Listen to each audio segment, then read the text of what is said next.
he picked the wrong family, and not scared of a conflict, and we're not scared. We're not running. We're coming at him.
Hey guys, it's Franky.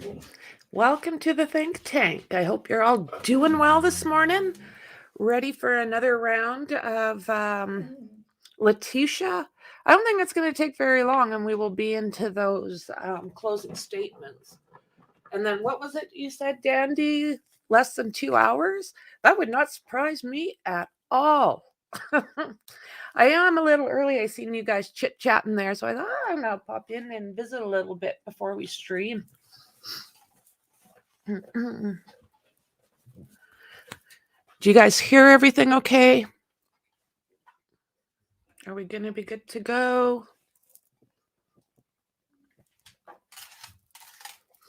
Looks like Lori Vallow's case has got a little bit to go yet. And then, I don't know, all sorts of stuff's coming out about Brian Kohberger's case. Yay, thanks, Dandy. I'm not quite used to talking without my 2 front teeth. Well, there's more than 2 missing in the front there. In the bottom, thank God. Hiya, Shauna. Thank you, friend. I'm looking forward to today. The Letecia Stauch show has been, it's been one hell of a show. I don't think I've seen somebody so be not involved in their own case. That head on the table trick, that cousin it thing that she liked to do, that was just too wild. And as for that little old lady they had on the stand, oh my God, what were they thinking? I mean, that was unfair. That was unfair to her. I have no mind in her day, and she still seems smart as a whip. But I have no doubt that in her day, she was a force to be reckoned with. But now, I mean, there's too many ways to, I don't know, too many ways to look at what she's saying. Like, what is her mental clarity right now? Like, she's got a couple decades on me, and I don't know that I can remember that well. You can see Jazzy's wanting to get into the show. There you go, Lizzie. Lizzie first, because she's not being a pain in the bum. Oh my goodness. I needed the break yesterday. I slept all day. I got nothing done. I got pets fed. I think maybe, I cleaned up my front yard a bit. And that's probably it. Did some dishes. That was probably the totality of my day. And then this morning, we'll try and get some videos out. I just have to figure out my absolute best way to do these for you guys without as many glitches. This internet is driving me absolutely nuts. No, she wasn't a good witness, Shauna. Cuckoo for Cocoa Puffs. It seemed to me, I mean, I could be wrong, but it almost seemed to me she wanted to have somebody to study. And Letecia was willing to play that game with her. That's kind of how I seen it, that Letecia was taking care of, like, taking advantage of this little old gal.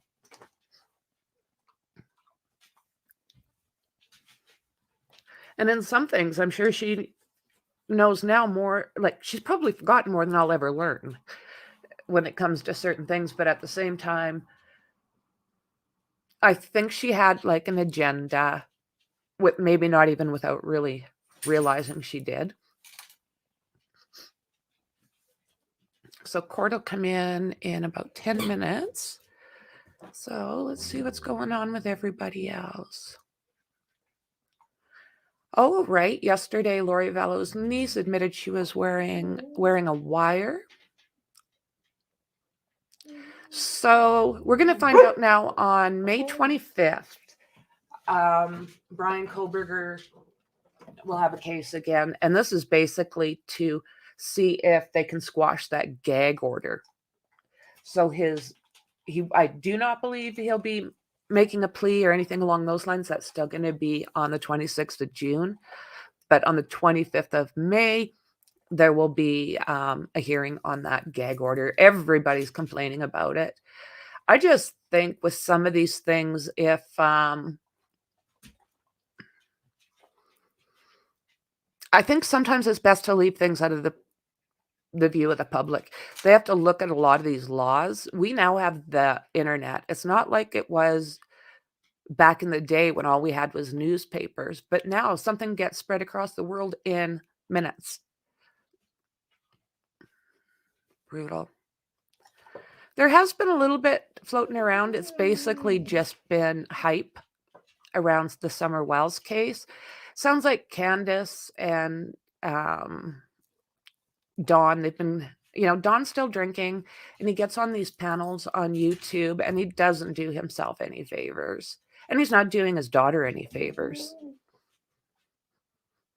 So that's basically what's been coronation preparations, views of Buckingham Palace. Yeah, well, I'm not going near that with a 10-foot pole.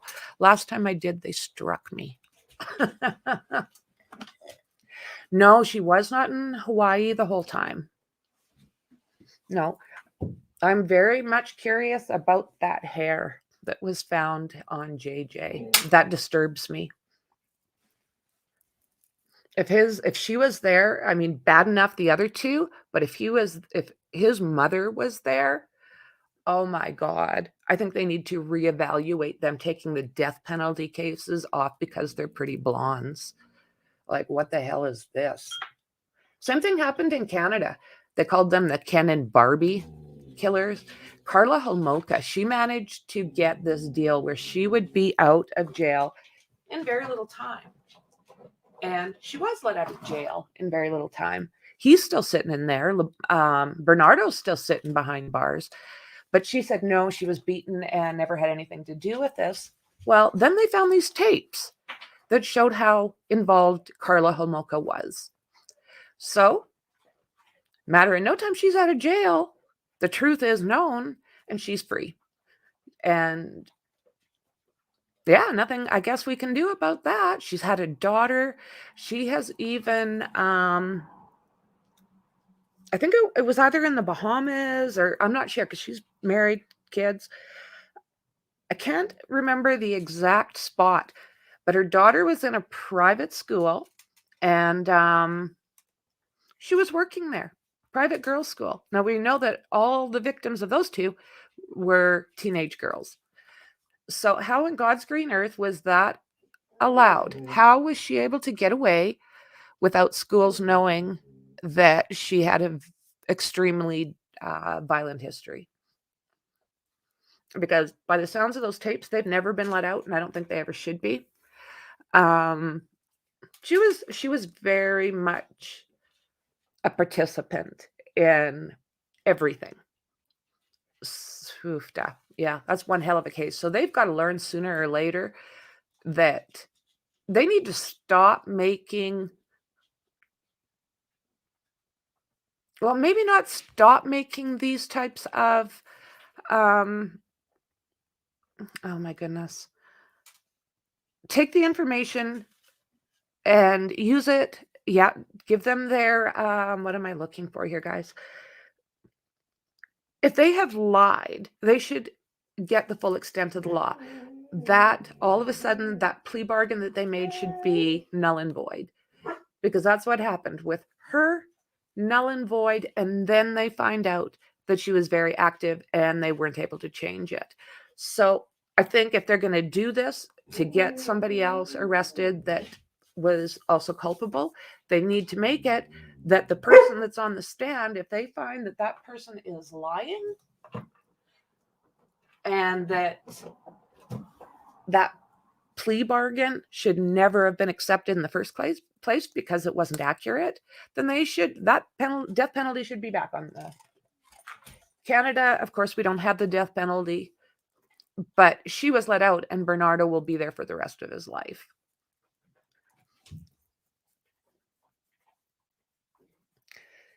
Yeah, that's the thing, Shauna, like with that case, the Lori Daybell case, she was all over the place. I wouldn't be surprised if they lost her from time to time. I think they thought Pretty Little Blonde thing, best keep our eye on the boys. Not always the case. So yeah, the fact that we have now learned that there's a possibility she was there, I think that should bring back the death penalty.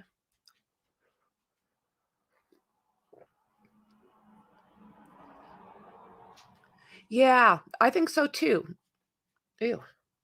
I think so too. I think it happened in the apartment, but I have not figured out if it was Lori's or Alex's either. But what I would almost think is that it would have been Alex's. No, sorry, Lori's, because it sounds like Alex brought him home and put him to bed. Now, I was wondering if he put an alive child into bed, but with that said, it's now making me lean towards maybe Lori's due to that hair. If it wasn't picked up off the ground, I mean, they could possibly throw all sorts of stuff in there to get rid of that information, right?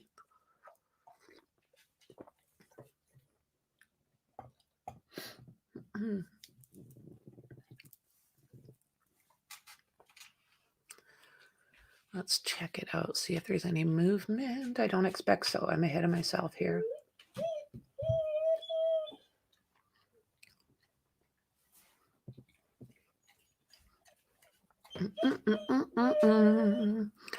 Don't sing. You don't need to be singing.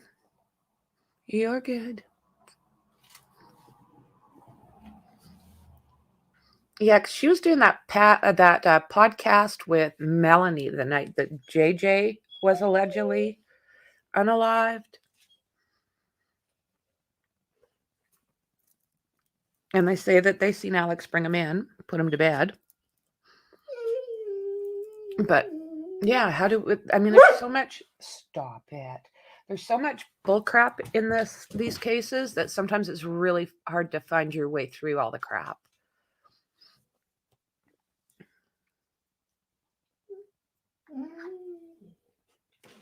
As far as I'm concerned, regardless, she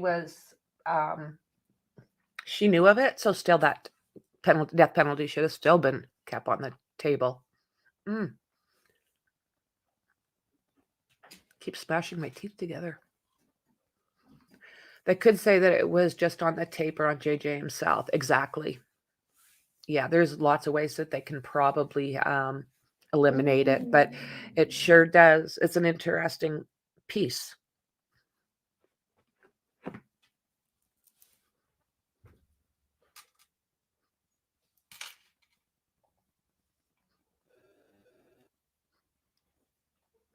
Oh, the background music seems to have stopped. I think you're right. I think Alex and Chad. Alex's phone is traced back to Chad's property both days they think that the kids were buried. And based on that message that that Chad sent his wife Tammy about that raccoon, and burning the limbs, and only had to shoot once and buried in the pet cemetery. And then they dig up that pet cemetery, and there's no raccoon, but there is a Tylee Ryan. So stop. So I think we've got a pretty good idea, because Alex's phone did go to Chad's house that day. And it also went to Chad's place the day that Tylee was put in the pet cemetery, and JJ was put by the pond. Both days his phone went there. I tell you what, some of these cases, like, they're similar in aspects, being that they have to do with little kids. And I get them a little mixed up every once in a while. I get my cases kind of jumbled. I have to reroute my thinking. Off Lori onto Letecia. I'll be glad when this woman, I think it's just like Dandy was saying, it's going to be fast. Oh my word.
Okay.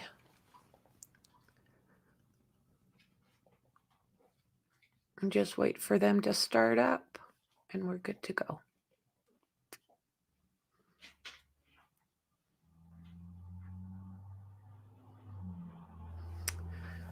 So, looks like I just downloaded it. Another 166 pages have been dropped in the Brian Koberger case. So we'll go over those later this afternoon or when this is finished up. Where's Mind of Monsters? There you are. Good morning, friend. Did you know that a bunch of paperwork was dropped for Brian Koberger?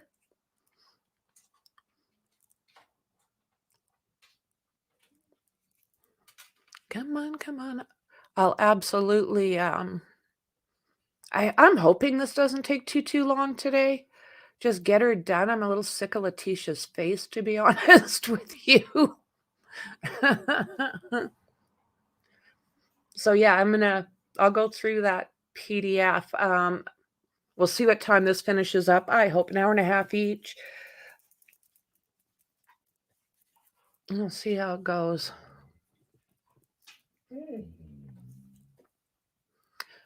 Maybe what I should do is see if I can find Mexi. Because she gets all over this stuff fast. Mexi!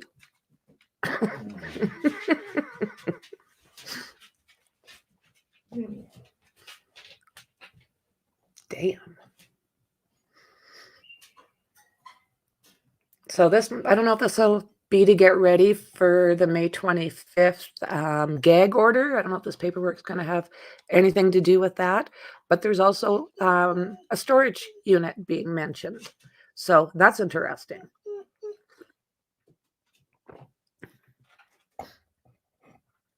We just don't know what all they've been doing, right? We think they have nothing, but they are doing a lot more than we think, I do believe. Okay, I'm going to pop over here. Let's see if I can find Mexi. Mexi.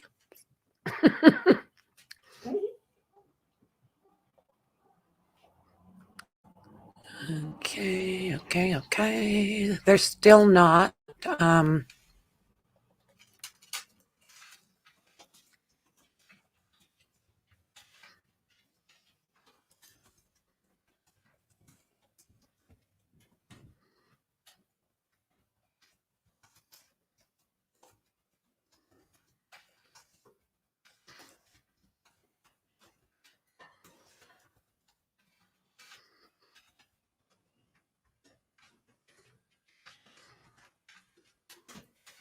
There we go. Hey, get out of there. Get out of there. No. Come on, ladies. Give me a break. Yeah. When mommy's not looking, right? Come on, guys. We're ready.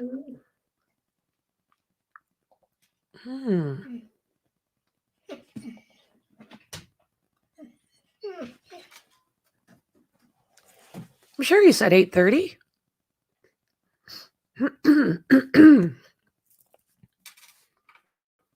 Well, what the hell?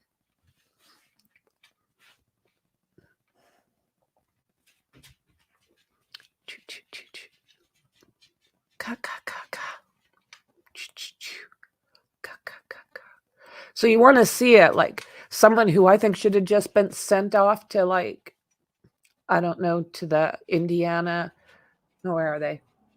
Minneapolis, like, mental institution was this Daryl Brooks. Holy. Now there was a whack job. Not insane, I don't think. I don't know, man. I mean, if anyone would go, it would be him before Letecia, I would think. You guys are fine, my word.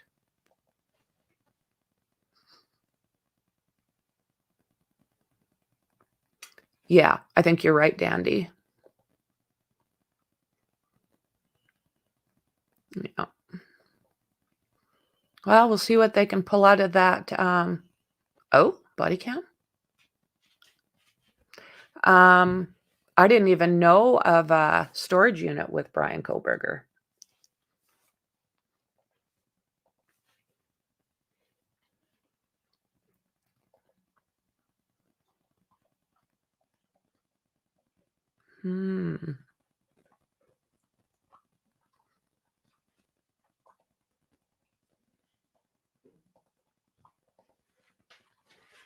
I'll just see if I can find anything else here that...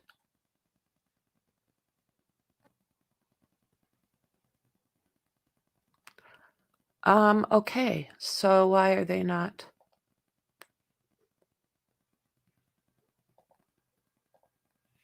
Looks like they're in, but these guys aren't doing it.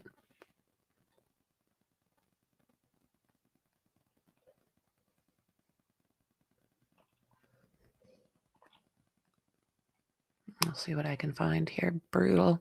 Why do they do this to me?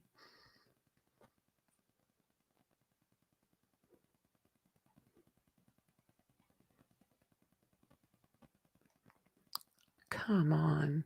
Really?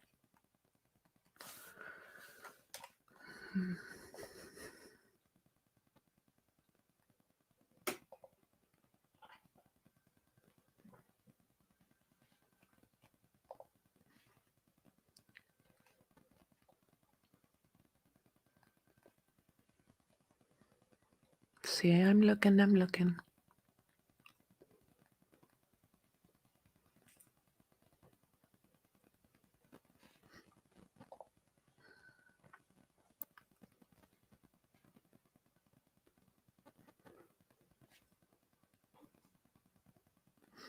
Son of a bitch, why am I not finding it?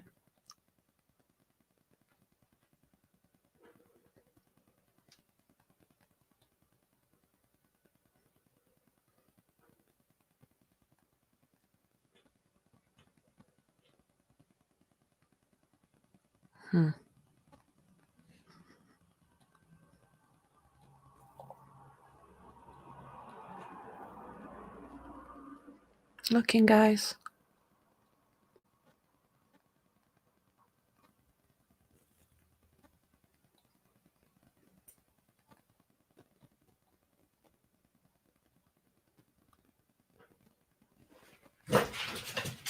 Go outside and do that, guys.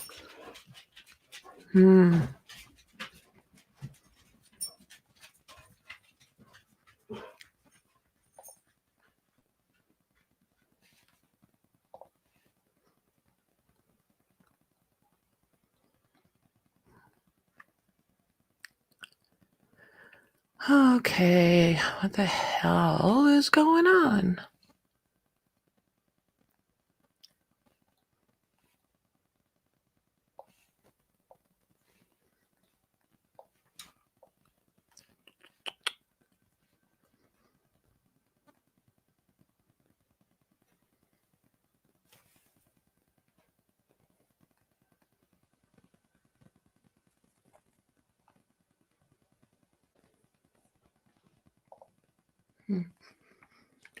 Well,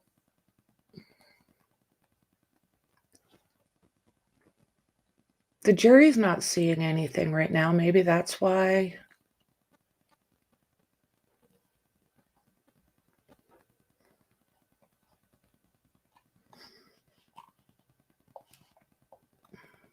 But come on.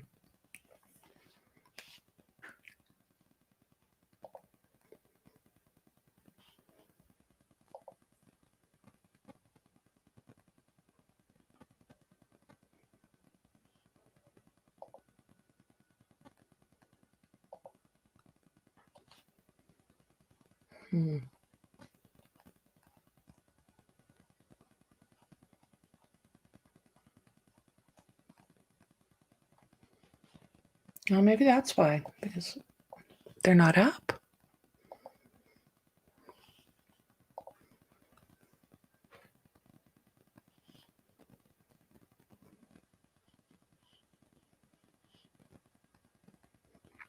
What in the SANDHILL?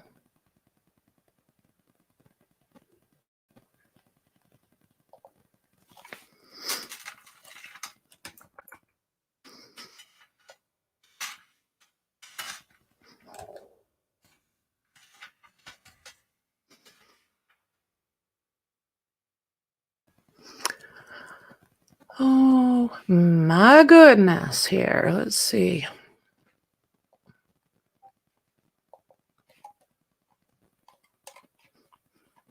Look up, look way, way up.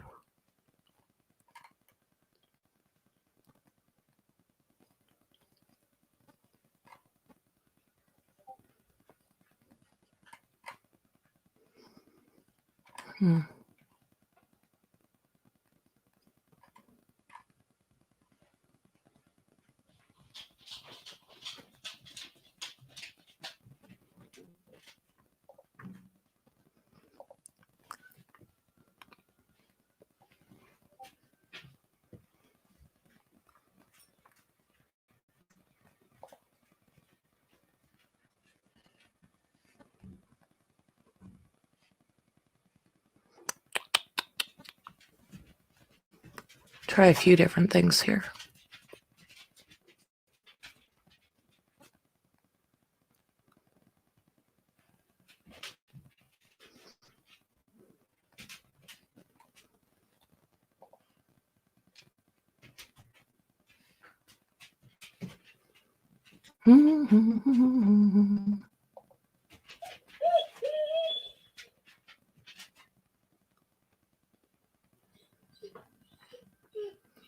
See what happens here.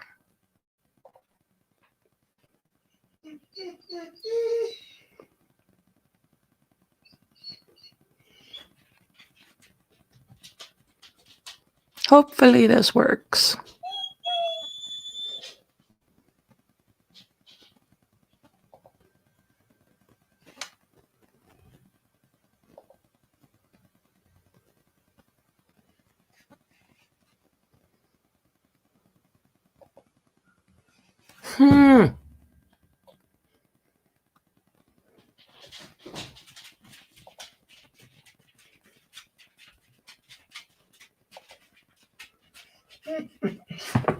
Get down.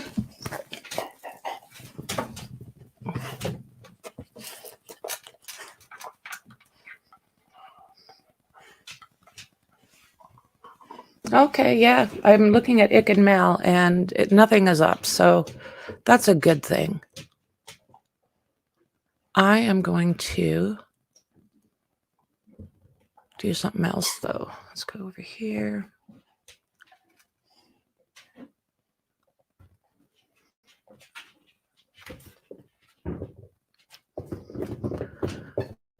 No.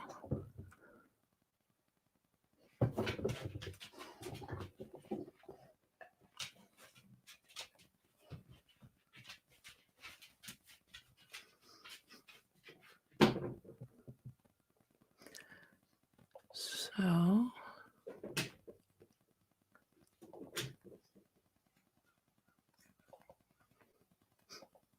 try something else. I'm working on this.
Still nothing, friends. They're taking their sweet old time.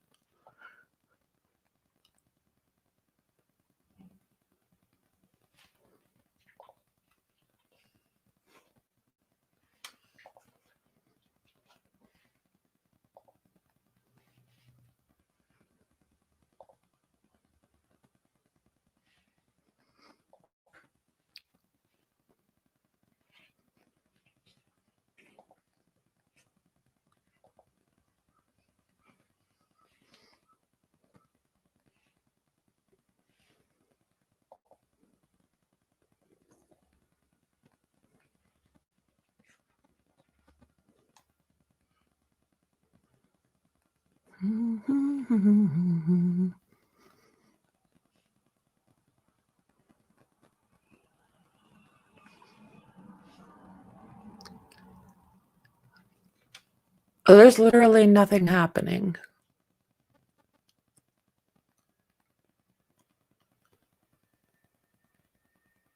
So this is KKTV. Let's see if I can find that over here.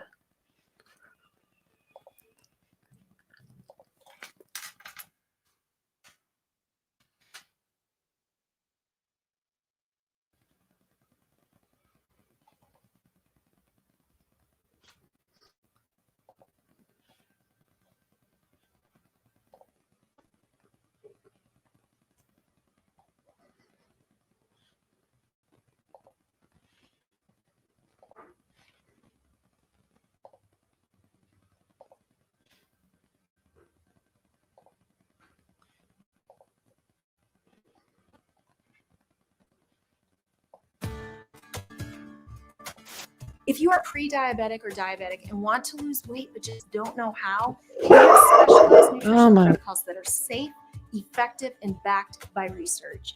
You will also have a clinical team that includes dietitians, nurses, nutritionists, and health coaches to guide you every step of the way, as well as work with your doctor. Real food, no medications, lots of love and guidance. Call now to get the help you deserve.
I have this set up in 2 different spots now, so we'll see if which one comes first.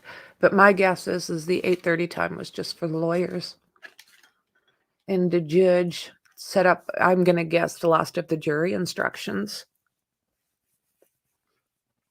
I do. What is the defense going to have to say for 90 minutes? Yeah, I don't see that somehow. I haven't had chamomile tea for a while. It's sweet.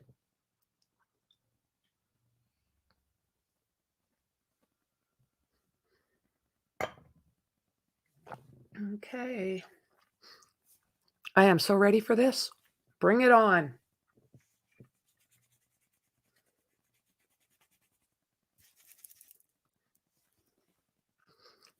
Bring it on.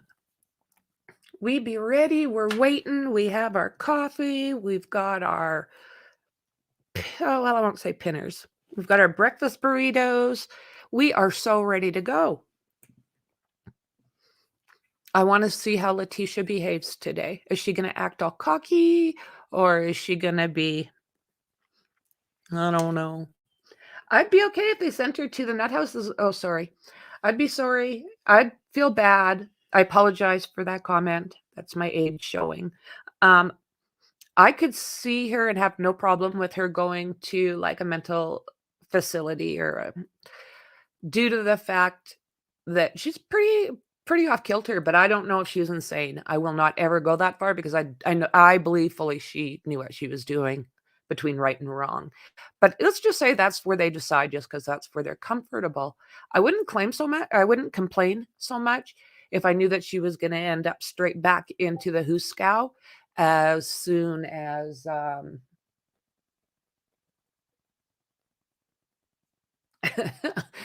as long as she'd go to the Huskow when she was done getting corrected, you know? Yeah, some of the old terms that we used growing up and for most of my life are now like not acceptable. So every once in a while I screw up. I've never said words to hurt people. That's, well, unless I'm in a argument, but I've never intentionally, I don't go out of my way to hurt people, right? So if ever something slips out, chances are very good that I mean no harm. I never meant harm when I was saying that when I was younger even. But with that said, oops. Well, this is just like not what I was expecting. I was so ready to go. Hurry up and wait, right? Should be used to that. So what do you guys think? Do you think that what do you think is going to happen? I'm so curious.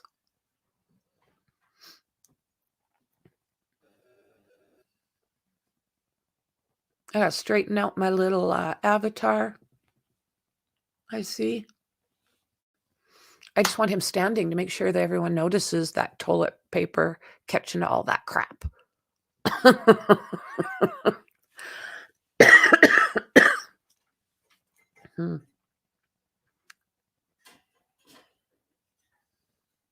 Come on, come on, come on.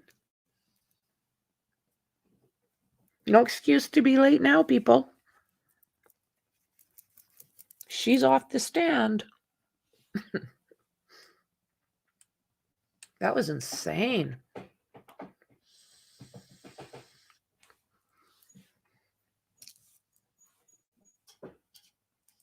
The defense has made a lot of intentional boo-boos. I think they've been intentional. The judge will say, don't do this, and next thing you know, they're doing it. Like, what? What?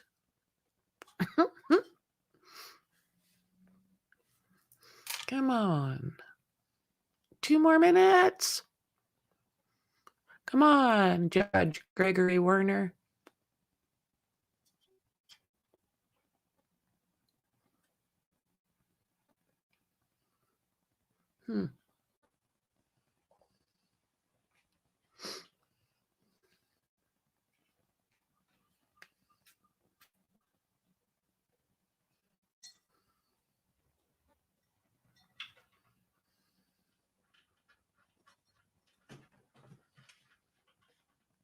Hmm.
Okay. I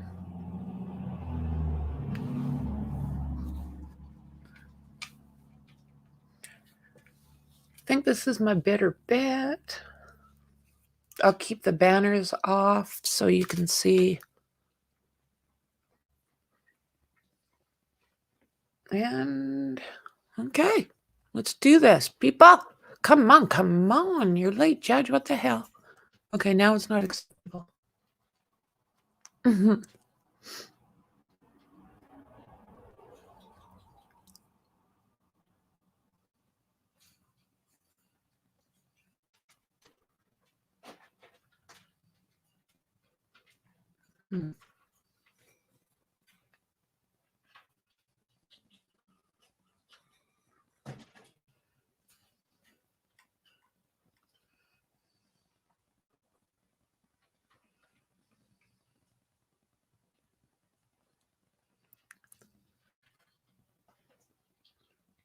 Still says coming up.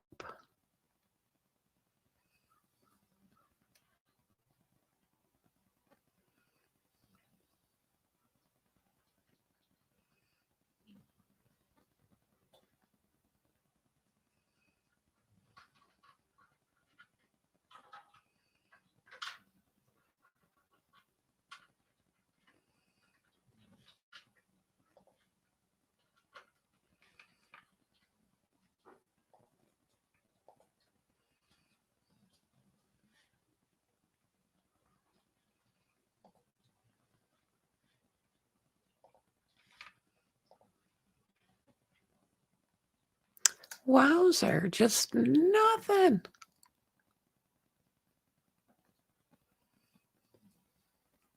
Oh, I'm looking forward to going through that paperwork.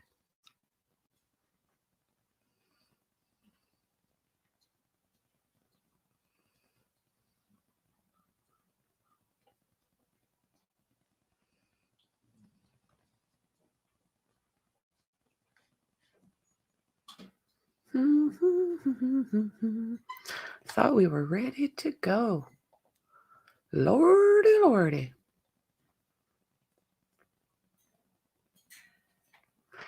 Oh, I bet that was Shauna. I can't even imagine. Wife, his kids, the sleepover kids.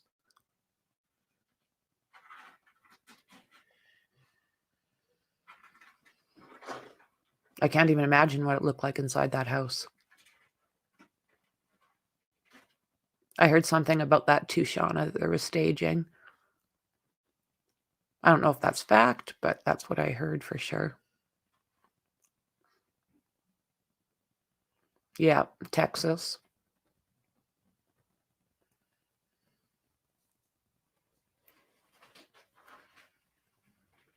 I heard something about a cyber attack in Texas. I don't know if it's true, but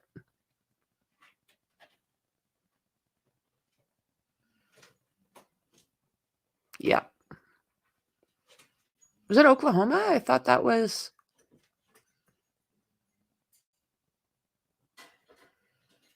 I thought it was Texas, no? My bad.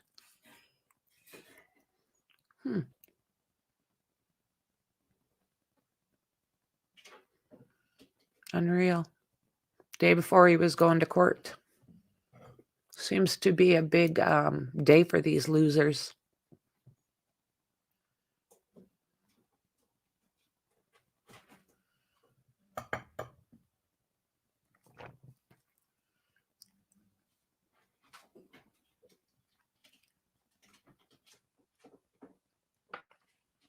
Well, well, well, well. Let's get this party started. Oh, that is really sad. Yeah, last thing you expect when you send them for a... Yes, Muskogee, Oklahoma. Absolutely. Boom. Same place as those 4 men were all found after they went for that bizarre bike ride in the middle of the night. What's going on in Muskogee? 100% Muskogee. What happened in Texas that I'm thinking about? Nothing? That's disgusting. Yep.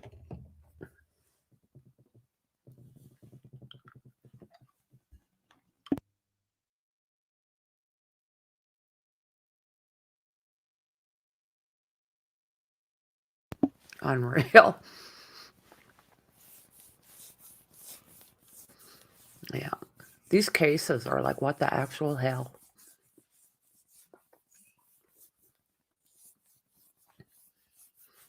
I hope they show Brian Kohlberger's 25th of May appearance.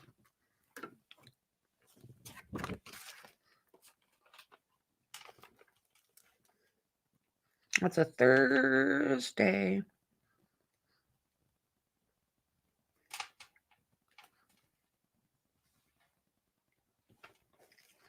Keegan's is no longer because he pled. He's been dealt with.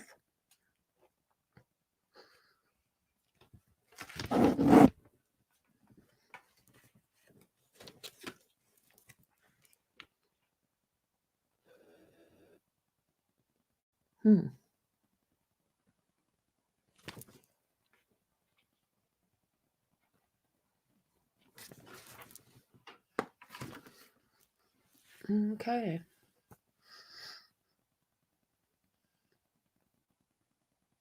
Yes, he did dandy. That's the case, exactly. Shauna.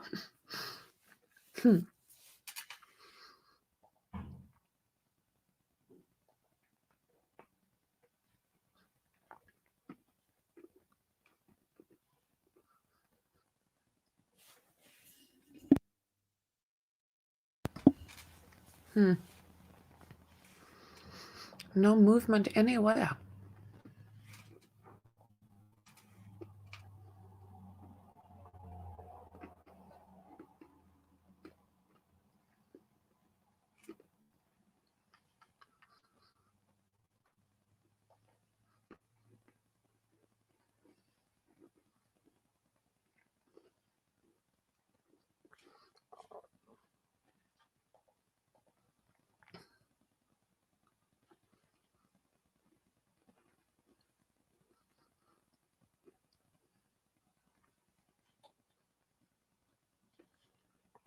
I'm trying everywhere.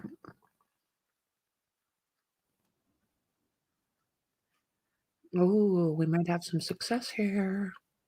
So we'll just take them over there. And I tell them, and they can just pass them down. Oh.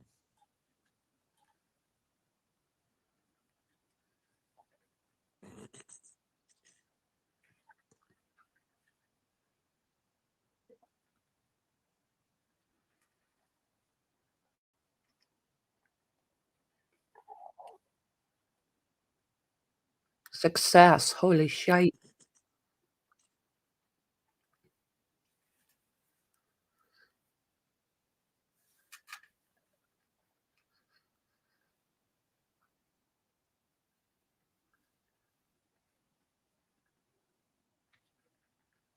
All rise for the jury, please.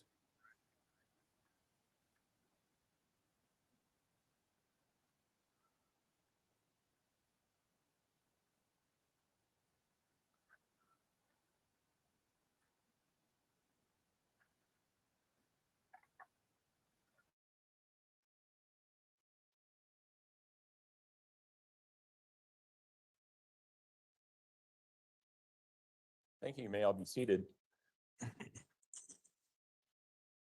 Court will recall 20 CR 1358, People versus Letecia Stauch. Record should reflect the jury has returned to the courtroom. Good morning, ladies and gentlemen. We're going to start today like we have every other day. Has anything occurred since we were last together that causes any of you to believe you could not continue to serve as a fair and impartial juror in this case? If so, please raise your hand. No response. All right, when we took our break on Wednesday, we were in the midst of the defendant's case. So that's where we will resume. Mr. Tellini, call your next witness, please. Ladies and gentlemen, what that means is the defense has presented all of the evidence which it intends to present for you to consider the issues in this case. I want to remind you that the defense does not have any burden of proof at any point in these proceedings. However, because the defense did present evidence, the prosecution also has an opportunity to present rebuttal evidence if it chooses to do so, to rebut any of the evidence that was presented by the defense. With that, prosecution, do you have any rebuttal evidence? Ladies and gentlemen, what that means is that all of the evidence which you may properly consider to decide the issues in this case has been presented. Here's what we're going to do going forward. Mr. Combs has some instructions for you. He's going to hand those out. So if all of you would take one and pass it down.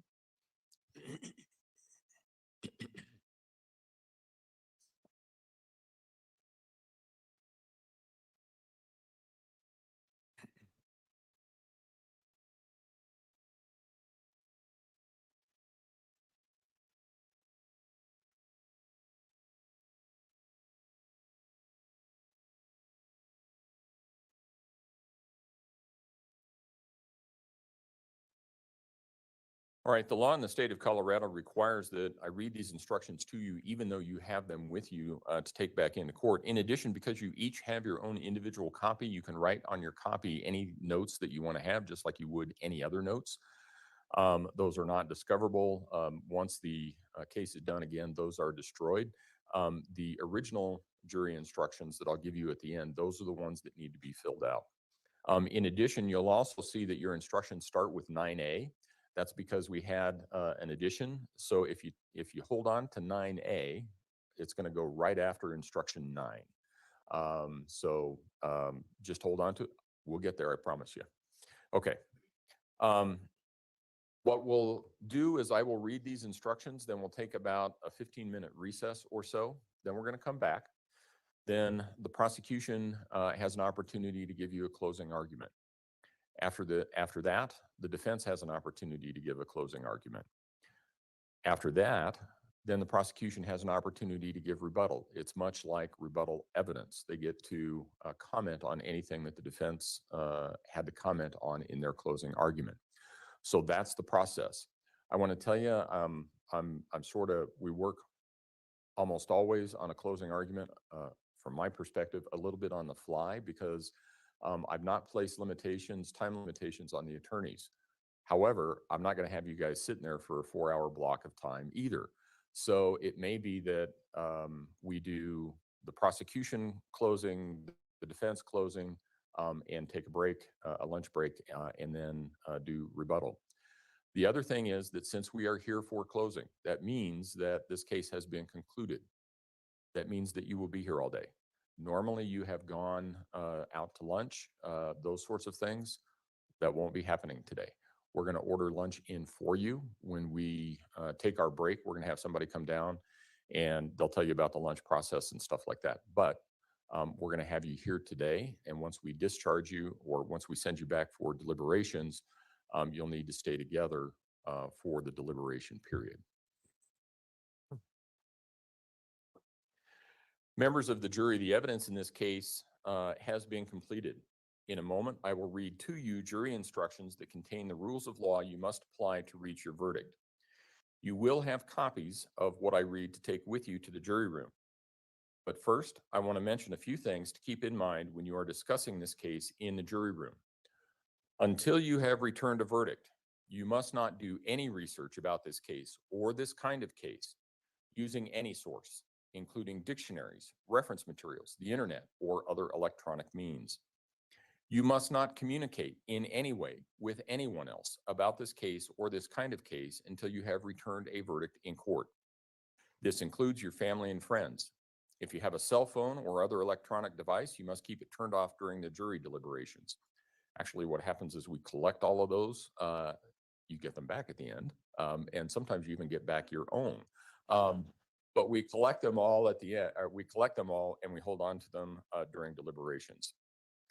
It is my job to decide what rules of law apply to the case. While the attorneys may comment on some of these rules, you must follow the instructions I give you. Even if you disagree with or do not understand the reasons for some of the rules of law, you must follow them. No single instruction describes all the law which must be applied. The instructions must be considered together as a whole. During this trial, you received all of the evidence that you may properly consider in deciding the issues in the case. Your decision must be made by applying the rules of law that I give you to the evidence presented at trial. Remember, you must not be influenced by sympathy, bias, or prejudice in reaching your decision. You should not allow bias or any kind of prejudice based upon gender to influence your decision.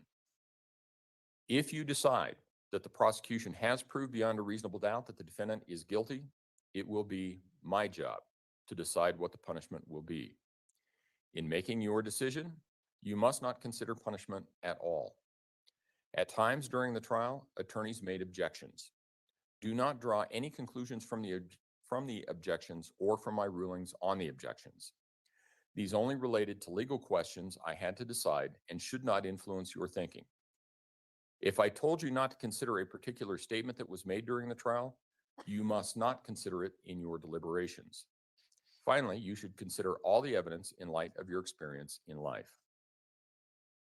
The defendant is charged with committing the crimes of murder in the first degree after deliberation, murder in the first degree, child under 12, position of trust, tampering with the deceased human body, and tampering with physical evidence in El Paso County, Colorado on or about January 27, 2020.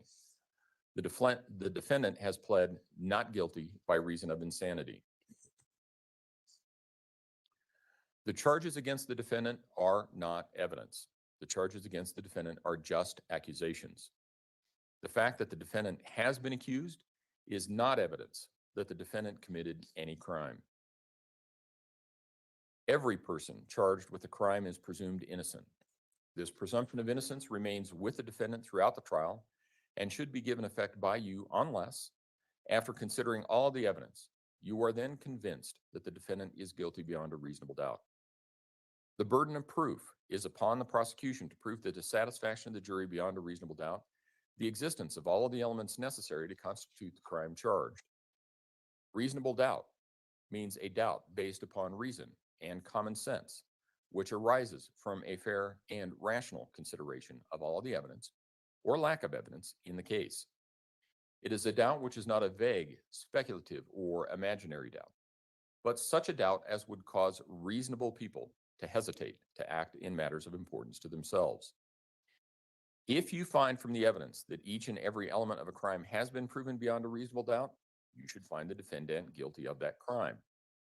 If you find from the evidence that the prosecution has failed to prove any one or more of the elements of a crime beyond a reasonable doubt, you should find the defendant not guilty of that crime. The number of witnesses testifying for or against a certain fact does not, by itself, prove or disprove that fact. You are the sole judges of the credibility of each witness and the weight to be given the witness's testimony. You should carefully consider all of the testimony given and the circumstances under which each witness has testified. For each witness, consider that person's knowledge, motive, state of mind, demeanor, and manner while testifying. Consider the witness's ability to observe, the strength of that person's memory, and how that person obtained his or her knowledge. Consider any relationship the witness may have to either side of the case and how each witness might be affected by the verdict. Consider how the testimony of the witness is supported or contradicted by other evidence in the case. You should consider all facts and circumstances shown by the evidence when you evaluate each witness's testimony. You may believe all of the testimony of a witness, part of it, or none of it. A witness qualified as an expert by education, training, or experience may state opinions. You are not bound by the testimony of witnesses who testified as experts. The credibility of an expert's testimony is to be considered as that of any other witness. You may believe all of an expert witness's testimony, part of it, or none of it. The weight you give the testimony is entirely your decision. Every defendant has a constitutional right not to testify. The decision not to testify cannot be used as an inference of guilt and cannot prejudice the defendant. It is not evidence, does not prove anything, and must not be considered for any purpose. The court has taken judicial notice of a certain fact. You may or may not accept that fact as true. It is entirely your decision to determine what weight, if any, shall be given to the evidence. And this is where the 9A goes. In response to the COVID-19 pandemic, the El Paso County Jail was accepting WebEx meetings on March 20 of 2020. The defendant's attorney had a WebEx meeting with the defendant on that date around noon.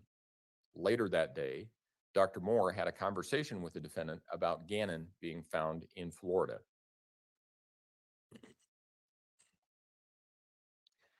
A fact may be proven by either direct or circumstantial evidence.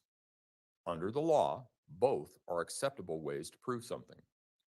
Neither is necessarily more reliable than the other. Direct evidence is based on firsthand observation of the fact in question. For example, a witness's testimony that she looked out a window and saw snow falling might be offered as direct evidence that it had snowed. Circumstantial evidence is indirect. It is based on observations of related facts that may lead you to reach a conclusion about the fact in question. For example, a witness's testimony that she looked out a window and saw snow covering the ground might be offered as circumstantial evidence that it had snowed. Members of the jury, you may discuss this case only when you are all present, and you may only deliberate in the jury room. No juror should attempt to discuss this case with other jurors or anyone else at any other time except when all jurors are in the jury room. Once you begin your deliberations, if you have a question, your foreperson should write it on a piece of paper, sign it, and give it to the bailiff, who will bring it to me. The court will then determine the appropriate way to answer the question. However, there may be some questions that, under the law, the court is not permitted to answer. Please do not speculate about what the answer to your question might have been, or why the court is not able to answer a particular question. Finally, please be sure to keep the original question and response. Do not destroy them, as they are part of the official record in this case and must be returned to me when you return the instructions and verdict forms at the end of the case. One other caveat to this instruction is that takes time, because I have to reconvene the court, have to bring the lawyers in, we have to discuss the question, what the possible response is. So it's not as quick as the questions that we have when you're asking witnesses. During this trial, you were permitted to submit written questions to witnesses. If a particular question was not asked, do not guess why the question was not asked or what the answer might have been. My decision not to ask a question submitted by a juror is not a reflection on the person asking it, and you should not attach any significance to the failure to ask a question. By making legal rulings on the admissibility of questions, I did not intend to suggest or express any opinion about the question. My decision whether or not to allow a question is based on the applicable rules of evidence and other rules of law, and not on the facts of this particular case. It is my responsibility to assure that all parties receive a fair trial according to the law and rules of evidence. The fact that certain questions were not asked must not affect your consideration of the evidence in any way.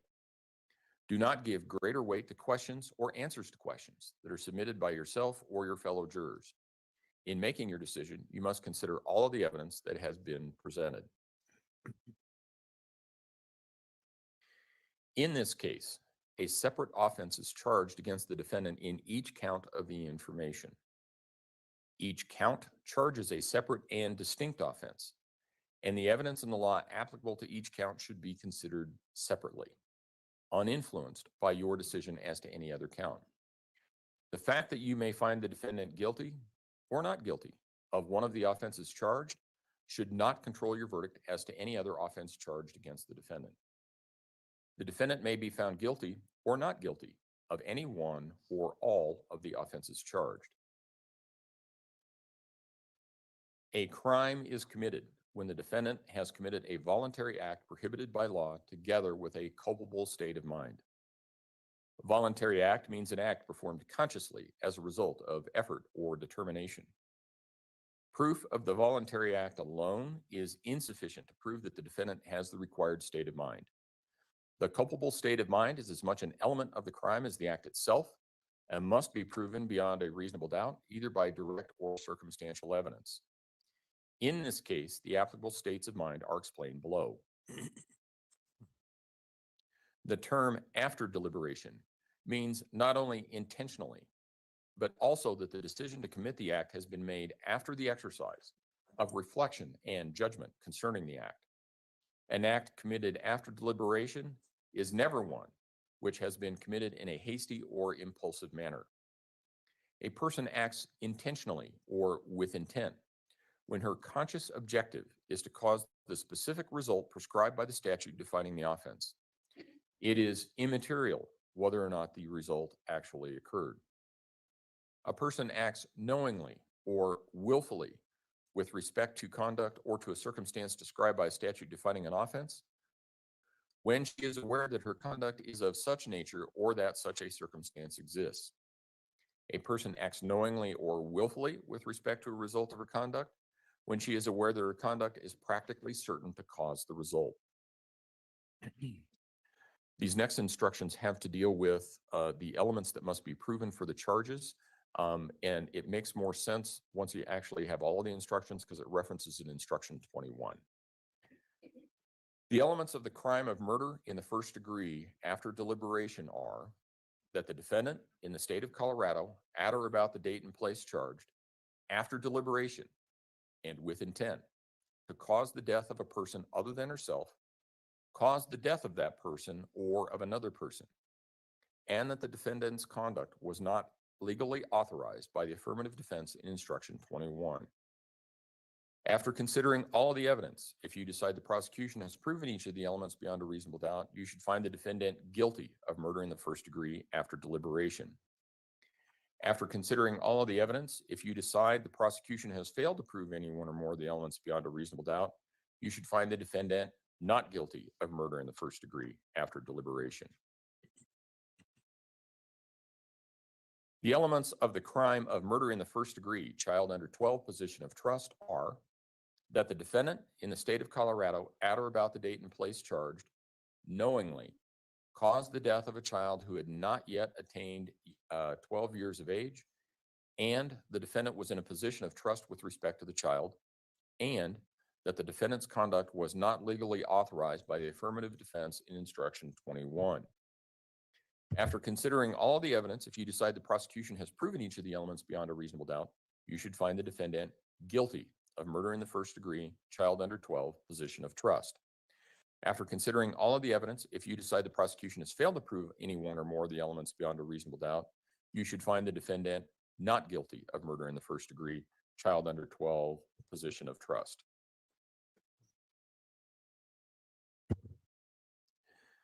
The elements of the crime of tampering with a deceased human body are that the defendant in the state of Colorado, at or about the date and place charged, believed that an official proceeding was pending, in progress, or about to be instituted, and acting without legal right or authority, willfully destroyed, mutilated, concealed, removed, or altered a human body, part of a human body, or human remains with intent to impair its or their appearance or availability in the official proceedings, and that the defendant's conduct was not legally authorized by the affirmative defense in Instruction 21. After considering all the evidence, if you decide the prosecution has proven each of the elements beyond a reasonable doubt, you should find the defendant guilty of tampering with a deceased human body. After considering all the evidence, if you decide the prosecution has failed to prove any one or more of the elements beyond a reasonable doubt, you should find the defendant not guilty of tampering with a deceased human body. The elements of the crime of tampering with physical evidence are that the defendant in the state of Colorado, at or about the date and place charged, believed that an official proceeding was pending, in progress, or about to be instituted, and acting without legal right or authority, destroyed, mutilated, concealed, removed, or altered physical evidence with intent to impair its verity or ability in the pending or prospective official proceeding, and that the defendant's conduct was not legally authorized by the affirmative defense in Instruction 21. After considering all of the evidence, if you decide the prosecution has proven each of the elements beyond a reasonable doubt, you should find the defendant guilty of tampering with physical evidence. After considering all the evidence, if you decide the prosecution has failed to prove any one or more of the elements beyond a reasonable doubt, you should find the defendant not guilty of tampering with physical evidence. In this case, certain words or phrases have a particular meaning. The following are the definitions of those words and phrases. Accordingly, you are to use the following definitions where those words and phrases appear in the instructions and define crimes, defenses, special rules, and verdict questions. Cause means that act or failure to act which in natural and probable sequence produced the claimed injury. It is a cause without which the claimed injury would not have been incurred. Homicide means the killing of a person by another. Official proceeding means a proceeding heard before any legislative, judicial, administrative, or other governmental agency, or official authorized to hear evidence under oath, including any magistrate, hearing examiner, commissioner, notary, or other person taking testimony or deposition in any such proceedings. Person, when referring to the victim of a homicide, means a human being who had been born and was alive at the time of the homicidal act. Physical evidence includes any article, object, document, record, or other thing of physical substance. Physical evidence does not include a human body, part of a human body, or human remains. One in a position of trust includes, but is not limited to, any person who is a parent or acting in the place of a parent and charged with any of a parent's rights, duties, or responsibilities concerning a child, including a guardian or someone otherwise responsible for the general supervision of a child's welfare, or a person who is charged with any duty or responsibility for the health, education, welfare, or supervision of a child, including foster care, child care, family care, or institutional care, either independently or through another, no matter how brief, at the time of the unlawful act. The evidence in this case has raised the defense of insanity as a defense to the crimes of murder in the first degree after deliberation, murder in the first degree, child under 12, position of trust, tampering with the deceased human body, and tampering with physical evidence. The defendant was insane at the time of the commission of the acts if she was so diseased or defective in mind at the time of the commission of the act as to be incapable of distinguishing right from wrong with respect to that act, or she suffered from a condition of mind caused by a mental disease or defect that prevented her from forming a culpable mental state that is an essential element of a crime charged.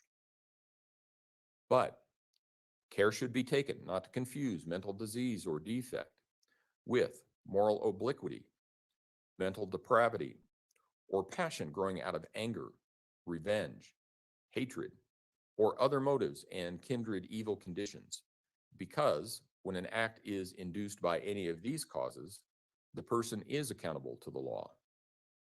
In addition, diseased or defective in mind does not refer to an abnormality manifested only by repeated criminal or otherwise antisocial conduct.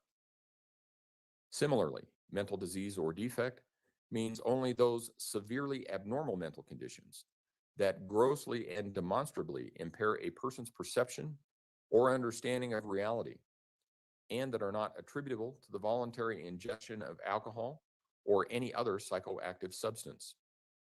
Mental disease or defect does not include an abnormality manifested only by repeated criminal or otherwise antisocial conduct.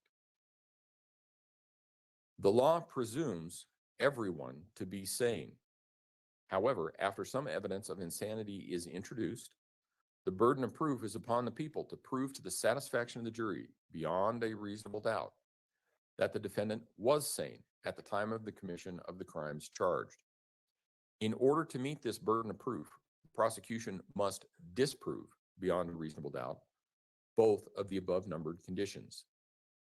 After considering all of the evidence, if you decide that the prosecution has failed to meet this burden of proof, then the prosecution has failed to prove that the defendant was sane at the time of the commission of the acts, which is an essential element of murder in the first degree after deliberation, murder in the first degree, child under 12, position of trust, tampering with a deceased human body, and tampering with physical evidence.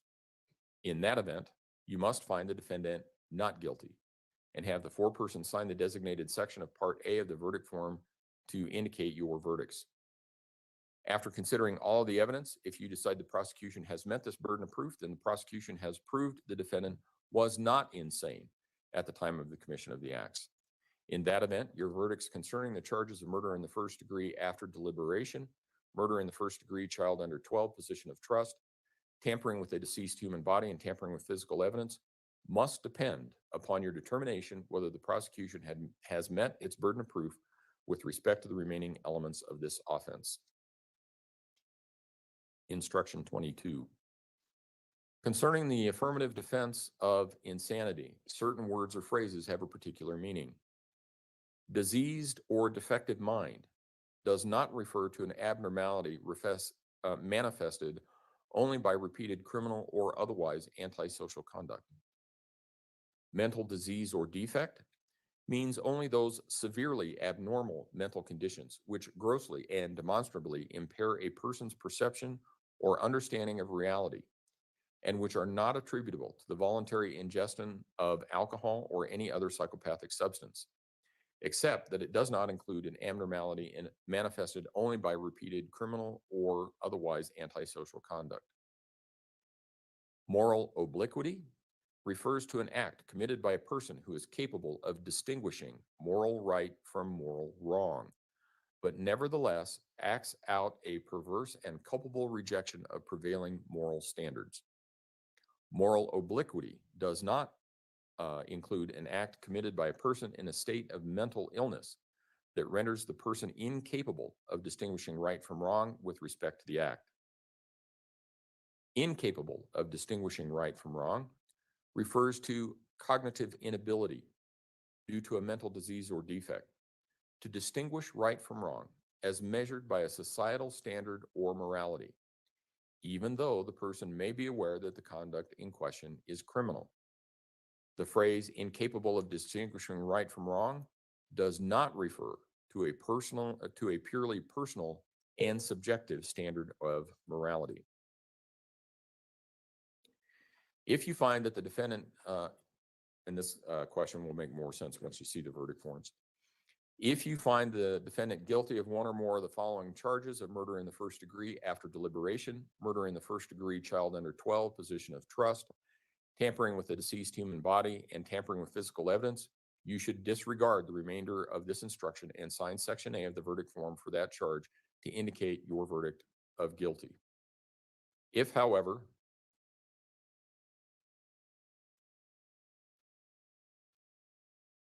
I think that's a typo. I think that's supposed to be B. We'll get to it in just a moment.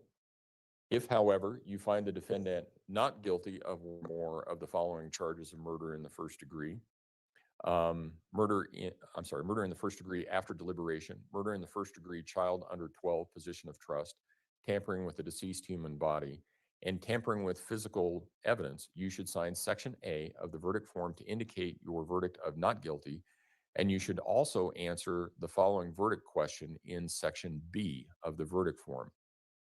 Did you find the defendant not guilty solely based on the defense of insanity? Answer yes or no.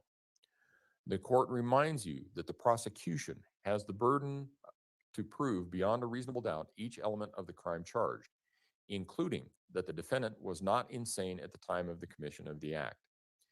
If you decide that the only element of the crime charged that the prosecution failed to prove beyond a reasonable doubt is that the defendant was sane at the time of the commission of the act, you should mark yes in the appropriate place in Section B of the verdict form and have the foreperson sign the designated form in that section of the verdict form.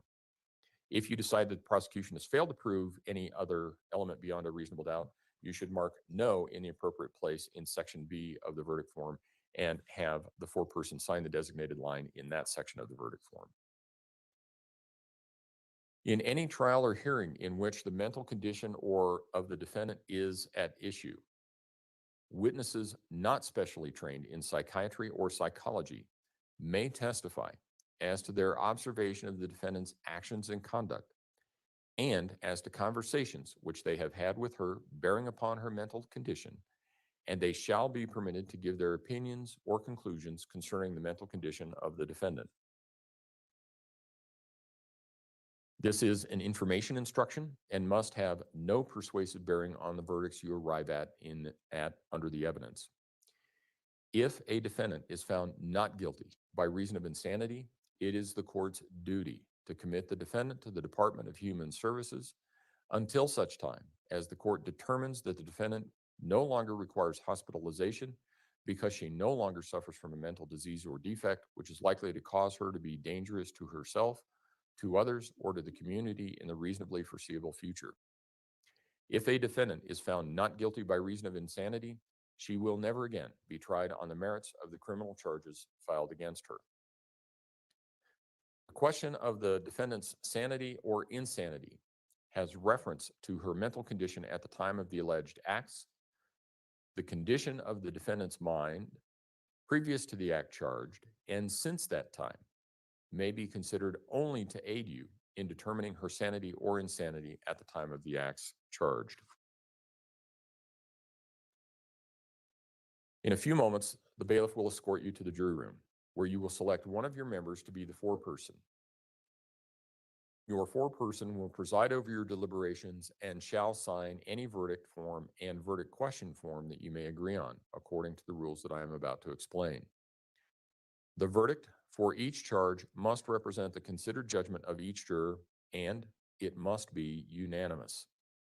In other words, all of you must agree to all parts of it. This requirement applies to any determinations that you make in response to verdict questions which you conclude should be answered. Only one verdict shall be returned signed for each count. The verdict forms, verdict question forms, and these instructions shall remain in the possession of your foreperson until I ask for them in open court. Upon reaching a verdict, and if required by your verdicts, answering any verdict questions, you will inform the bailiff, who in turn will notify me, and you will remain in the jury room until I call you into the courtroom. You will be provided with 4 verdict forms. You will also be provided with 4 verdict question forms with directions that explain under what circumstances you should complete those forms. When you have unanimously agreed upon your verdicts, you will select the option on each form which reflects your verdict, and the foreperson will sign the verdict form as I have stated. Similarly, if you conclude the verdict question should be answered, you will select the option on each verdict question form which reflects your unanimous decision, and the foreperson will sign each verdict question form as I have stated. I will now read to you the verdict and the verdict question forms. You must not draw any inferences based on the order in which I read them. The verdict and verdict question forms you will receive read as follows.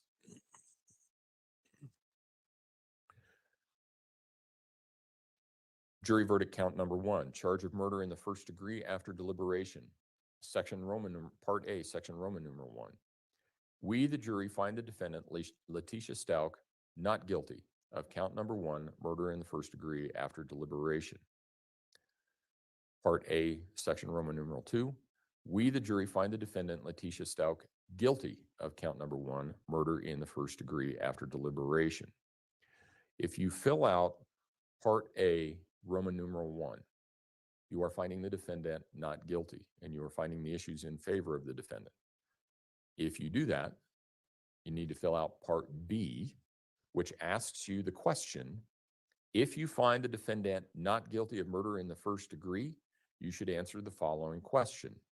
However, if you find the defendant guilty of murder in the first degree, you should leave this section blank. As to the charge of murder in the first degree after deliberation, did you find the defendant not guilty solely based on the defense of insanity? So with respect to each verdict form, you have 3 options. It can be a straight not guilty, it can be guilty, it can be not guilty by reason of insanity. So if you were to find the defendant just straight not guilty, the prosecution had not presented enough evidence to establish beyond a reasonable doubt that charge against the defendant, you would fill it not guilty and be done. If you were to find the defendant or that the prosecution had presented sufficient evidence to prove beyond a reasonable doubt that she was guilty, you could fill it out as guilty. If you find her to be not guilty because she was insane at the time, you need to answer not guilty and answer this question on the back. Verdict form number 2. Charge of murder in the first degree, child under 12, position of trust. Section Roman numeral 1. We, the jury, find the defendant, Letecia Stauch, not guilty of count number 2, murder in the first degree, child under 12, position of trust. Section Roman numeral 2. We, the jury, find the defendant, Letecia Stauch, guilty of count number 2, murder in the first degree, child under 12, position of trust. Again, only if you find her not guilty should you consider the question on Part B. As to the charge of murder in the first degree, child under 12, position of trust, did you find the defendant not guilty solely based on the defense of insanity? Verdict form or count number 3. We, the jury, Part A, Roman numeral 1, we, the jury, find the defendant, Letecia Stauch, not guilty of count number 3, tampering with a deceased human body. Roman numeral 2, we, the jury, find the defendant, Letecia Stauch, guilty of count number 3, tampering with a deceased human body. And the same question on the back under Part B. Jury verdict form count number 4, charge of tampering with physical evidence. We, the jury, find the defendant, Letecia Stauch, not guilty of count number 4, tampering with physical evidence, or Roman numeral 2. We, the jury, find the defendant, Letecia Stauch, guilty of count number 4, tampering with physical evidence, and the same question on Part B.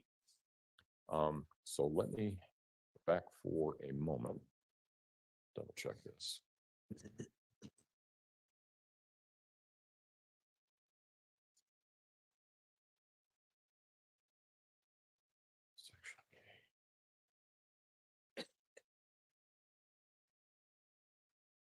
All right, let me call your attention back because I may have introduced some confusion. If you look back at instruction 23, and I said I thought this might be a typographical error, it is not. That is an accurate statement. If you find the defendant guilty of one or more of the following charges of murder in the first degree after deliberation, murder in the first degree, child under 12, position of trust, tampering with a deceased human body, and tampering with physical evidence, you should disregard the remainder of this instruction and sign Section A of the verdict form that for that charge to indicate your verdict of guilty. That's an accurate statement. What I was thinking about is that it also implicated the insanity provision. But under Section A of each verdict form, you're determining whether she's not guilty or whether she's guilty. So instruction 23 is accurate the way that it was stated and the way that it was read to you. I just didn't want to be there to be any confusion about that, since I may have introduced some. So what we're going to do is take about a 15-minute recess.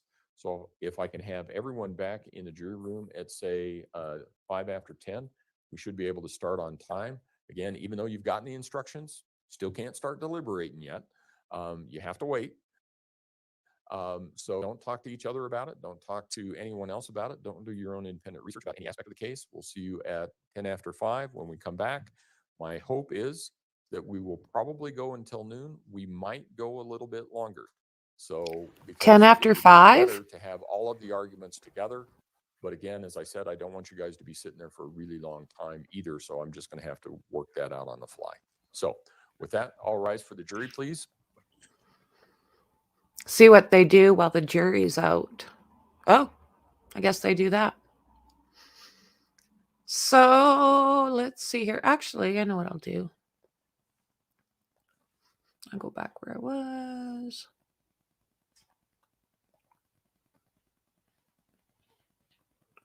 Do I trust these guys? Not really.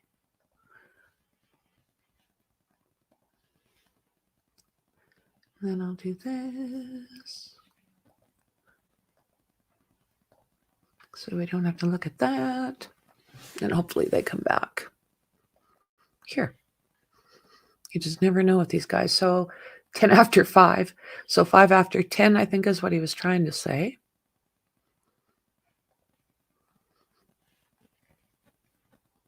And I'm back. That was this whole trial has been something else. After the reaction from lawyers and psychologists to her testimony, she won't be back in court. Reputation destroyed. She has to find a new grift. Yeah, that was pretty bad, wasn't it? Like, I have no idea why they would have put an 82-year-old on the stand. The poor woman was in a wheelchair. She was on the stand when she found out the defense lied to her. And just, they only had 2 witnesses. How did they screw that up so bad? Oh, is there? Do you want to throw that into Discord? Just the change.org petition. Just the link, I guess. Yeah, so I'm looking forward to these closing arguments. I really hope they don't take the 90 minutes each. You know, this trial was drug out a lot longer than it needed to be. Oh my God.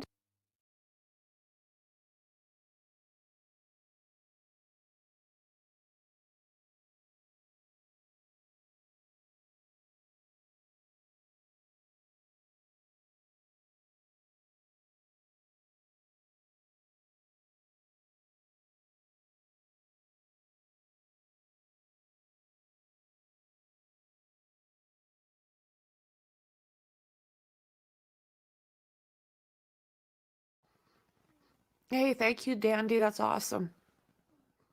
I've seen that. I appreciate it. Awesome. Awesome. Awesome. Yeah, Jazzy's just going bonkers today. We've been getting last night and yesterday. It was all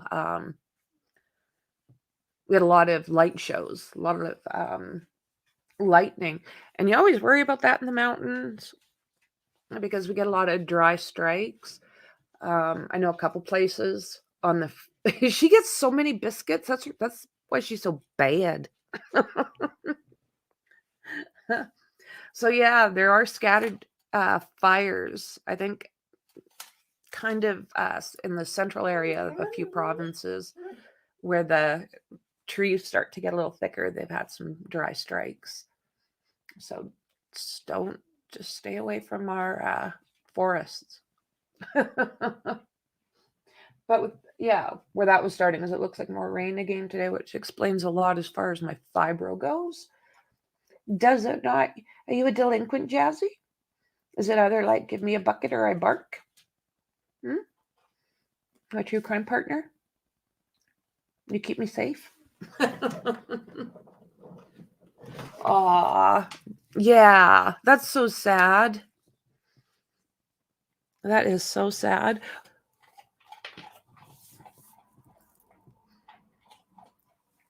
I don't know. Dogs seem to, like, same with horses and cattle and what have you. They can feel it coming long before we can.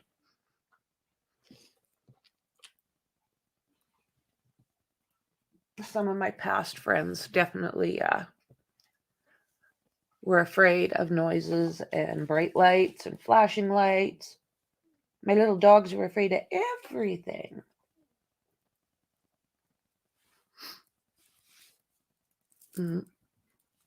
I've seen some people that get that scared.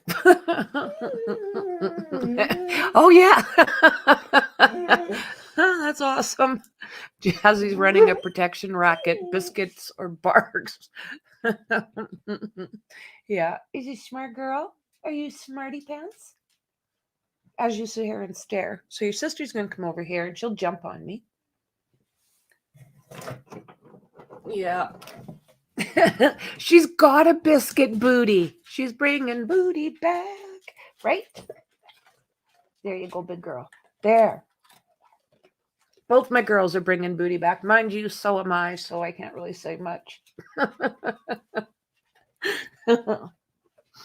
Right? Oh, so last night, I thought, okay, I'll be easy on my teeth. So I thought this restaurant, they sell cod bites, and I'd never had them. So I thought, okay, well, that sounds good. Oh my God, what I didn't do to my front teeth, like where my teeth were, my bottom teeth.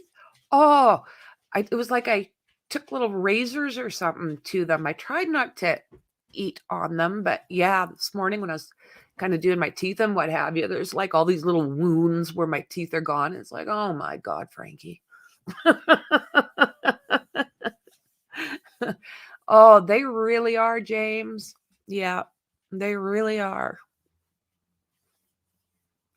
Yeah, they turn into, when people say part of the family, I mean, it's true. It's not just words. They are, like you said, man's best friend. They're both very friendly, but I know that they're very sketchy if people get too close to me. So that's kind of nice too. They don't get mean or anything. They just kind of start watching the person a little bit. And they definitely let people know that they're in here, don't you? Both is. She's out there yelling. Hey, she's out there yelling. But it's kind of nice because, you know, out here, everybody has dogs. It's like a chorus. One dog starts and every dog in the freaking neighborhood starts house to house. And the next thing you know, you've got like a whole neighborhood chorus of dogs yowling and yipping. And it's quite entertaining. I get a chance to enjoy outside a little bit. I got the backyard to do yet. How are you guys doing for yard work and all that good stuff? Oh, I love dobies. I love them. I love them. I love them. I seen the first one in years the other day, and it was like, oh my God. Yeah, I grew up with them, so they were awesome. But they could be sketchy too. No, pandas would be good. Pandas will save your butt. You ever seen a wet koala? Those things will kick your ass. Those things are scary. Yeah, I hadn't seen Adobe for like years. And yeah, what a nice dog. It was like, oh my good. They were great. Yeah, I was safe in the yard. That's for damn sure. Yeah, very protective. Oh, pulling weeds yesterday. Yeah. I've got a very small front yard intentionally. And then my backyard is a sliver intentionally. Front is pretty much done for now. Oh, koalas are great. Have you seen a wet one though, James? Like they're scary shit. Those sweet little beasts. Yeah, and German Shepherds. I love German Shepherds. I've always had labs around and I love my lab. This is my first Rottie. I'd never had one of those, but she needed a home, and we felt like we wanted to give her one. So she's been a great addition. She's a little bit, well, not anymore. She's getting used to them. She was a little confused on the sugar gliders and what have you. She would sit there forever watching them bounce around. And the other night, a chinchilla got out, and I heard her bark. She doesn't bark very often. And I was like, what? So I get up and hear the chinchillas kind of bouncing around in a corner, a wet koala. Oh yeah, they're scary shit, James. I'll make you never want a koala ever again. Like they could protect you. You just go dunk your water in or your koala in a river and go for a walk. Ain't no one coming near you. They're scary shit.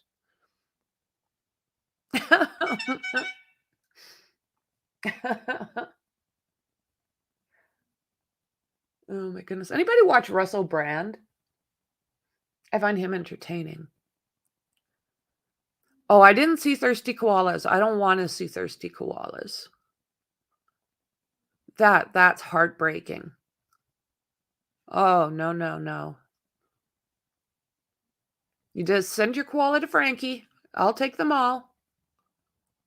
Oh, yeah, they could too.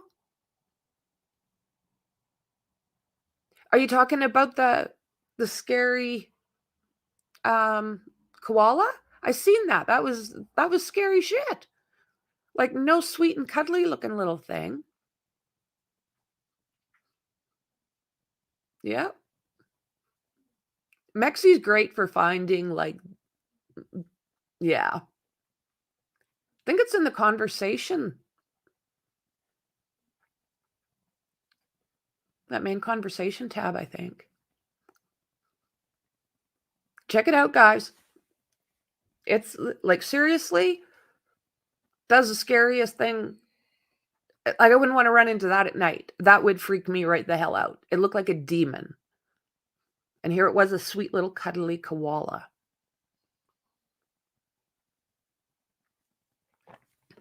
So how long do you guys think that when the defense gets to do their closing, how long do you guys actually think that will last? How long can it? Not keen, yeah.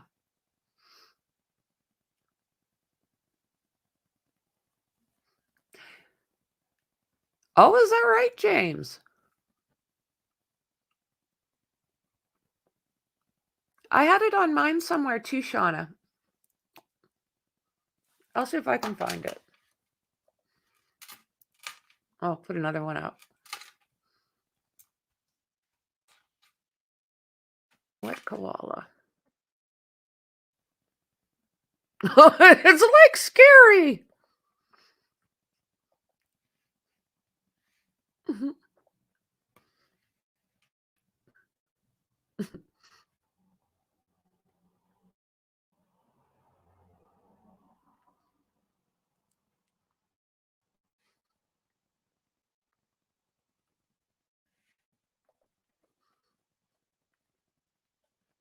Okay, first channel.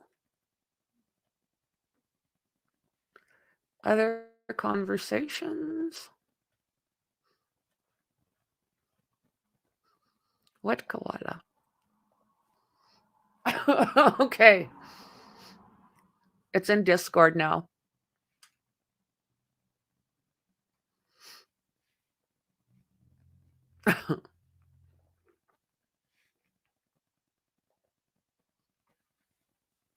Hey, a Mexi?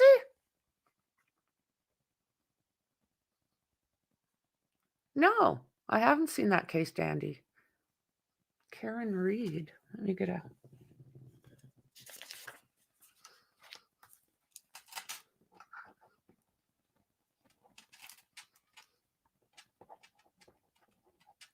Okay.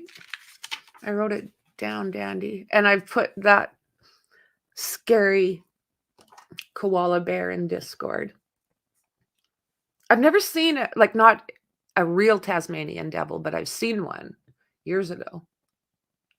Yeah, I don't know much about Russell Brand. I really don't. I just thought, I watched a couple, and his honesty, well, his, not his honesty.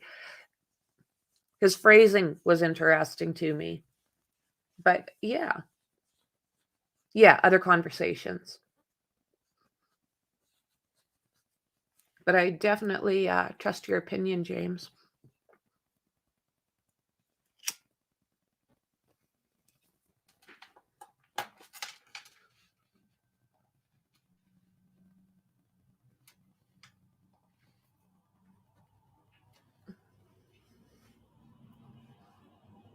Still on wait.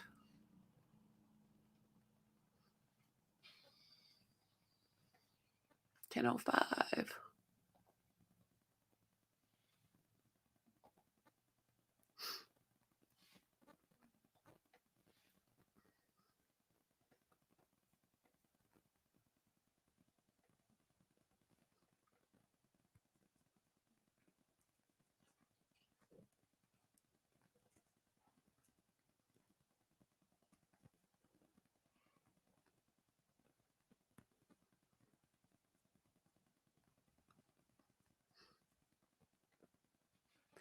So I'm not getting anything there. We're still on hold. A Tasmanian devil.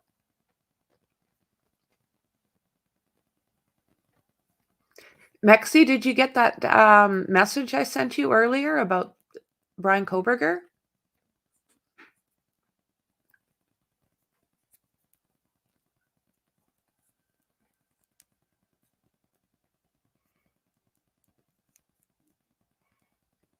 Did you do your thing last night, Mexi? Did you win?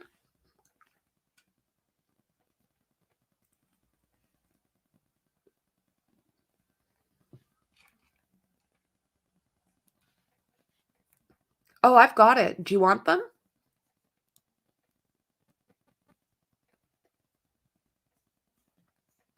Let's see here.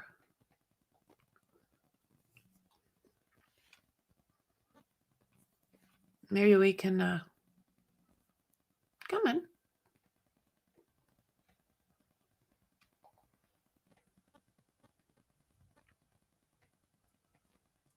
You've taught me well.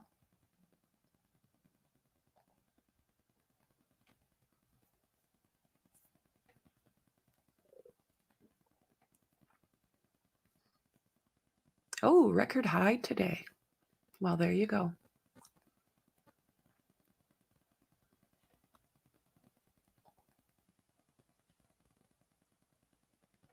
Oh, snap.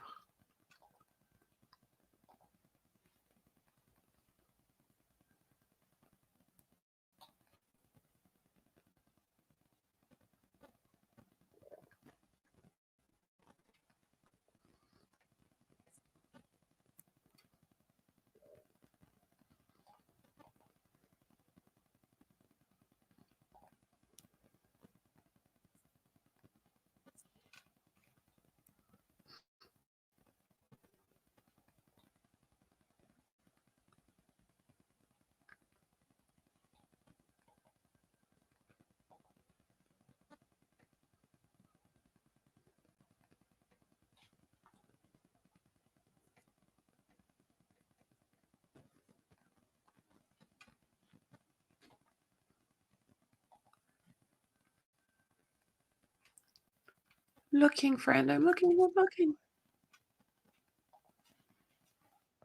That's better. There we go.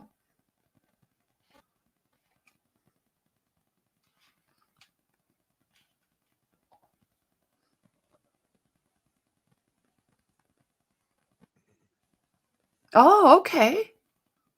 Thanks, James. I'm in. And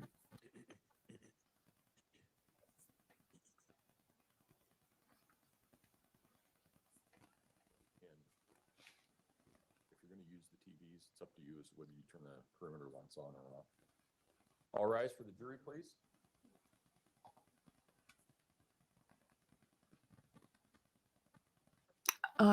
It's not letting me. Oh, okay. Honey banger.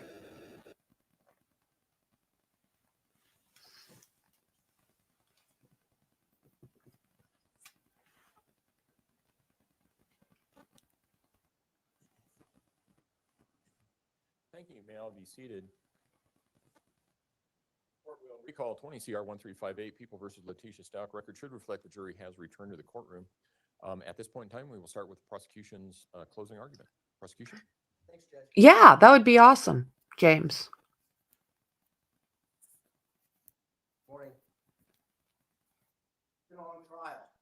You guys have sat through a lot of evidence, and you're going to have to sift through that evidence and sift through the instructions, kind of what we talked about when we were selecting you. They're not talking louder. Apply the facts of this case to the law that you now have been given.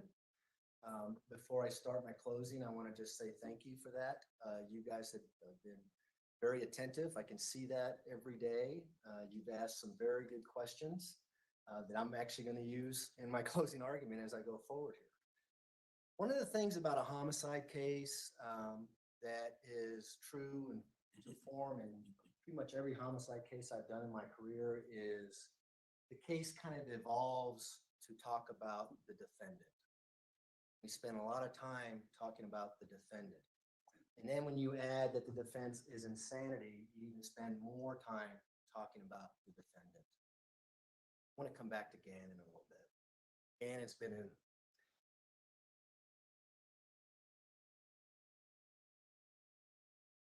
in a box back here for the whole trial.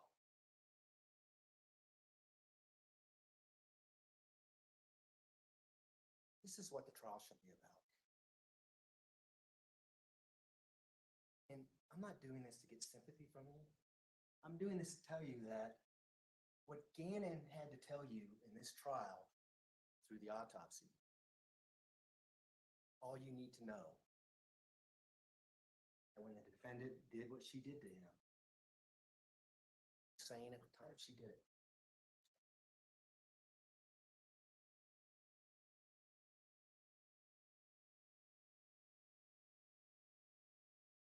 Not only do we know how he was killed and the effort and determination it took to kill him, we also know that his body was found in Florida. Body wasn't found in Florida. Do you think we'd be talking about insanity in this trial? It's a pure fact of divine intervention that Macon Ponder happened to be searching that bridge when he did. Remember, he said he searched that bridge every 2 years. Just so happened on March 17th, 2020, out there searching that bridge and he saw that suitcase. Dr. Lewis says it was crazy to drive a suitcase across the country and dump it over a bridge in Florida. Was it really? Think about the divine intervention of Gannon's body even being found to get here to where we're at right now. And the effort and determination that she took to hide his body. We're going to talk about that quite a bit more as I go through my closing. What I'd like to do now is talk about the autopsy and his injuries. I'm not going to show you any pictures. I'm going to tell you that right up front. I'm going to use the diagram. I wonder if we can have the TVs turned on. I can start with that. To describe his injuries, because his injuries are relevant. They're not only relevant to the crimes that she's charged with, the murder counts, but they're relevant to what her state of mind was when she committed those crimes. And so what we have up on the board now is People's Exhibit 144. You heard Dr. Ignacio testify. We showed you pictures of each and every injury that Gannon had to his body. This first diagram in People's Exhibit 144 kind of depicts the stab wounds. It also depicts the gunshot wound to his left chin area. Now, at least the group that I talked to in jury selection, we talked about every day of your life, you were training to be jurors. That means you're using your common sense to make decisions, just like you're going to have to today when you go back to the deliberation room. Just by looking at these injuries, what does your common sense tell you? Without Dr. Ignacio's testimony, Gannon was defending himself. He was fighting off. Despite having hydrocodone in his system. Made him lethargic. he somehow was able to fight her off. The injuries to his fingers, the injuries to his arms. 18 times. 18 times she took a knife. The locations of the stab wounds. What does that tell you? Use your common sense. It's not psychotic. It's strategic. The stab wounds are to the chest. As Gannon's fighting, the stab wounds are to his back. But it's not just stab wounds. You know that. He has to use judgment and reflection to get another weapon. What that weapon was, who knows? But she got a weapon and hit him in the skull 4 separate times. Go to the next diagram. I forgot to mention the strategic stab wound to his neck just underneath his ear, which we see in People's Exhibit 145. The diagram doesn't do justice to the skull fracture that she caused in him. Again, I'm not going to show you pictures, but I think, remember those pictures? Completely obliterated his skull. The amount of force it takes to do that, judgment, reflection. The next exhibit shows the injuries that he had to the top of his head. 4 separate strikes to his head. Wasn't good enough. Wasn't good enough for her. So, judgment, reflection, she goes and gets a handgun. She fires that handgun 3 times. I don't know how those bullets stay in the pillow. We can rack our brain for ages. I don't know how those bullets stayed in that pillow. I don't know that we'll ever know how those bullets stayed in that pillow. What matters is the bullet that went into Gannon. That bullet matched the gun she used that was still in the house. She attributed to Quincy Brown using, or Eduardo using, whatever story of the day it was. Judgment, reflection, location of gunshot wound.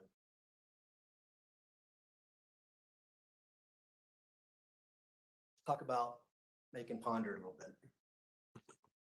Because as he drives to Florida, she checks in at about 12:22 in the morning, just after midnight, Candlewood Suites, Florida.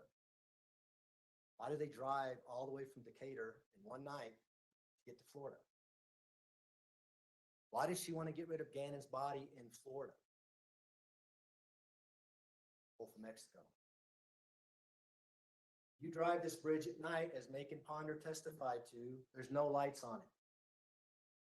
We know that sometime between, well, probably between 4 in the morning to 5 in the morning, she's out there. Look at the location where the body was found with the red arrow on People's Exhibit 63. More importantly, look at the space that she has to park this vehicle. I don't know where the pointer is, but you can see. It's right there on the window. Okay, thanks. You can see the shoulder here, and there's plenty of room. Why does she park there? Because she Can you hear better? 4 in the morning, there's no traffic out there.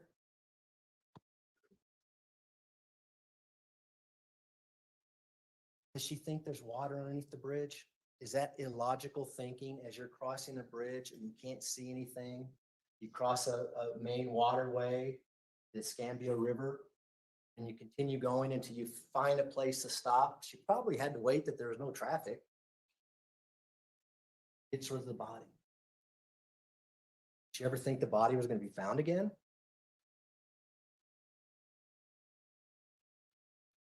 Go to the next slide. You see the suitcase underneath the bridge. And as Make and Ponder testified, it was where he and his coworker found it. It was clearly someone who dropped it directly over the bridge. There's an imprint that you remember seeing pictures of, and they ended up dragging it under the bridge, not knowing what the contents were. More importantly, not smelling anything. Why is that important? Harley didn't smell anything.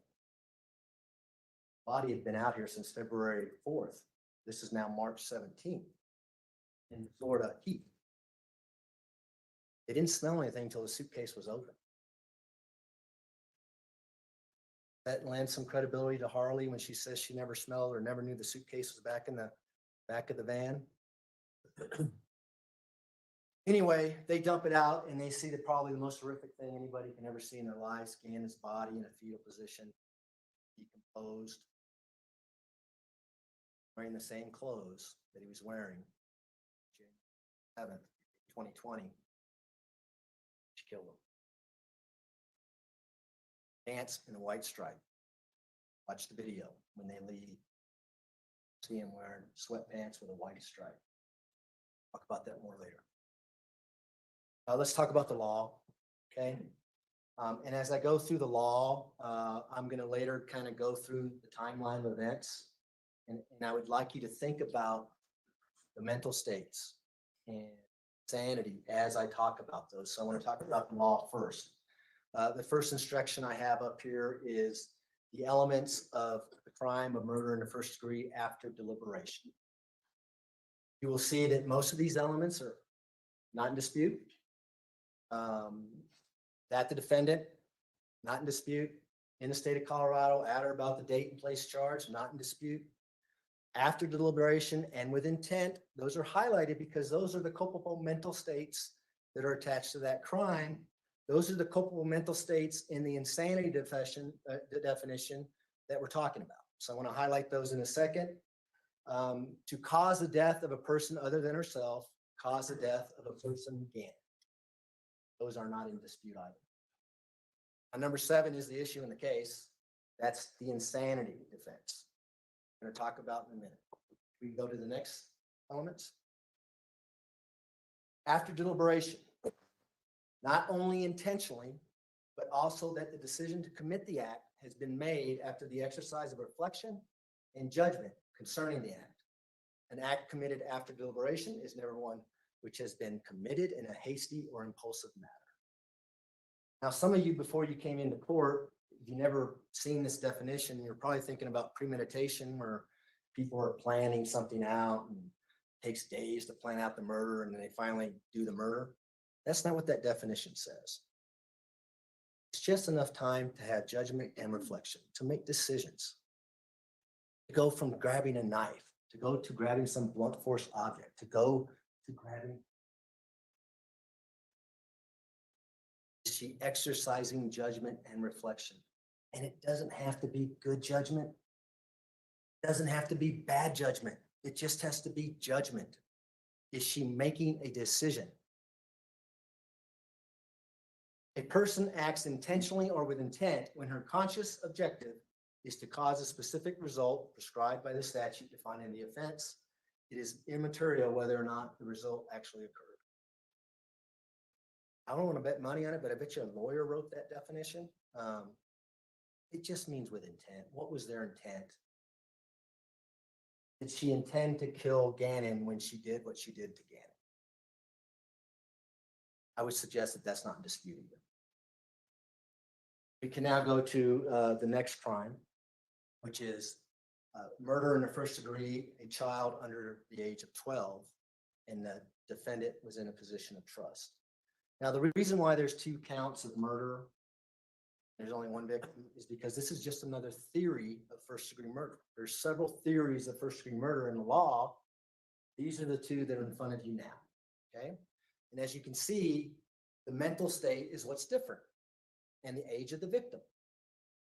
And then the defendant has to be in a possession of trust.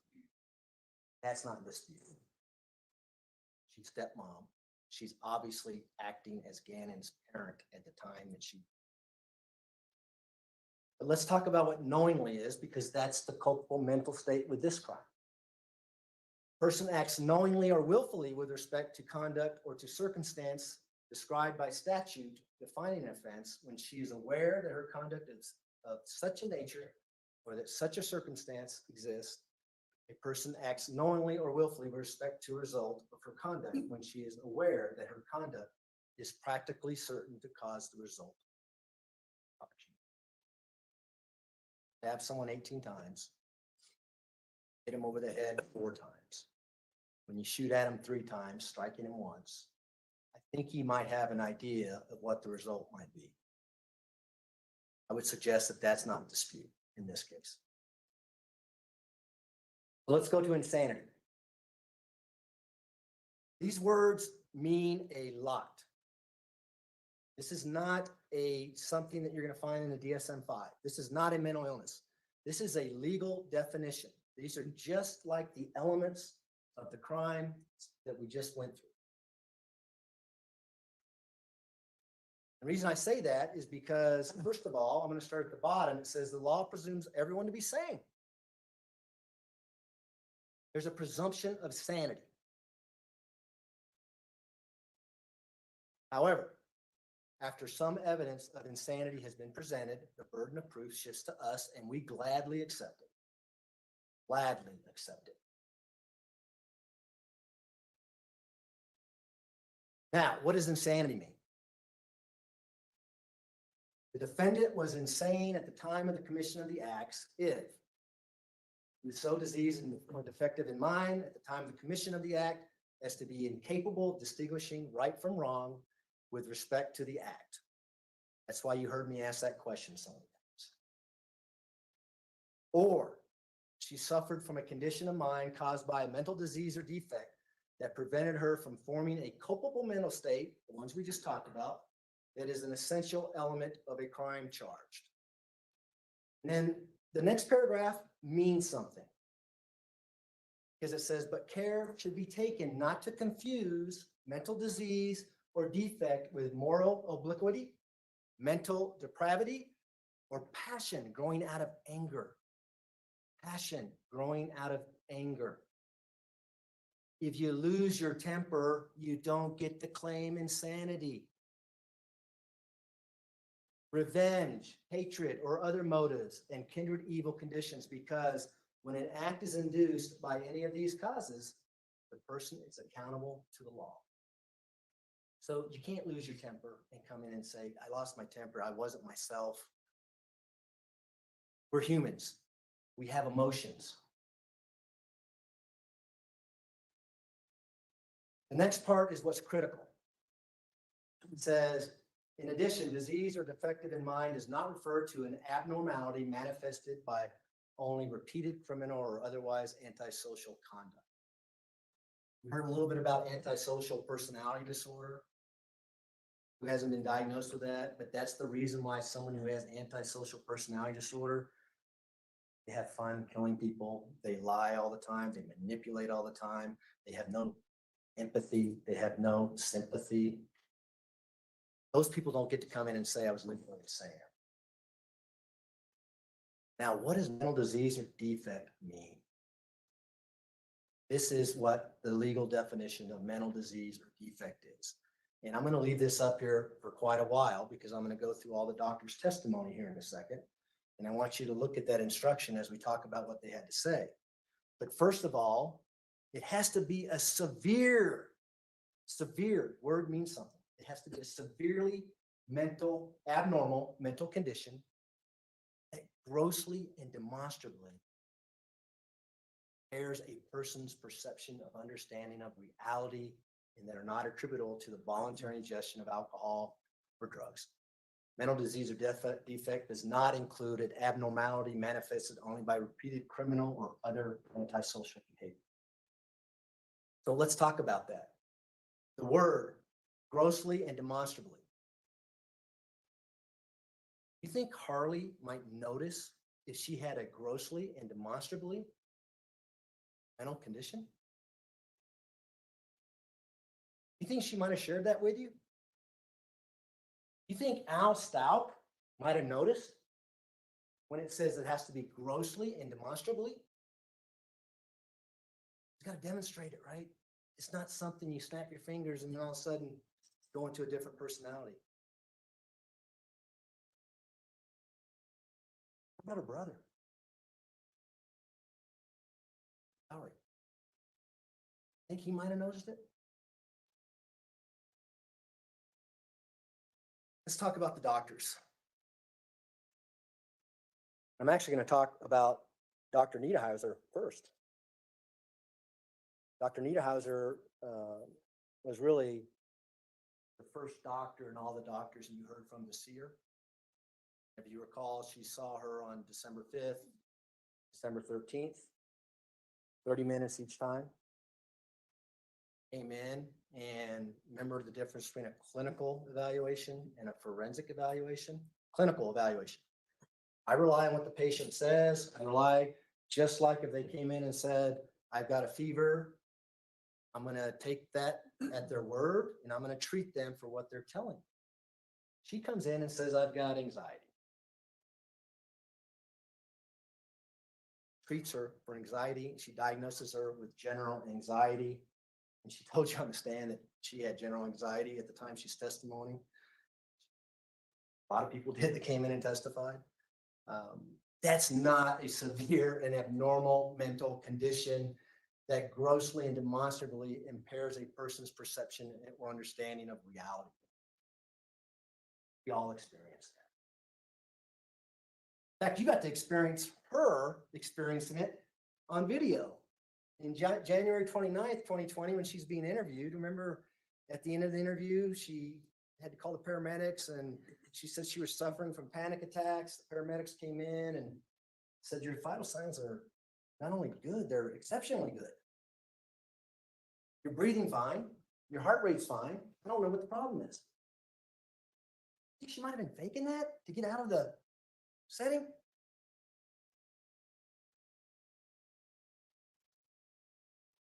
Dr. Niederhauser also tells us that she had no history of inpatient psychiatric treatment, no history other than anxiety of any other diagnosis for mental illnesses. And this is based on what the defendant's telling her. No evidence of psychosis. No reason to put her on an M1 hold. If she was experiencing psychosis in December of 2019, the doctor would have had an obligation to come in. That's the kind of stuff that talks about severely abnormal mental conditions that affects your vision of reality. It's not there.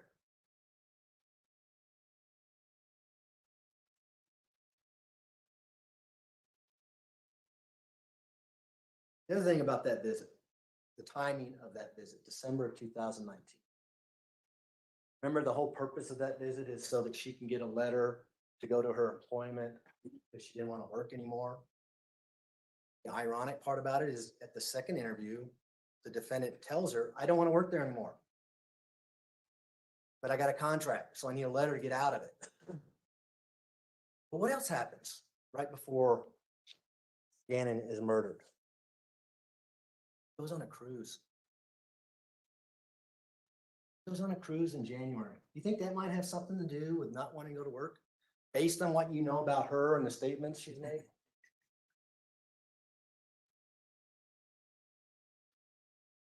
Dr. Moore, Christine Moore, she works at the jail. She's a psychologist. She evaluates people who come in who are charged with serious crimes, perhaps their first time in a jail. They evaluate to see if they're a danger to themselves or others. It's a psychological evaluation. She said it was a clinical evaluation. They also want to know if there's any medication they might need. What the defendant tells her is that she has anxiety. I didn't do the crime, not going to be a problem. That was on March 5th, 2020, first day of her visit in the jail. Dr. Moore spent quite a bit of time with her up until January 5th of 2021, seeing her either once every 2 weeks or once every week, depending on what was going on with her. March 20th, she goes to her and says, I just want to see how you're doing. and his body was found. Never in Florida. The reason why I'm telling you this is because she doesn't say, hey, Maria Sanchez did it. Or, you know what? I got dissociative identity disorder. You're a psychologist. I need help. Nothing. In fact, she told you there was no evidence during the entire time she spent with her that she had dissociative identity disorder or any other severe mental illness that meets that definition. This was less, well, it was a little over a month after the crime, January 27th to March 5th.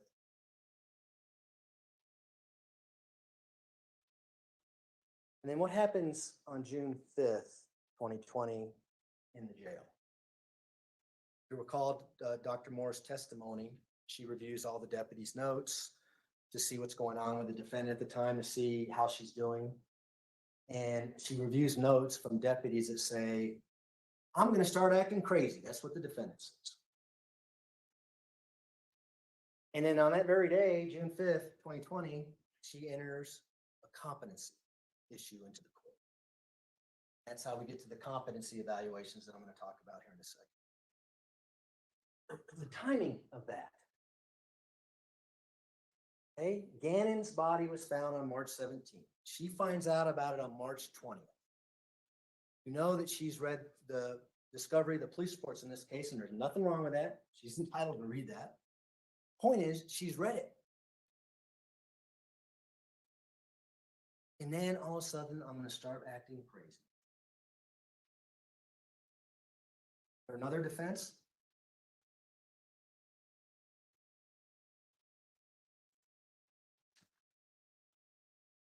no dissociative identity disorder, certainly no Maria Sanchez during her entire time or entire visits with Dr. Moore for that year period of time.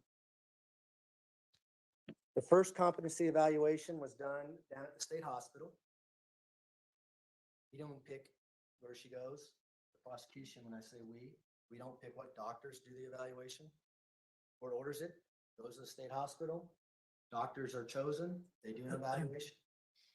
What's relevant about this first competency evaluation that takes place on July 20th, 2020, she goes to the state hospital, is that they have a 2-week observation period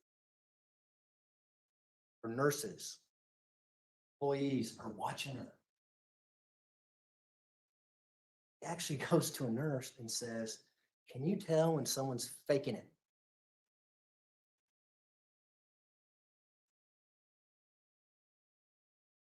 Dr. Torres and Dr. Gray actually, they do a forensic interview with her on August 4th, 2020. Again, now we're in a forensic mode. Now we're not just going to listen to what she has to say. We're going to look at collateral information. We're going to call Al Stauch. We're going to try to call Harley.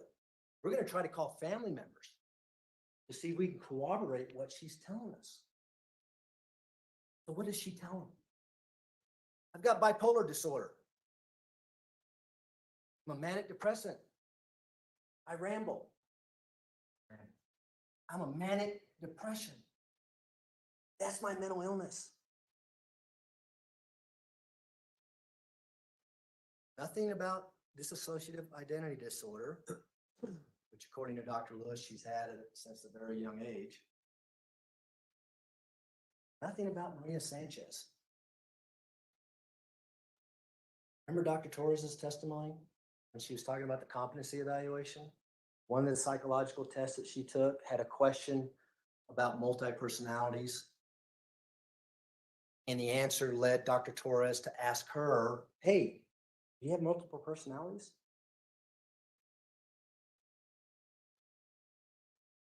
This is August 4th, 2020.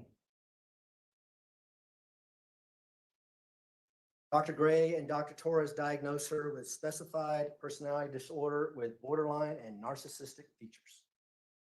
Talked about that a little bit. Now, does it meet that definition? How do we know if it meets that definition? Her actions. how other people's perceive her.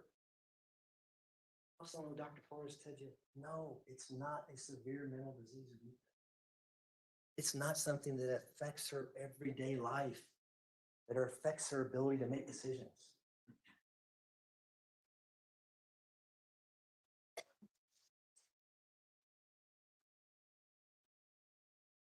No evidence of psychosis during that evaluation either. No history of inpatient treatment during that evaluation. Psychological testing. MMPI-2. Remember that test? What does that test tell you and told Dr. Torres and Dr. Gray? That she exaggerates psychiatric to the point where even people who are hospitalized for their mental illness don't answer questions that way. You think she might be faking it? Now we go to the second competency evaluation with Dr. Grimmett. Now, remember how Dr. Grimmett became involved in this case? The defense at the time, and it wasn't these defense attorneys, requested that she do the evaluation of the second competency evaluation. We had nothing to do with that. So now this happens on December 22nd, 2020. That's when Dr. Grimmett talks to her. And so I want you to think about how it's progressed now. Now she starts talking about dissociative identity disorder and bipolar disorder. When I say she, the defendant. That's what the defendant is telling Dr. Grimmett. She says she has 4 distinct personalities. None of those 4 were Maria Sanchez. Remember what Dr. Grimmett testified to, that she was, first of all, creating these names. Second of all, like Jasmine was a Disney character. Talked about vampires. Twilight. I've seen the movie Twilight. I know I hate admitting that, but I've seen it. And she cited the characters from that movie. And Dr. Grimmett said, wait a minute here. You're just telling me characters from a movie? That's not dissociative identity disorder. But she evaluated her for it because that's what she's telling. Dr. Grimmett evaluated her for DID. Said, no, not there. I don't even need any more information. I don't need to rule it out. It's not there. She also diagnosed the defendant with other specified personality disorder with borderline and narcissistic features. She also told you that it doesn't fit that definition.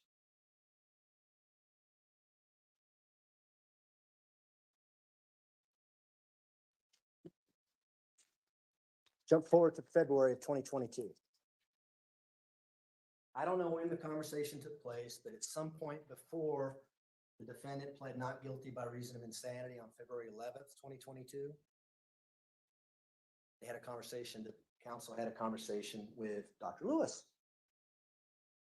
Remember, Dr. Lewis testified that I recommended you change your plea to not guilty by reason of insanity. Why is that important? Why did I ask her about that? I think that put a little pressure on her. And she says, I recommend you plead not guilty by reason of insanity, and I'll do the evaluation. Why didn't she do the evaluation right away? Why'd she wait till November? Come out and talk to the defendant. Needless to say, when she pled not guilty by reason of insanity in February, the same process happened as happened when she raised competency. Sent down to the state hospital. The state hospital chooses who's going to do the evaluation. They make a decision on who already knows the case. Dr. Torres and Dr. Gray already read all the discovery in this case. They knew the facts of the case. They knew the defendant, but they're doing a different evaluation. As you remember, competency goes to her state of mind at the time they're doing the evaluation. What's her understanding, what's happening in the courtroom, whether or not she can get along with her attorneys, that kind of thing. Insanity is completely different. Insanity, you got to go back, just like the law says, at the time of the crime, what was her mental state? So that's a much broader evaluation. You got to look at everything. So Dr. Torres and Dr. Gray, they also reach out again, call out. They attempt to talk to Harley, family members. to see what's going on with her. But what is the defendant saying now? Gone off of bipolar now. And now she's created more personalities as part of this dissociative identity disorder. Is it just a coincidence that she's consulted with Dr. Lewis prior to all this? Now Maria Sanchez comes into play during this evaluation.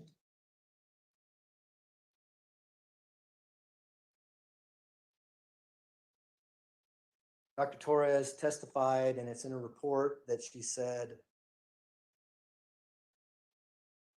there is no credible evidence to conclude she has a condition that conforms to the definition of a mental disease or defect. Pretty powerful language. That's powerful language. No credible evidence. What's also interesting about this evaluation compared to Dr. Lewis's evaluation is they do 2 interviews, if you remember. One was in March, one was in June. The March interview, I think I couldn't count how many questions, but it wasn't a lot of questions asked. It was the defendant talking. They just let her go. In June, they asked more questions. One of the questions that Dr. Torres asked is, can we talk to Maria? Can we talk to Maria Sanchez? She said, no, Maria just doesn't come out. There's got to be some kind of stressor. There's got to be a triggering event, which coincidentally is exactly what the DSM-5 says. I can't just summon Maria. You saw on Wednesday how that happened. It was magic, according to the Dr. Lewis.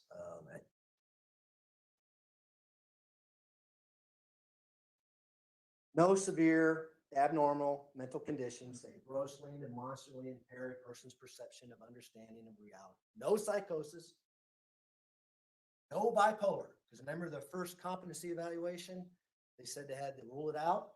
They've ruled it out. Bipolar does not exist with this defendant based on Dr. Torres and Dr. Gray. They also said no dissociative identity disorder. Didn't have to rule that out. They had enough to say there's no credible evidence. That's not there. They continued on with the diagnosis of other specified personality disorder with borderline and narcissistic features. Dr. Torres and Dr. Gray came to the conclusion that the defendant was not legally insane at the time of the crime. Let's go to the next slide, which is the credibility instruction.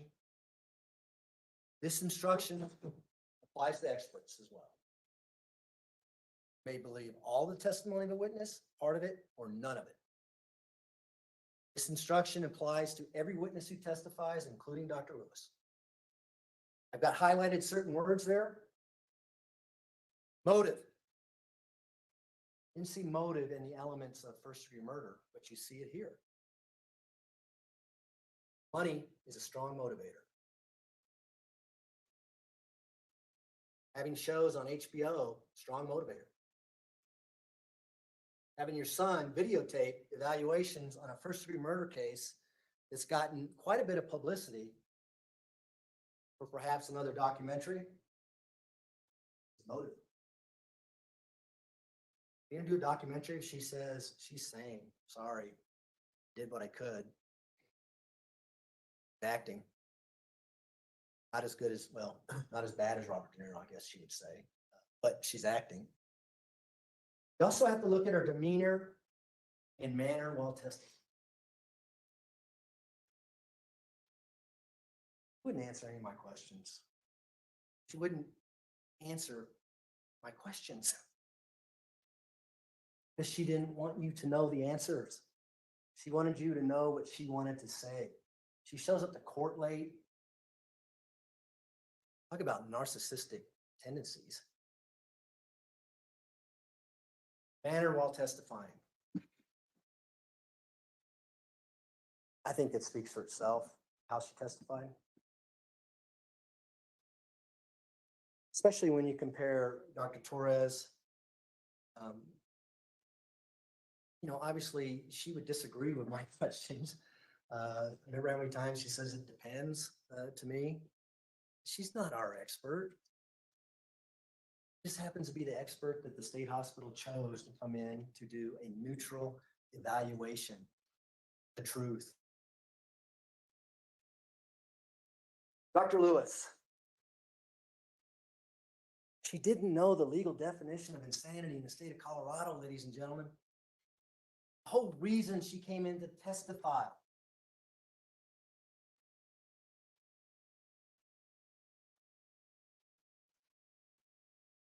I'm not even sure what her opinion is anymore, based on your questions at the end. Remember how she answered it? About the MRI and the EEG that she withdrew? My opinion is ongoing.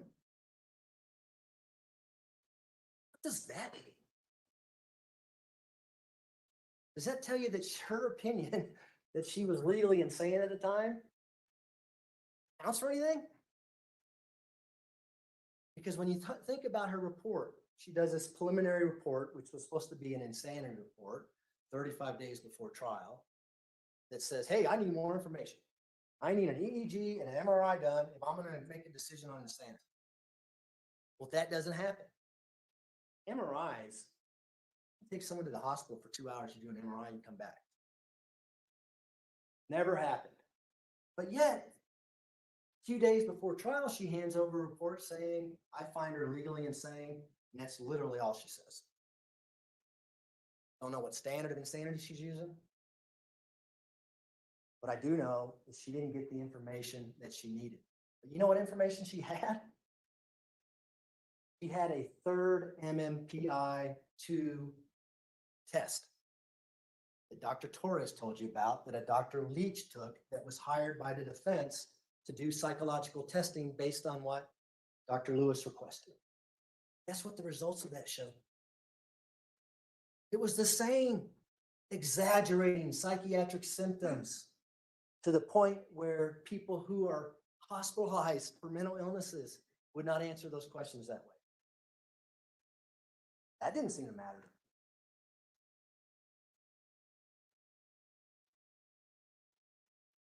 I want to talk about the facts of the case, and the reason why I want to do that is because I think it's important for you to look at the defendant's actions before, during, and after she killed him. I'm going to start with the video of Gannon's burns.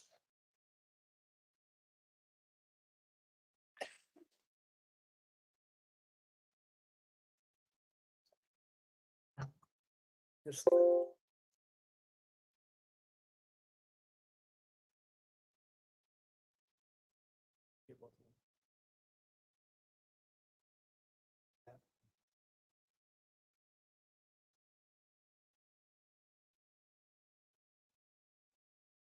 Two, I just don't know what to do.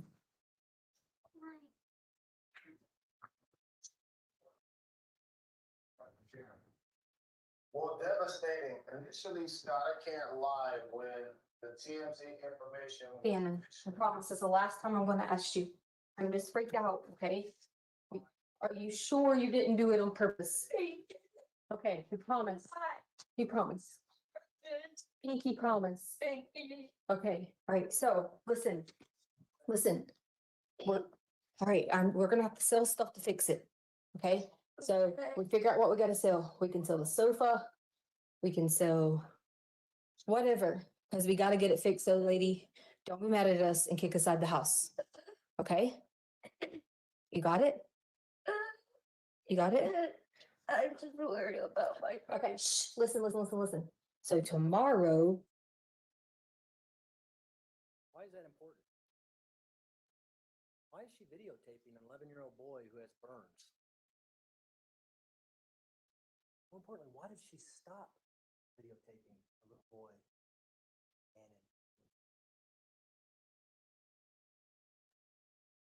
It might be because Gannon said, I'm just worried about my burns. I think that was the purpose of that video.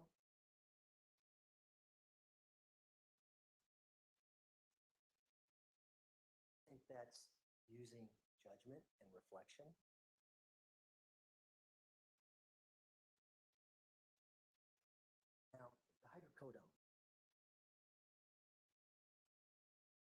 can't stand here and tell you how that got into Gannon's system. All I can tell you is there's only one person there that could.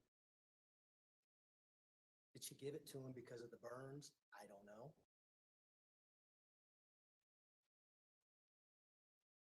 But when she gave it to him, do you think that's using judgment and reflection?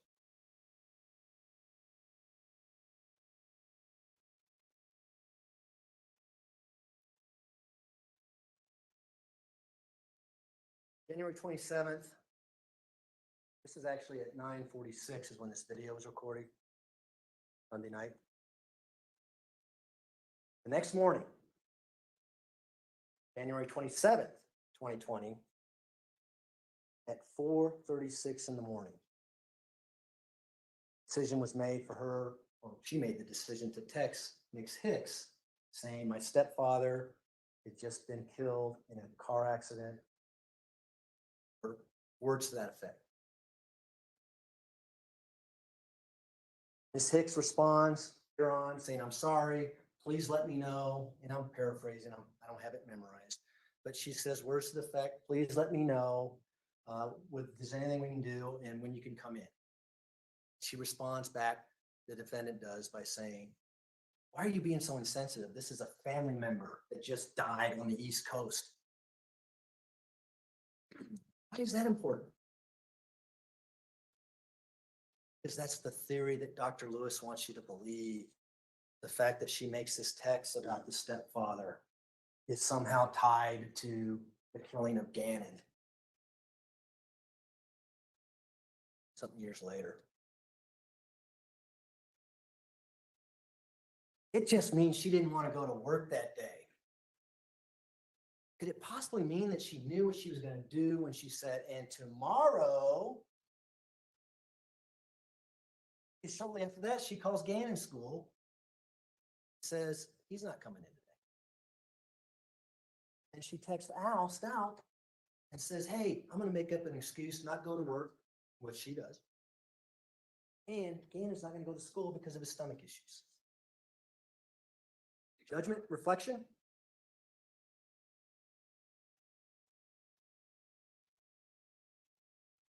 Then on that same morning at 8:14 and 8:16 a.m., she takes that picture of Gannon in bed. Why did she take a picture of Gannon in bed and text it to Gannon's father, Al? Look, Gannon's alive. He's here. He's sick. He's in bed.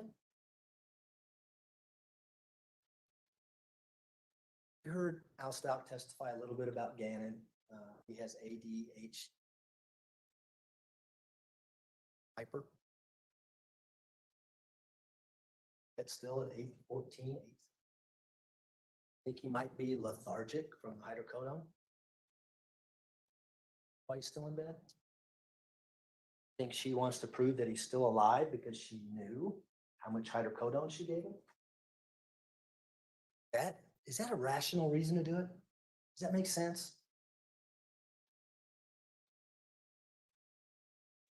January 27th at 9:54 a.m. Text Al from her phone. This was your question, by the way. She texts Al from her phone saying, I left my phone at home before she left the house.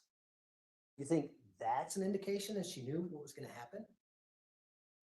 Is it that far-fetched to think that she knows Gannon had been poisoned and that something might happen to Gannon? Then at 10:12 a.m., they leave in Al's truck. And again, this is the video that you saw that you can see his pants with the white stripe down him when they leave.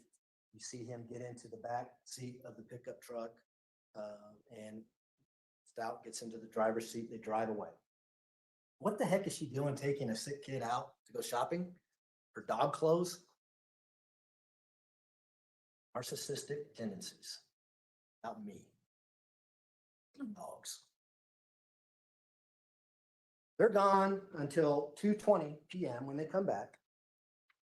You saw the videos. She drives in the back of the driveway. She's got to back in and then drive back in. Eventually, the truck comes to a stop.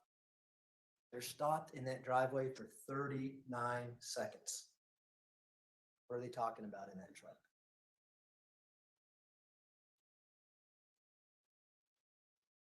Doors open, you see the leg drop, you see Gannon beeline right through the garage.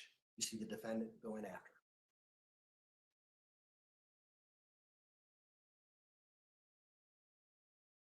At 2:26 p.m., see the defendant come out, move on from the driveway, back it into the garage.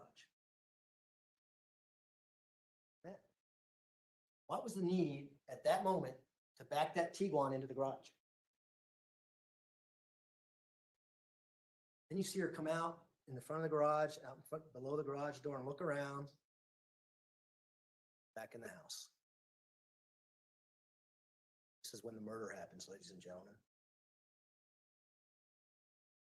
30, right in that time frame. There's no activity on her phone. And does autopsy. Attacks him with a knife. Good enough.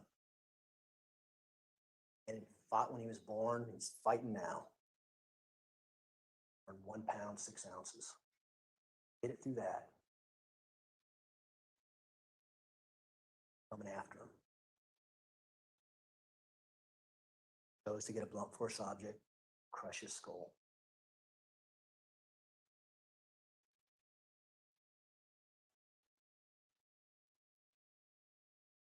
Not sound like rational thinking, but it's certainly thinking.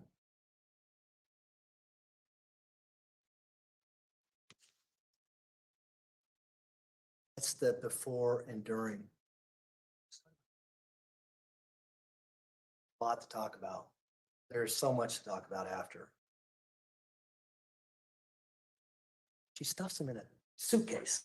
She drags his body to the storage room, opens the large green suitcase, somehow manages to squeeze him in there, gets the blankets off the bed, wraps him up in that, pillows, picks up the shell casings, does something with a knife, does something with a blunt force object. She sticks him into the storage room and throws boxes on him.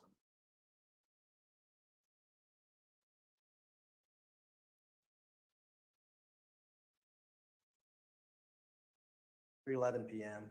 Al texted her, said, "Are you sleeping?" No response from the defendant. Lena gets home. She gets to the house about 3:15 p.m. The bus comes by about 3:11 p.m. Doesn't let Lena in the house. She makes Lena stay outside because she's got work to do. Got to clean that bloody mess in that room. Got to hide evidence. Got to tamper with things.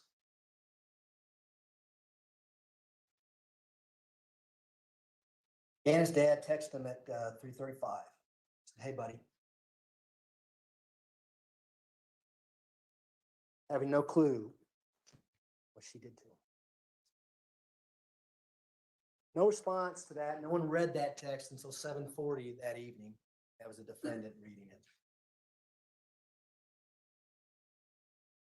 6:27 p.m., the defendant texts Al and says, "Gannon went to a friend's house. He was supposed to be home at 6. He's not home yet." 6:55, she calls 911. You heard that call. How can she do this? How can she talk to Gannon's father like nothing happened? That traits of an antisocial personality disorder, the fact that you can have no sympathy, go cold and callous, and act like nothing happened. And she does it through the whole day. You guys know that.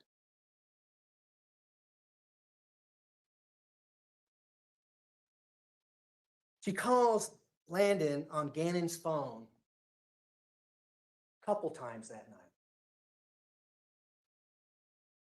Is that a trait of an antisocial personality disorder? Landon gets a call from Gannon. She knows he's missing, and it's her.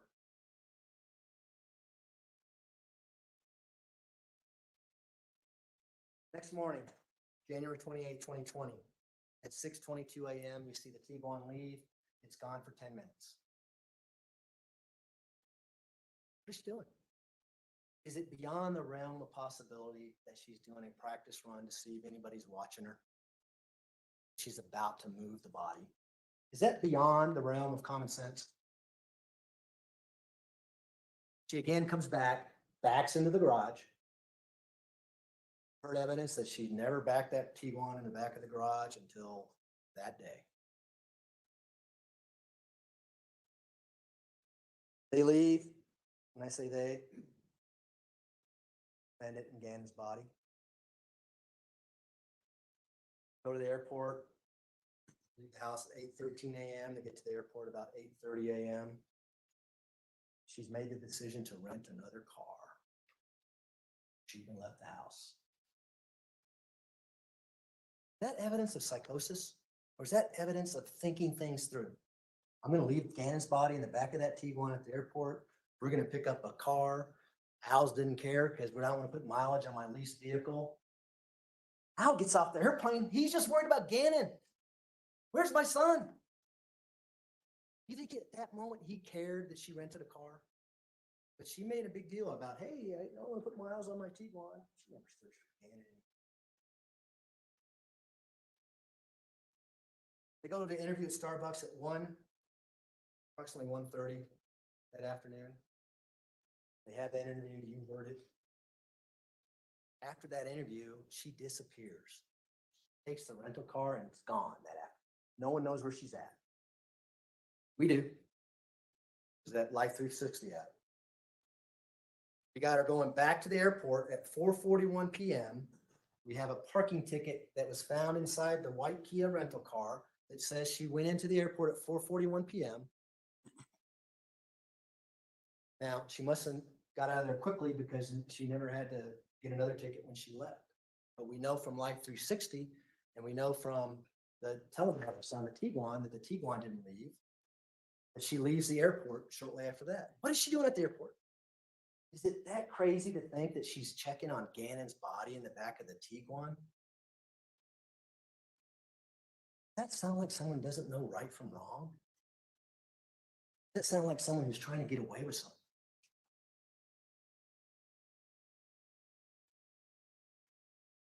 At some point that afternoon, as Al Stauch is out looking for his son, he goes to French elementary school. And he goes there because his wife, the defendant, says, I left the Tiguan there. That's a critical moment in the investigation because when he sees the Tiguan is not there, he now knows that his wife had something to do with the disappearance of Gannon. And the investigation starts to look at her. Because he has a second interview that night, he tells the police, you know, I didn't think much about that rental car until I went to French Elementary and I didn't see the Tiguan there like she told me it was.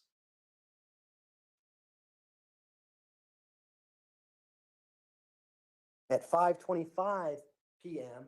that night on the 28th, she tells Al Stauch, you need to get an attorney.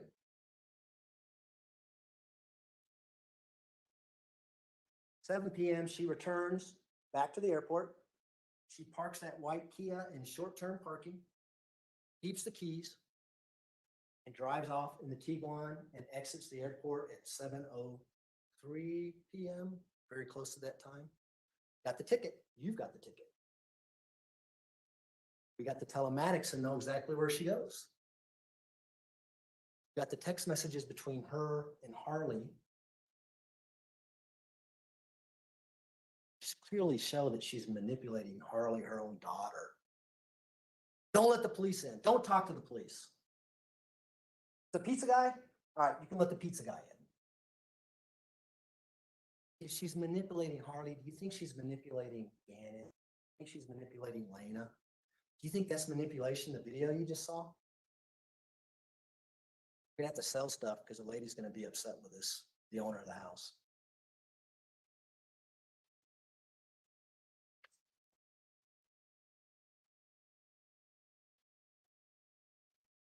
Goes to the S-curve in Palmer Lake. You know that at 9:23 p.m. She's there for at least 5 minutes. We don't know why actually she's there. We know that the board was found there sometime in mid-February when we started searching there based on the information we had from our Life 360 and the telematics. We know that board had Gannon's blood on it. DNA matched it. Why is she going out to hide the body there? I don't know. Probably because it's a good location. She can't keep it in the Tiguan. She know right from wrong? At 12 a.m., 28th into the 29th, Harley drives out to her employment to pick her up. They leave the Tiguan there overnight. This whole time while she's missing and dumping Dan's body up in Palmer Lake, Detective Bethel is trying to get her to come in for an interview. Remember that? Now Stauch's trying to call her to get in for an interview. Her phone's on airplane. The next morning, Harley drives her to the airport. They drop off the keys to the Kia. When I say drop it off, they threw the keys to the Kia to an attendant, left. That rational thinking? That someone who didn't want to get caught?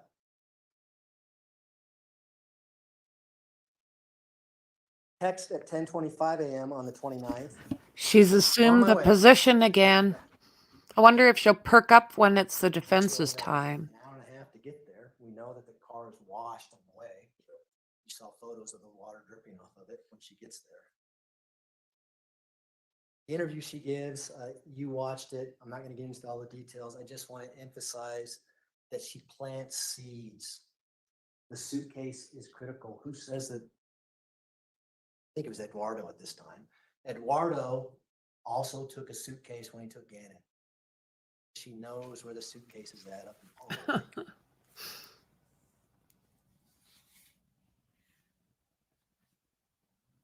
On January 30th, 2020, her family shows up, Dakota Lowry, Brenda Awkward, and Deborah Locklear, her mother.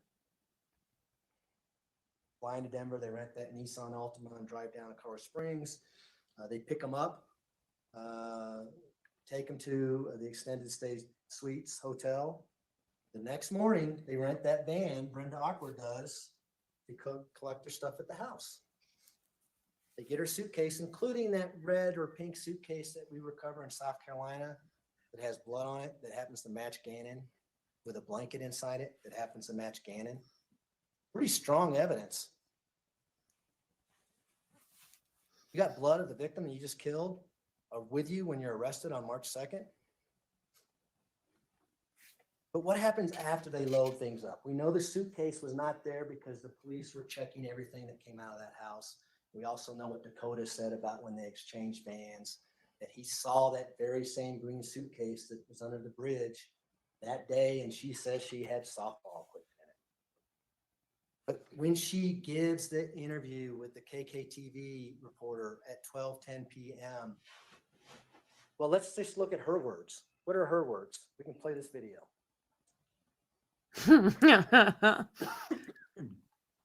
This woman. You are. I am Tisha Stauch, which is Gannon's stepmother. You've been a part of the investigation since the very first time. You were the last person to see him. Is that right? Correct. What did you see when you last saw him? Well, I'm not allowed to talk about anything with the case. I would more so be willing to talk about how the community needs to have faith and continue to work together and not make these false accusations. And Oh boy. I would never, ever hurt this child. And I know there's some questions out there about, okay, so tell me what happens. That's up to the investigations when they end up letting you guys know, but I've cooperated with them, even to the point that we were held with a gun, and my daughter, a 17-year-old who serves our country in the United States Air Force, who has never committed a crime or done anything wrong in her life, was put in handcuffs over the keys that was in her purse so they could take her car. I'm just ready for Gannon to come home. Most importantly, for him to see his family. But second, I am going to be so ecstatic when I'm able to say to people that I hope they have a really sincere apology for all these theories that have came out online, for all the things they said that I have done or people have done. And I just want everyone to know that we're going to find Gannon. Can you talk to me a little bit about him? I don't know it.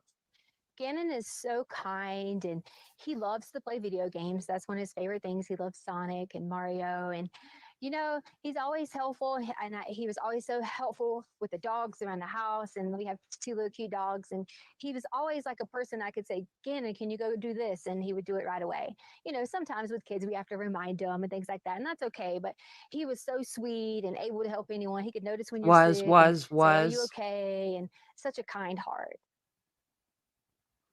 We should all come together and wait until the end and see what happens, because Gannon's going to come home. Any message for Gannon? The message for Gannon I have is, Gannon, when you get here, you'll be able to truly tell what happened. Unreal. And then I really hope I get a sincere apology Unreal. from everyone who has made all those things, especially from my husband. Brutal. Lying little biatch. Evidence that she might have some antisocial. Yep. Exactly, James.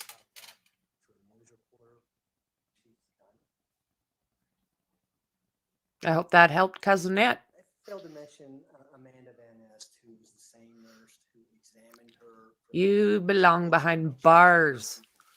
First interview that she Not in a medical facility. Behind bars. examined her head and found no injuries. But what else did she do?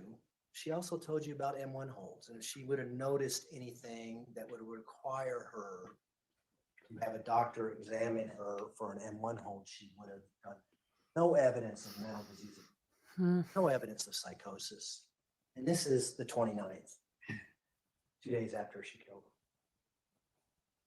We know that a GPS tracker was later placed on that Nissan Altima, and you know where she went when she disappeared for 2 hours and told her family that she was going to a pet store. Got her right back at the escort. She picks up Gannon's body, puts him in the trunk of that Nissan Altima, leaves the board out there, later found, drives back to the hotel after she goes and gets some more dog outfits. And when she gets back to the extended stay suites, she's got to move Gannon's body from the trunk to the van that Brenda Awkward rented earlier that day.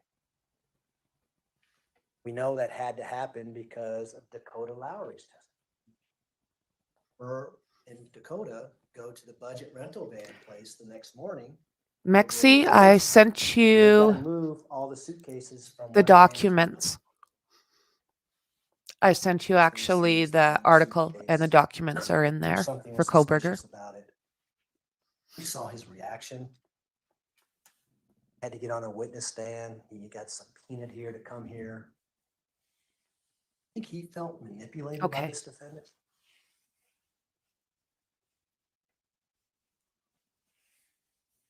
You know the rest of the story. She drives across country with Harley. She's using the Ford Motor Company to check into hotels. They got a little scheme you saw in video. Harley would go in with the dogs. She'd check in as one person. All rational thinking. It's also very rational. Social personality traits, perhaps. They drive all the way to Florida. They get there February 4th. Another divine intervention. The power up at 4:36 in the morning in between the hotel and where Gannon's body is found. Every 24, 25 hours it happens. It happens at that moment. That tells you that van is on the move in the middle of the night. Yep. Tells you she dumped Gannon's body that night. Yep. For the early morning hours of February 4th. Yep. I'm going to go too fast now because I've been talking way too long. I want to talk about the pretext phone calls. You know all the stories. I'm not going to get into the details. Eduardo, immunity, Quincy Brown, several different versions of that. Bike accident, Uncle Matt. Pregnant girl. One that significant, and she says, I'm so sorry, Al, for lying to you. I'm going to tell you the truth. I wasn't in the car when I left Petco. It wasn't in the truck. Fake pregnant lady with cash. She's laundering money. She's arrested on March 2nd, 2020. She comes up with a story of now how it's Angel, the babysitter. who did it. I didn't hear that. Suitcase with Gannon's blood found on her. We've got all the searches on her phone that I'm not going to go through. You just saw it a few days ago. But what I'd like to talk about is what people who are truly legally insane do under these circumstances. Because there are people who are truly legally insane, ladies and gentlemen. They don't Yep. act like that. Nope. If they don't have the capacity to know right from wrong, they're not going to hide the body. Yep. They're going to act like nothing happened. Yep. They may even do the crime if someone's there watching them because they don't know that it's wrong. Yep. You think she would have done this to Gannon if anyone was in the room with her? Nope. Of course not.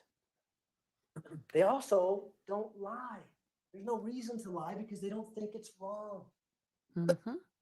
So they come in and they say things like, my God, I heard a voice that I thought was the devil. And the devil made me do this. I had no choice. Mm-hmm. Why are you even talking to me about it? That's what we're talking about when we talk about a severe mental disease or defect. Mm-hmm. When we're talking about the capacity to form the intent or the capacity to use judgment and reflection, I'm going to refer you back to Mice and Men, the book. Mm. I read that a long time ago, but I still remember. It's Great about show. George and Lenny during the Depression. And George. George is a smart George. one. But Lenny has some severe mental illnesses. Lenny likes to pet rabbits. He's such a big guy that he doesn't even know his own strength. So he would pet rabbits to the point where he would kill them. Mm-hmm. That's what we're talking about when you don't have the capacity to form the intent to kill because the mental illness doesn't allow you to. We're not talking about someone who makes choices to get weapons to kill with.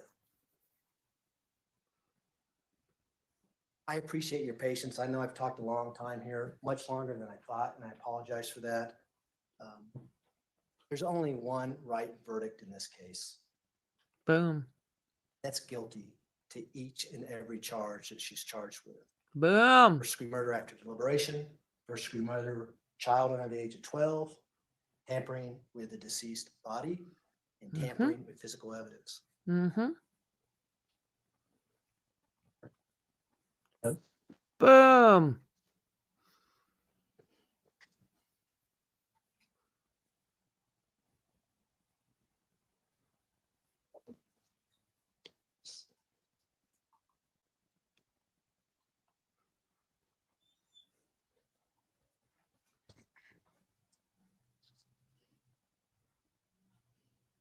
Can we switch over?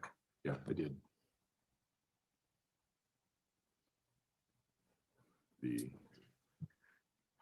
B.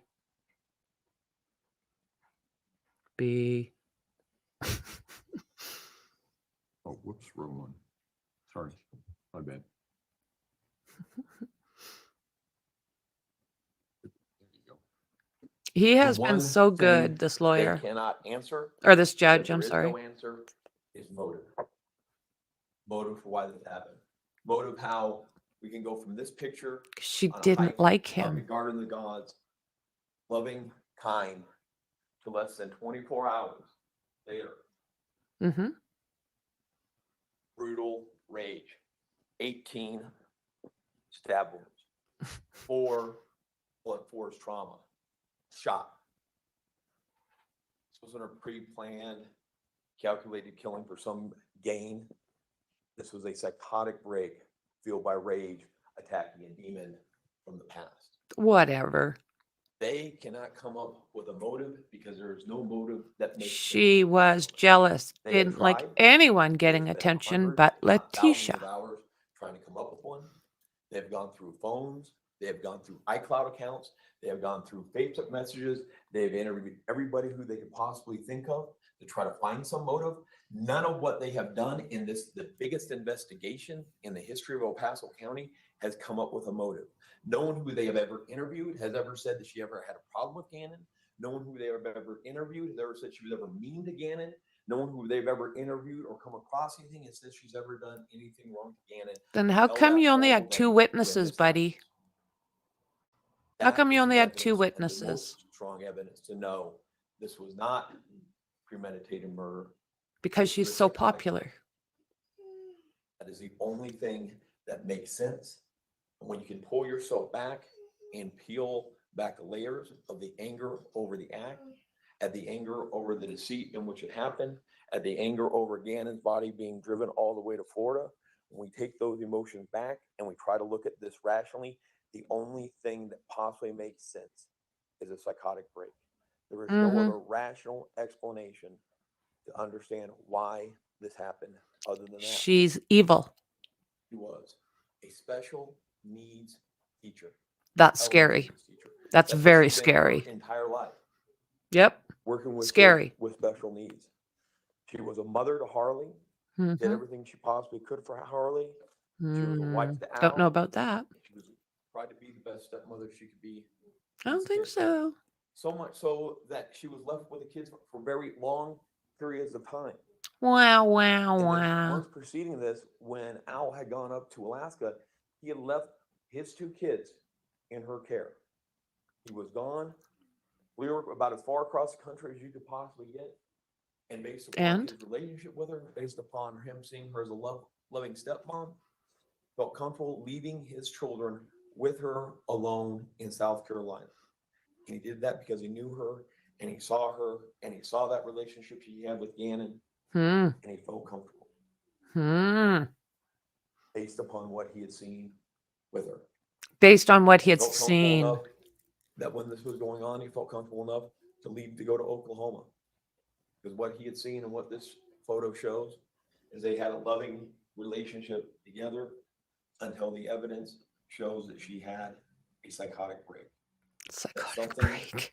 Mental illness from her past got triggered. Well said, Temporary Dandy. period of psychosis. That's the only rational explanation that had been presented.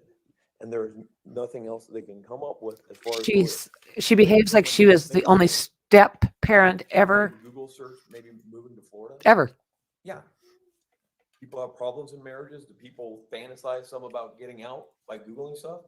But how would brutally murdering Gannon, how would stabbing him 18 different times facilitate that move? It wasn't.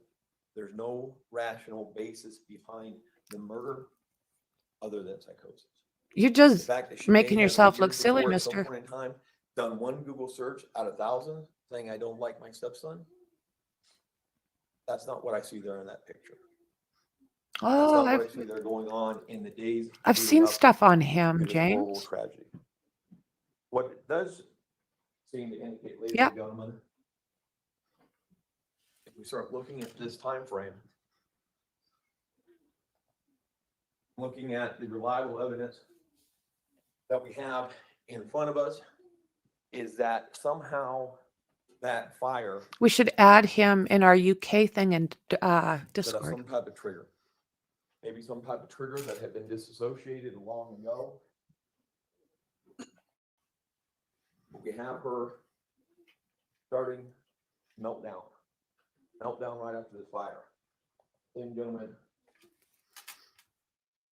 Dr. Lewis used the term wacky a lot, maybe not the most scientific term, but when something seems irrational, when something doesn't seem to make sense, we have to consider mental illness, and we have to consider possible psychosis.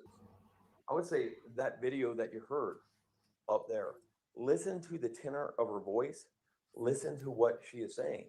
I She added says, him "I'm in the freaked out." When you UK listen to her section. voice, she is freaked out.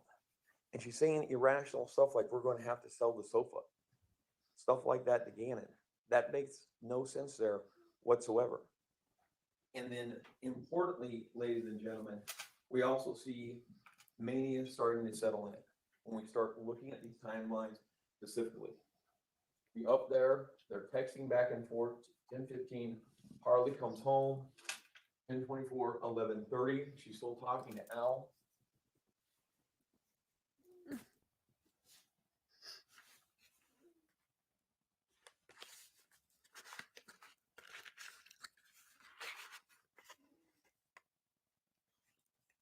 Oh, I like that, Dandy. Damn. 2:48, she's texting Al.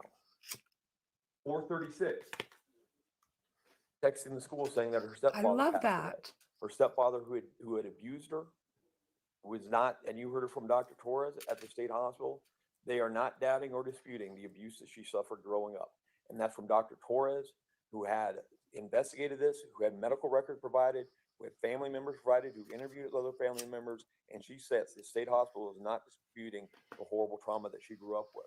And the person who It doesn't mean you're going to grow up to pull this crap. that's who she calls and says dies at 4:36 in the morning. What is more important by this, ladies and gentlemen, important to look at. What is Bonus also to be seen, babies. what is she not Yes. doing? She's not I sleeping. whistle. She is manic at this point in time. She is texting throughout the night. 2:48, 4:36, 4:36 again, 5:03, 5:49, 7:32.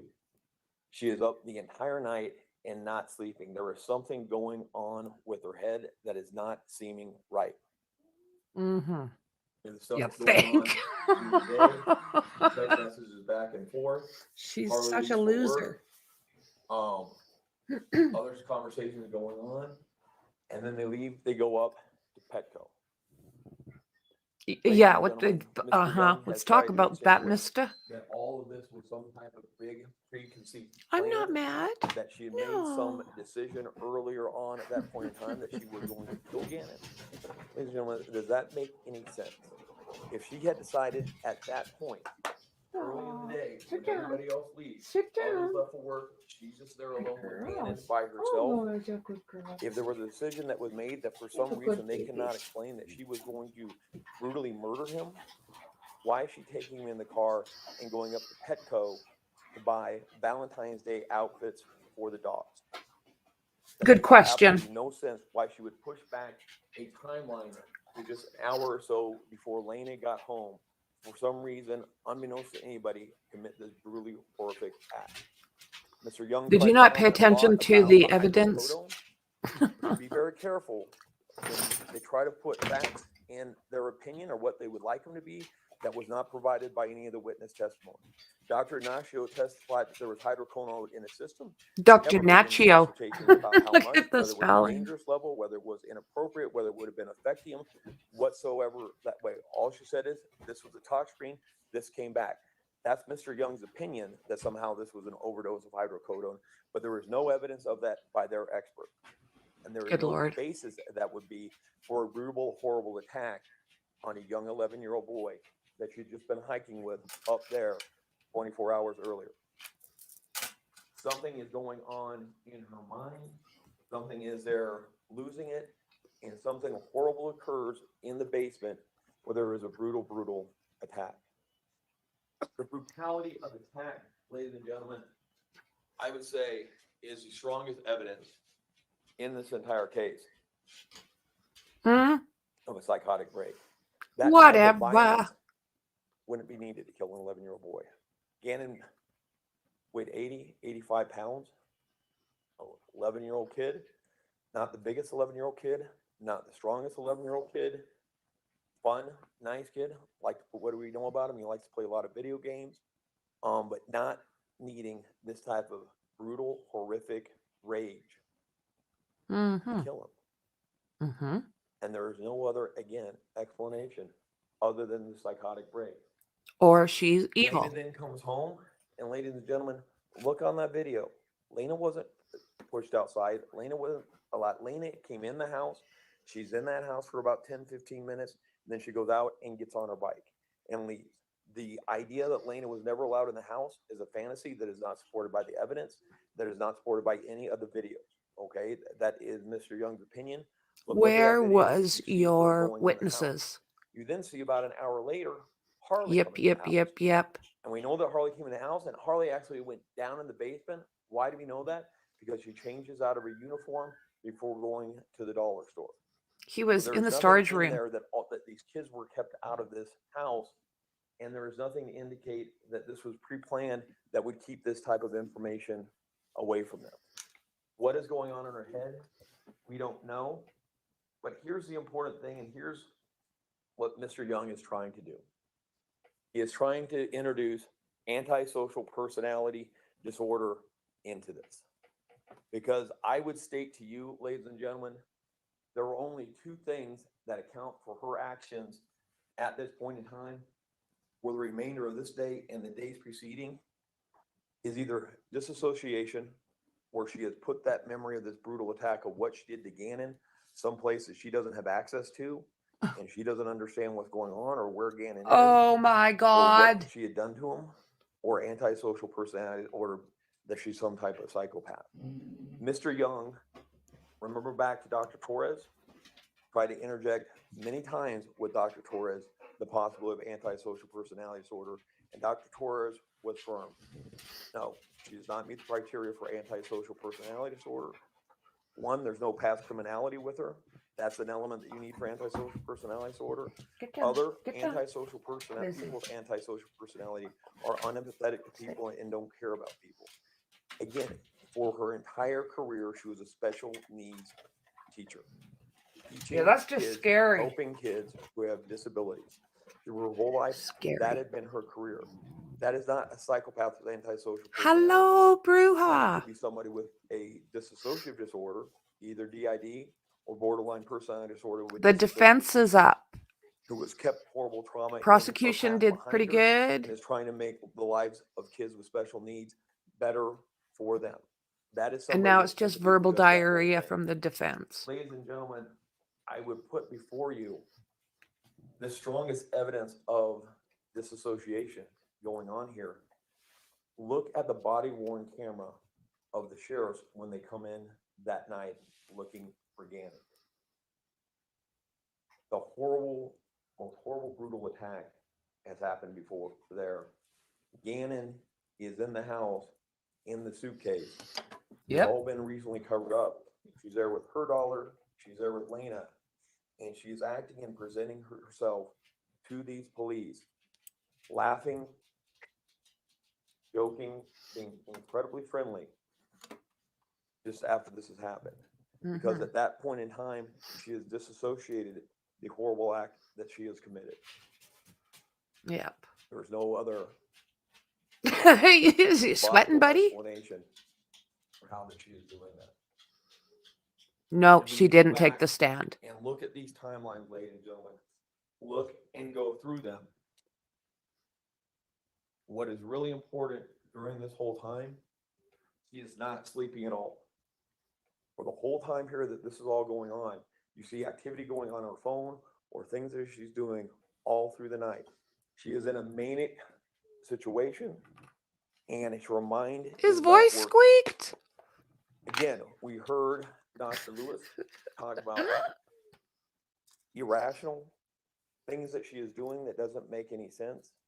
Ladies and gentlemen, it makes no sense for somebody who is pre-planned for whatever reason, whatever motive. New camera to footage really out from a kill stop Gannon, on Brian to then Koberger. report him missing right away, and then in a matter of 3 days later, go into the police with a completely illogical, incoherent story. You've heard different witnesses. Miss Stauch was an intelligent, above average intelligence woman, a smart woman, everything like that. To go in only 2 days later and sit down with the police and come up with the ridiculous story of Eduardo is not the actions of a sane, rational person. Is irrational belief. Even children know. Is If you keep narcissistic, saying buddy. different stories, you're not going to be believed. Even looking back at the little boy who cried wolf, we teach children, if you keep making up things, then you're not going to believe. She changes her story. No, she Not did only not. completely different, not only with no explanation as to really why she had made up the prior story, the one that she is changing now, but comes up with this ridiculous thing that she met this Eduardo, that he was just going to come over and fix the carpet for free. She's not even planning on paying him. That somehow he is in the garage when they get there, that he then takes her down into the basement and rapes her for an hour, and that he takes Gannon in a suitcase and leads out of the home. That are not the actions of somebody who is sane and logical. That is completely irrational to believe that that kind of thing could possibly be believed. I don't know. She's your witness. Her actions, I would say, continue to be irrational. She keeps changing her story. She keeps giving different accounts. Gannon is placed in the suitcase, driven all the way to Florida. She goes through Louisiana. She goes through all kinds of East Texas, all kinds of places where people are not around, deserted areas, long areas of desolation, many places where that suitcase could have been hidden and never been found. And she goes all the way to Pensacola, Florida, and drops it off in a dry space under a bridge right near a major city. That's not the actions of somebody who is rational, who is trying to hide that away. Mm. Have you met You your then go to South client? Carolina, and you can look at the Google searches that she performs in South Carolina. Face transplant near me. Like she's Googling for a McDonald's or a restaurant that's very close to her. That she's going to pop up, that she's going to go over there and get an entire face plant to change the way she looks. Those are not the actions of a sane and rational person. Those are the actions of somebody that is delusional. Ladies and gentlemen, I would say all of these pretext phone calls She did, Dandy. with Al are the actions of somebody who is delusional. Listen, go back and listen. Listen to those February 14th phone calls between her and Al. Right, Listen to Maxie? how her voice and tenor changes between phone calls. Listen to how her emotions switch rapidly during the phone calls with Al. And So her this doesn't, story none of this switches means she does rapidly not know the that difference no between right and sane wrong. rational person of overintelligence could possibly expect anybody to believe. She is She's a freaking out, and she is narcissistic woman, delusional of and course. delusional in the thought that anybody is going to believe all the different variations that she's trying to sell them. None of that is rational. None of that makes sense. That's all you got? Go sit down. I'm sitting back here mumbling. And so again, what then Exactly, was brought James. back to That's right, Dandy. what was going on, what preceded this. And looking, it's going to end up in the mental health experts.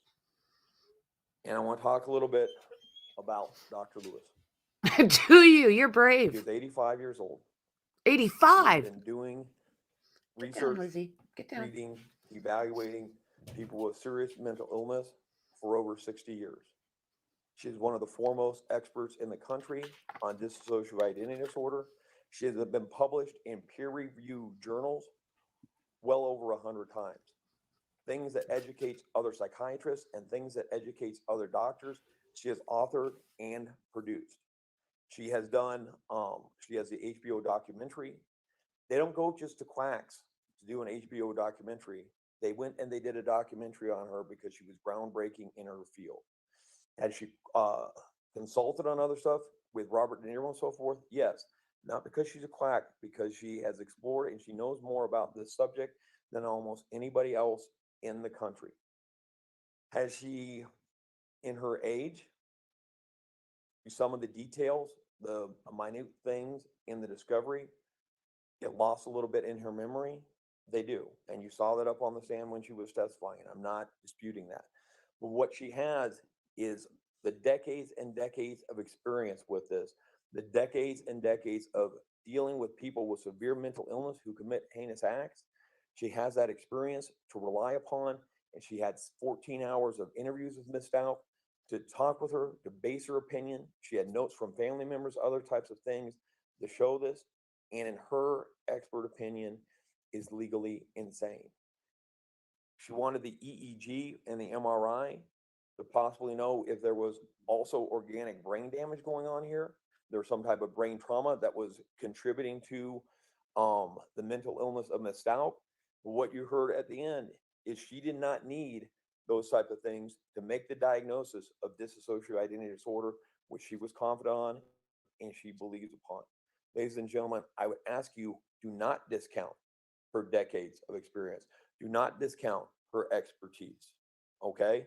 The acting that she, this is a woman who has pioneered this, a woman who has made her life on this, a woman who has been peer reviewed over hundreds of times in different articles on this subject, is willing to throw that all away to come down here at a substantially reduced fee to testify is ludicrous and it's insulting.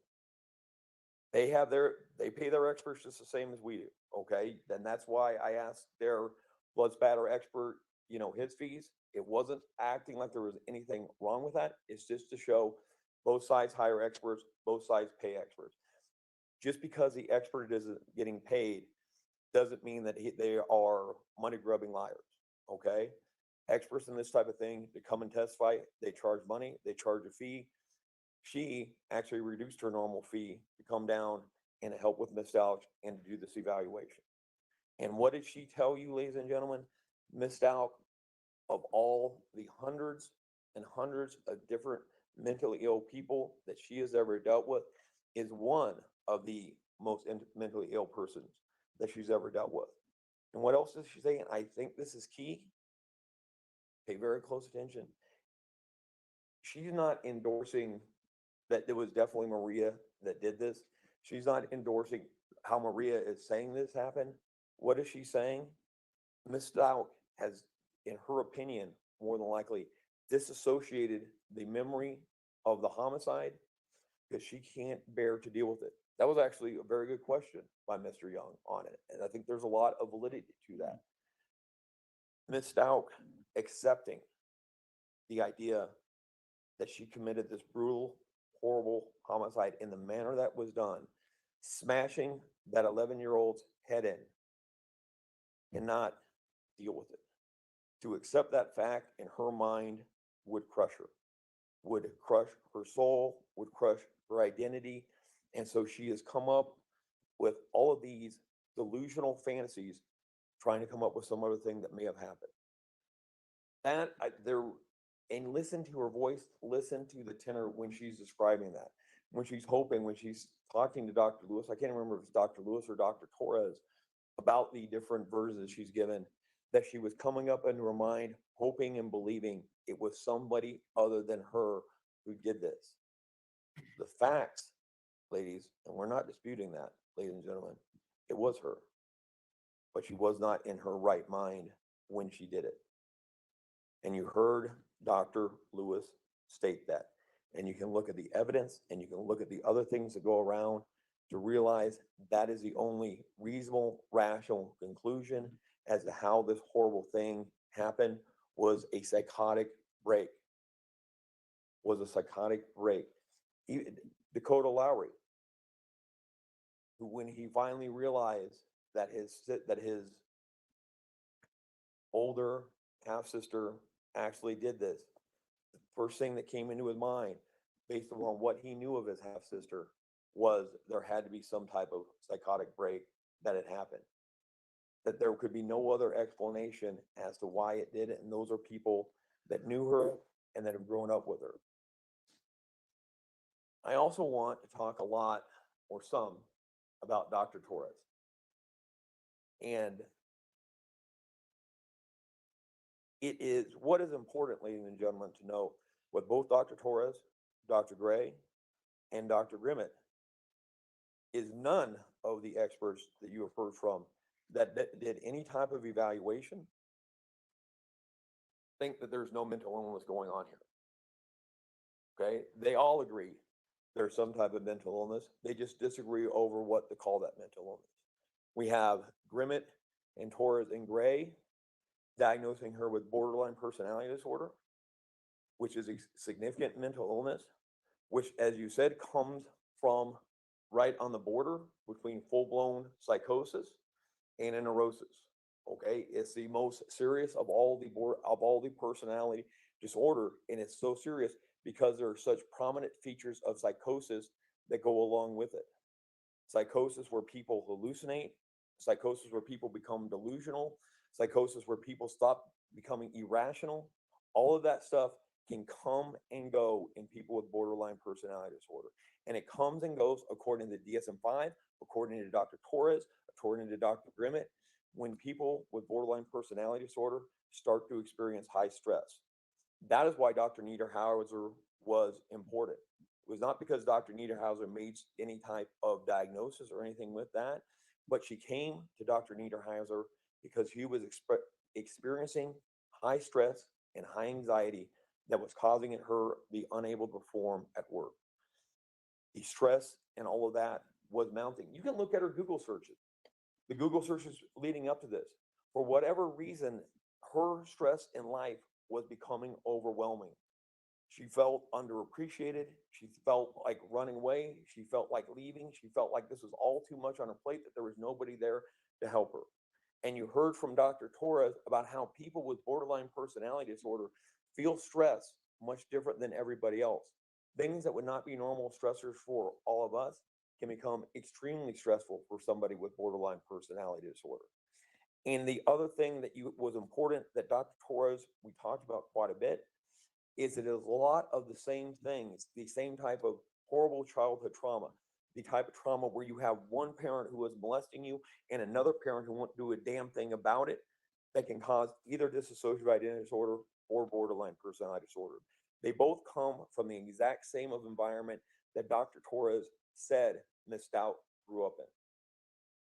That type of environment is what can cause people to have borderline personality disorder, which then under periods of stress and anxiety can become psychotic.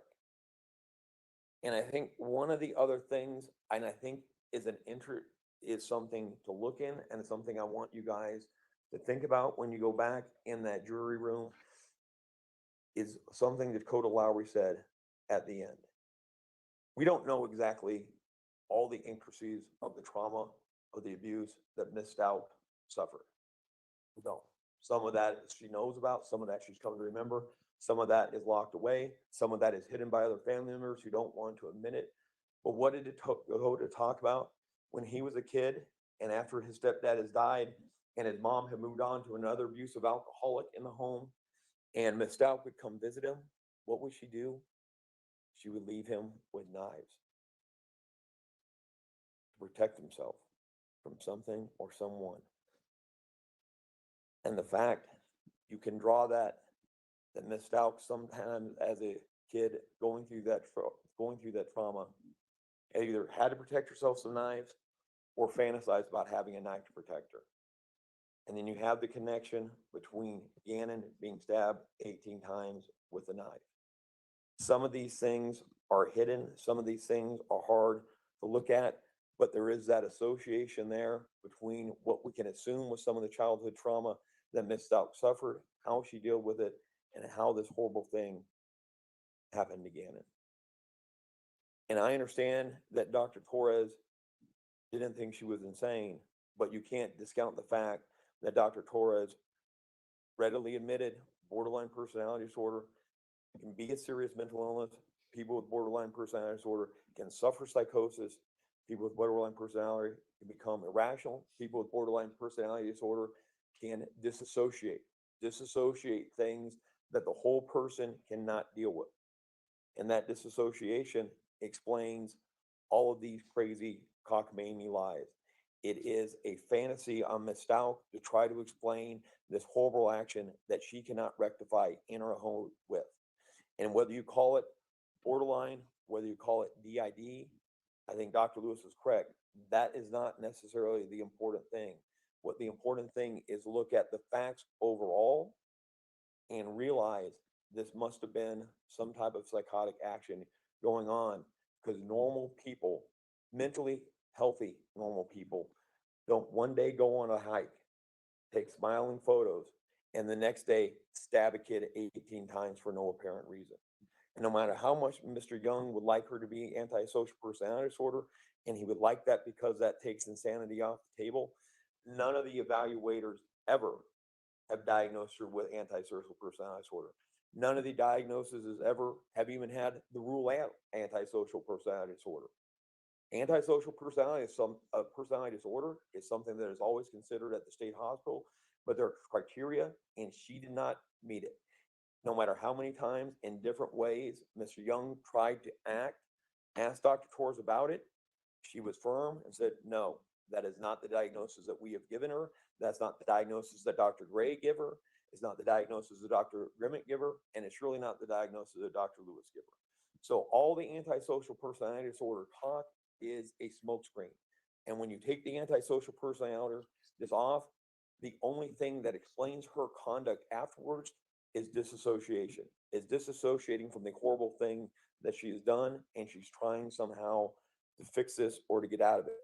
The other thing that I want to talk to you, and it's important, that was very apparent with Dr. Torres, Mr. Young would like you to believe that the only time somebody is legal and insane, if they commit the crime and they just stay there saying, yep, it was me, I did it for these reasons. Dr. Torres and the jury instructions from the court state somebody cannot know right from wrong, but still recognize that their conduct was criminal when it occurred. And so you heard from Dr. Torres, just because somebody in a state of psychosis, in a state of insanity, commits a horrible murder and then tries to cover it up, the covering up of the murder does not preclude insanity. And she talked about how there are cases that she has had where somebody was insane who then tried to cover up the acts that they have done because they didn't want to suffer the criminal repercussions. They are not mutually exclusive. That's not coming from me. That's coming from the instructions that you have from the court. Ladies and gentlemen, you guys have been above and beyond in this. And we are very grateful for the time that you guys have given us, the thought that you guys have put all into this, the sacrifice in your lives that you have made through this long trial. I'm not going to rehash every detail on here. You guys know it. You guys understand it. You guys have heard the experts. You guys can put all this stuff in there together. We are asking you to find her not guilty by reason of insanity. We're not saying set her free.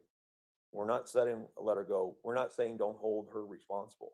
We're saying for you to take into account the mental illness that she suffered and send her down to CMHIP, where you see how it is down at CMHIP during those interviews with Dr. Torres, where she's shackled fully, where there's constraints, where it's a locked facility, and that's where Dr. Torres told you, if you find her not guilty by reason of insanity, that's where she is going, where there is repercussions, but there is also treatment for the mental illness that she has suffered from her entire life. The other thing that is important, I just want you guys to remember, is the burden of proof. It's not whether you decide, oh, I think that she was psychotic at the time, is have they presented enough evidence before you that you can say, without a doubt, there is no way psychosis was involved here. Have they completely disregarded that? Have they completely wiped it out?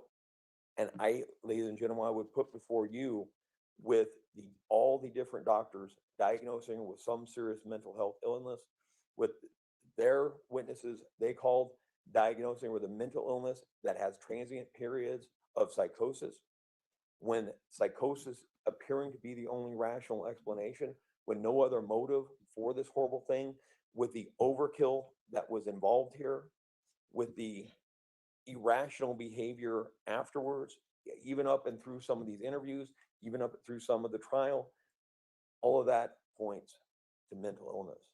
And in no way, shape, or form have they disproven that. And it is their burden. And so if you believe that it is possible that this occurred in a state of psychosis, your legal duty, which you were sworn to do, is to find her not guilty by reason of insanity. And that is what we are asking you to do. Thank you. Council approach, please.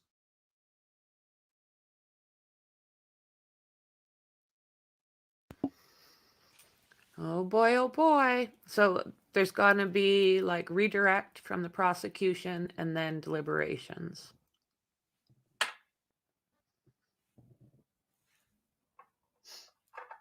All right, ladies and gentlemen, the prosecution does have a right to a rebuttal, and they are going to exercise that right. But you've been sitting there for a while. So what we're going to do is take about a little bit more than a 10-minute recess, give everybody some time to stretch, use the bathroom, those sorts of things. So if I can have everyone back in the jury room at, say, 10 after 12, we should be able to start on time at that point. Again, don't discuss the case among yourself. Don't discuss the case with anyone else. And we'll see you at 10 after 12. All rise for the jury, please. It's getting close, guys. Woohoo! Oh my goodness, that's my fault.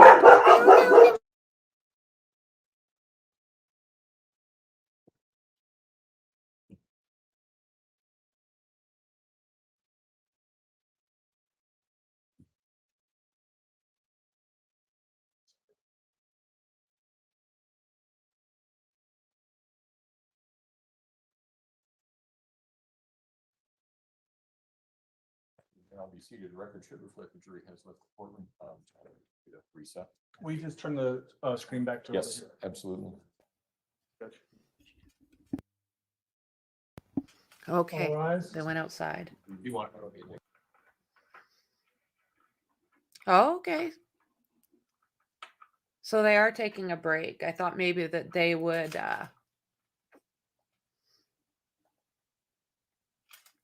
I thought maybe they would stay there and discuss whatever it is that lawyers and juries or judges discuss. Well, I doubt that's going to be very long after this little break here. And then deliberations. Do you think we'll hear the end today? And what happens with weekends now that we're on a weekend? If they deliberate, do they get like a weekend off and we have to wait now until Monday?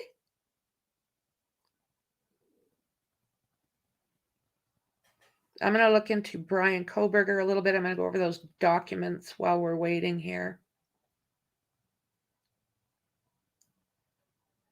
for this verdict of guilty is my hopes. Here comes trouble. Hey, ladies.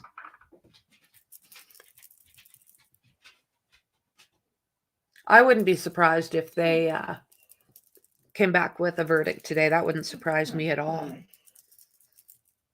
I made a mess of myself, girlfriend. Is she out there causing trouble?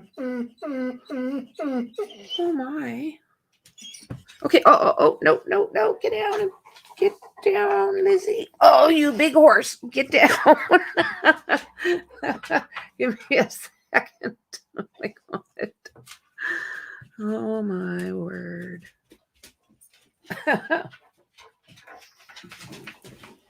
What's going on, girls? Okay, I'll pop over there with you guys. 10-minute break before prosecution is back up. Yes, exactly. Thank you. You think by 5 o'clock, Dandy? Would not surprise me at all. Look at how fast Alex Murdoch came. And they said that they were like finished in the first couple of minutes. I don't have anything right now. But don't.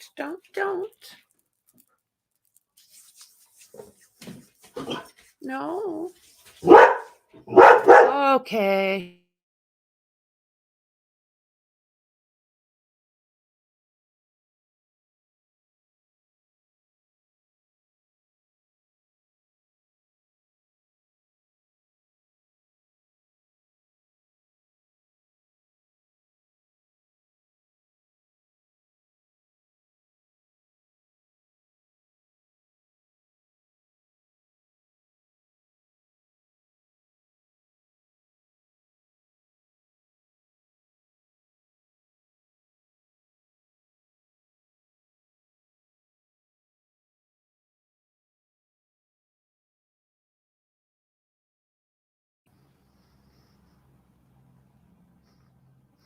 Yeah, right, Dandy? Yeah, that was an interesting one. I didn't know what was going to happen with that. So I don't know what's going on today, but there seems to be a lot of people out there and my dogs are going batshit crazy.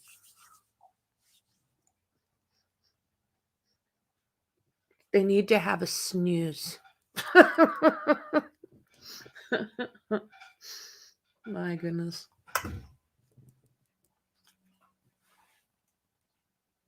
Do you guys like green tea?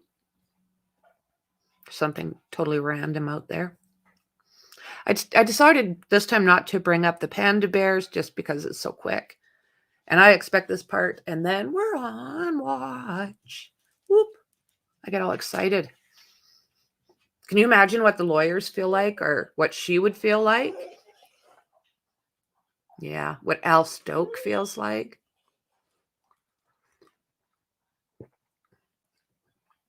Chai tea. Chai tea. Oh.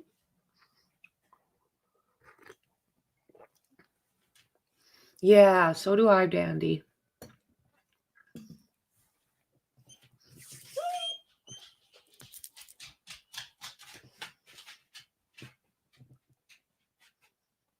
Oh my word.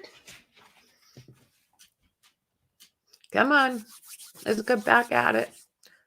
Mexi, are you out there? Mexi. No. Sit down. You guys, what do you got hanging out your mouth? Good Lord. Okay, James. Oh, what is that? Rubius? Roybius? Roybius?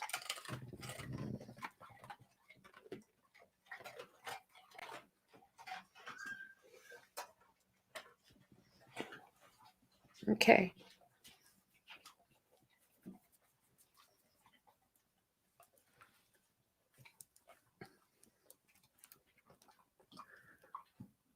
Oh, I'm anxious. I want this over and done with.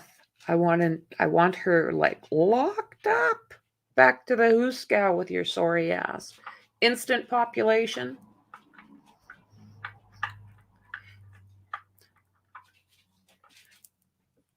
Rooibos pronounced. I'm not sure what that is. Tacos. Oh, yummy.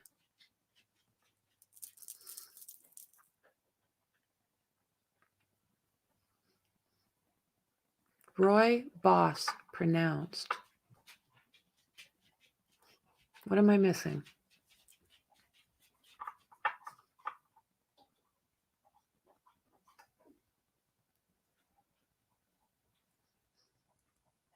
I just made a mess. You guys have to be good. I can't even stick my hand in there again.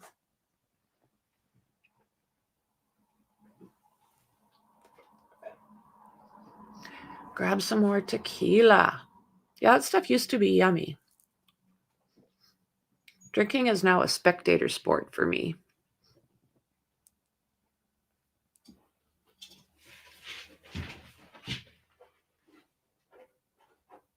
I need tacos.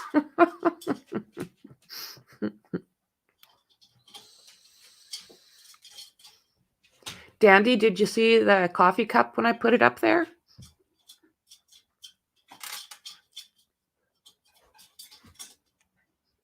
I thought you might like it.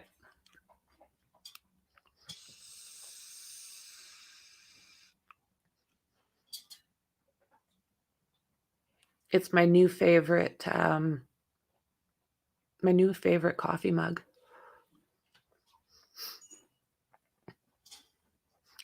I love that I have a supportive doctor that would rather, well, she's retired. Oh yeah, I just had some chamomile. It was delicious. And now I'm on to chai. I love chai.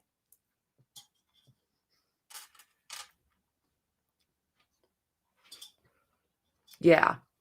Yeah. And it even tastes delicious.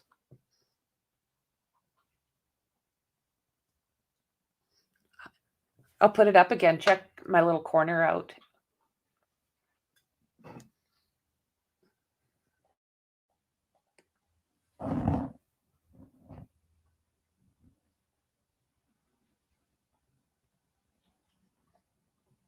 Did you see it?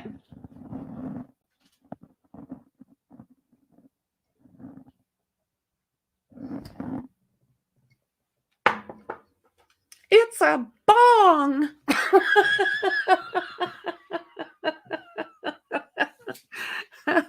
Oh my goodness.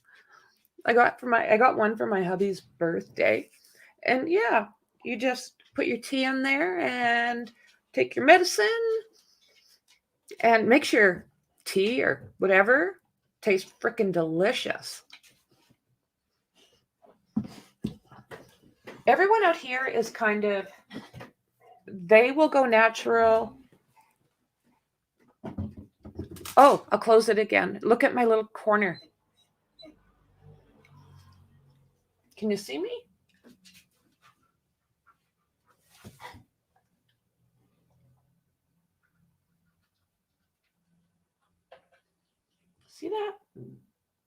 best thing ever. Oh, one for Abby's birthday too.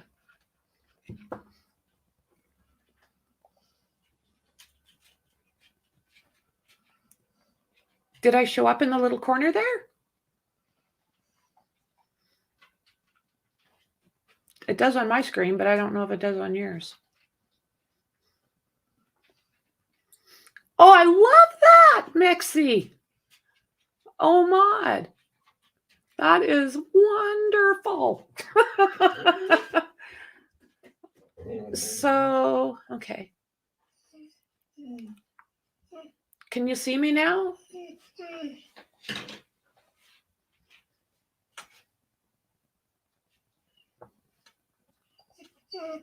There.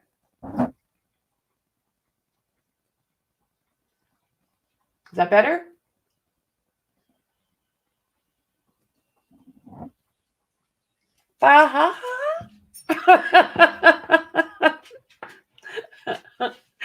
Right? Hello. Oh, you see, I can't do that.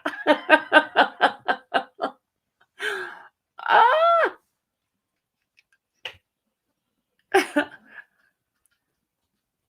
Mm-hmm. My mouth.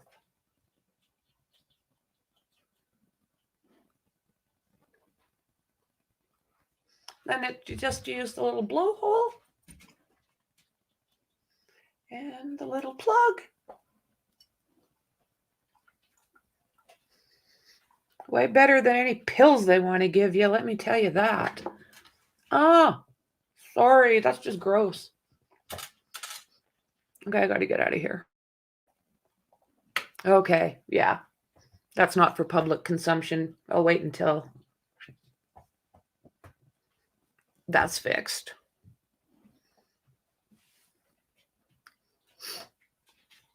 I'd have to wear something over my mouth to show me.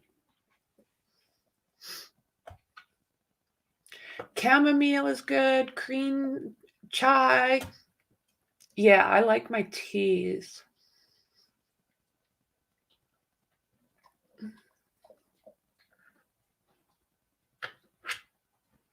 Are you serious?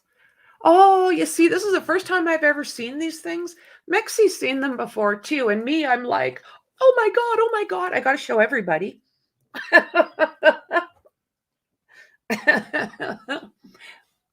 Abby doesn't usually watch my videos, so I'm probably safe, but he'll like his too.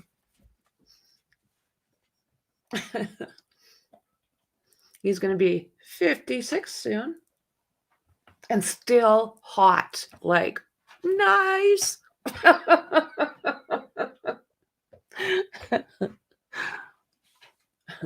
How do you talk? I wonder if I talk. Is there any way I can do that? A mask. Why are you doing that, Lizzie? Here, no, because you'll swallow it. No. Take on something else, you'll swallow that. Oh, my word.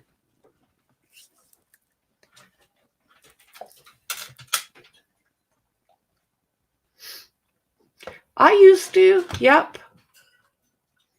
Yeah. I've kind of, through my life, I've had younger and I've dated older. I'll let him know, Dandy. I will let him know.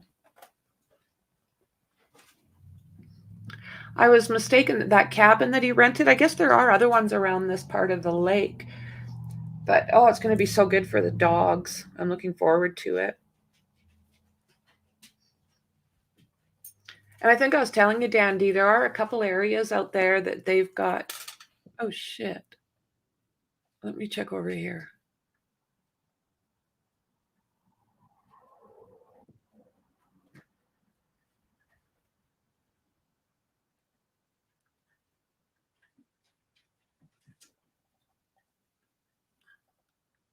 Okay. Thank you. You may all be seated. Court will recall 20 CR 1358, People versus Letecia Stauch. Record should reflect the jury has returned to the courtroom. At this time, ladies and gentlemen, we will start into the prosecution's rebuttal. Mr. Allen. Thank you, Your Honor. Ladies and gentlemen, The only fantasy in this courtroom is that this defendant, this stepmother who killed Gannon, has psychosis. That she was insane on January 27th of 2020. That is the only fantasy that has been brought out into this courtroom. It's been brought out by this defendant. They want to talk to you about motive. We talked to some of you in jury selection about motive. One thing you didn't hear the judge read in any of those instructions is anything about motive. You know why? It's not an element of a single crime under Colorado code. We don't have to prove motive, and yet we did anyway. This defendant hated Gannon. You know that because she searched it. I hate my stepson. She has one stepson, and she hated him. She was planning to leave Al Stauch, move back to the East Coast. She wanted to hurt Al. She wanted to hurt Landon, for that matter. She did, to the core. They will never recover from what she did to them, ever. And you know that.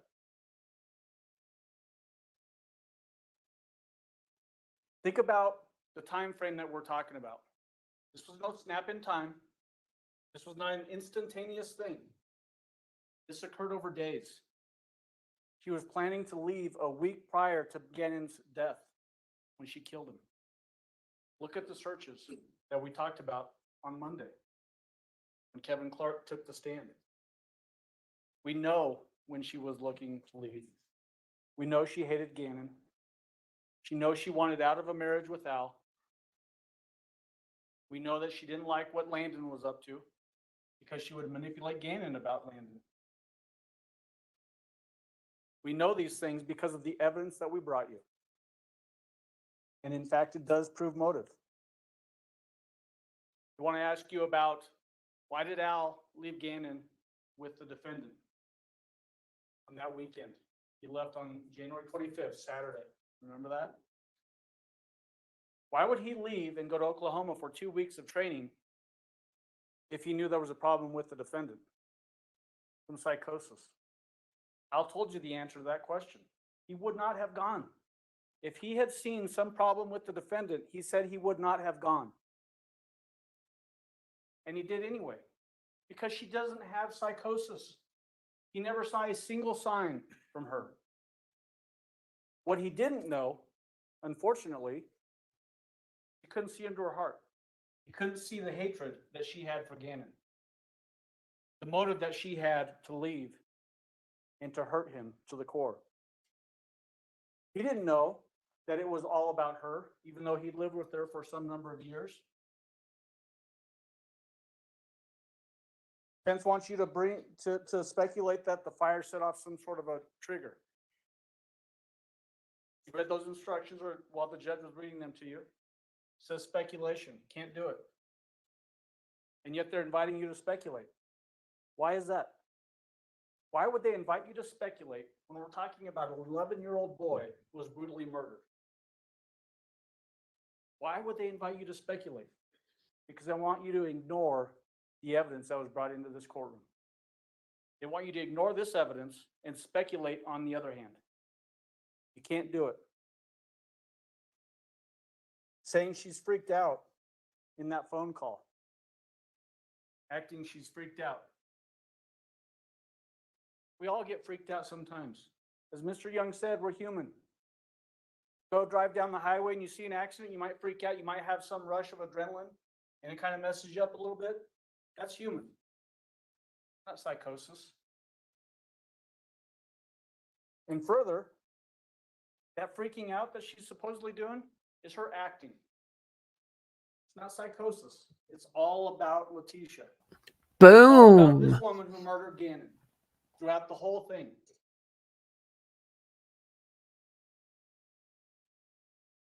The text to the school, to Leslie Hicks, that morning, January 27th. I want you to speculate again that that's some sort of a trigger. You know what it is. It's an unassailable excuse. You tell your employer that your stepfather, a member of your family, has just died in a tragic car accident, No employer is going to make you come into work that day. She needed an unassailable excuse to not go to work because she knew what was happening later that day. He knew Gannon was done that day. That's why she calls Gannon into school later or out of school later. The timelines that we brought to you on Monday, her internet searches tell you everything you need to know about her mental condition. She was calculating, manipulating, lying to everyone. Why? Because it's about her, not about Gannon. Deflect the blame and make herself the victim.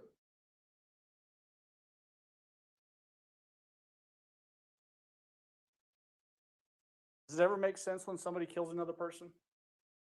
Can it ever truly make sense? Can it ever truly make sense when a parent kills a child? The answer to that is no. None of us in this courtroom, except one, has killed a child. That doesn't make it a psychotic act. That doesn't mean somebody's insane. Unfortunately, way too many people kill kids in this country. Why do they do it? Who knows? But it's not psychosis when this one did it. Nope. Be very careful when people introduce facts. Mr. Tellini got up here and wanted to introduce facts to you. Inviting you to speculate. Be very careful about that. I think so, Dandy. Brush away the effect of the hydrocodone that was found in Gannon's system. First of all, Gannon should not have had hydrocodone in his system. Dr. Ignacio told you about that. Yep. Not typically given to 11-year-old little boys. Right. Why not? It's an opioid. Oh, It can cause boy. people to get sluggish, lethargic, and lead to Oh. coma, and stop you from breathing and can kill you. All of those things Brutal. that hydrocodone, an opioid, can do to you. No, thank this you. woman did to Gannon I'll stick to my THC. Thank you Why? very much. because she wanted to kill him. Fudge. Mr. Tellini brought up the idea that the brutality itself proves psychosis. Is that true? Does the brutality itself prove psychosis from this defendant? No. The evidence has the answer for you.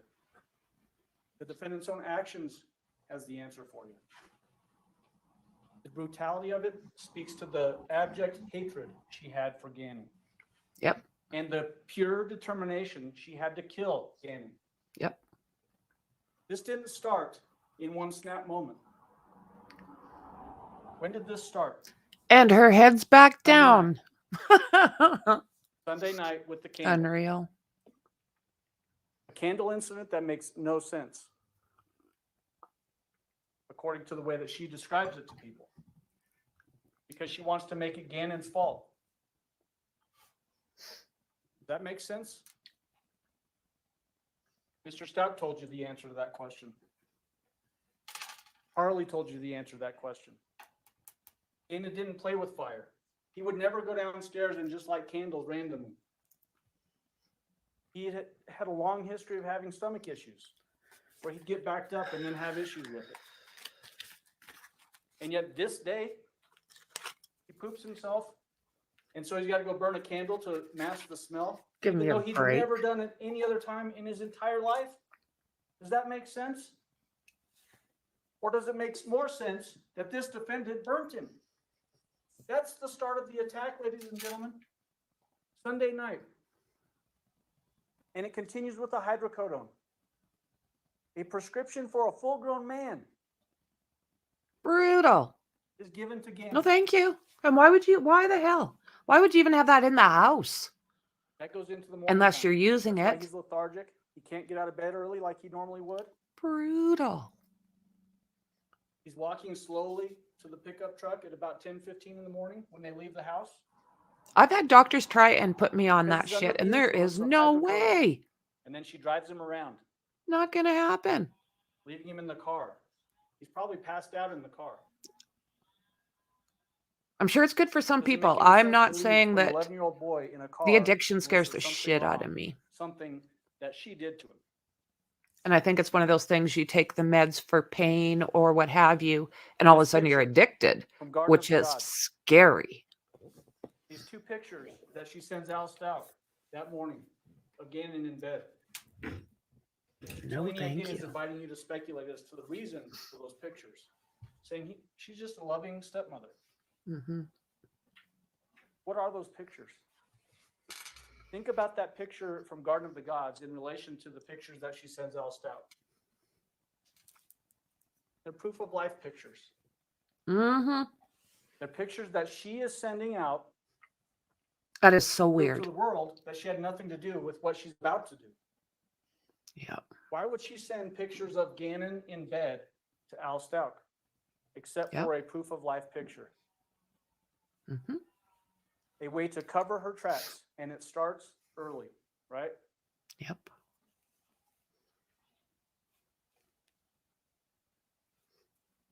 They want you to She think is that this offensive was to some my sort of a nature. temporary snap.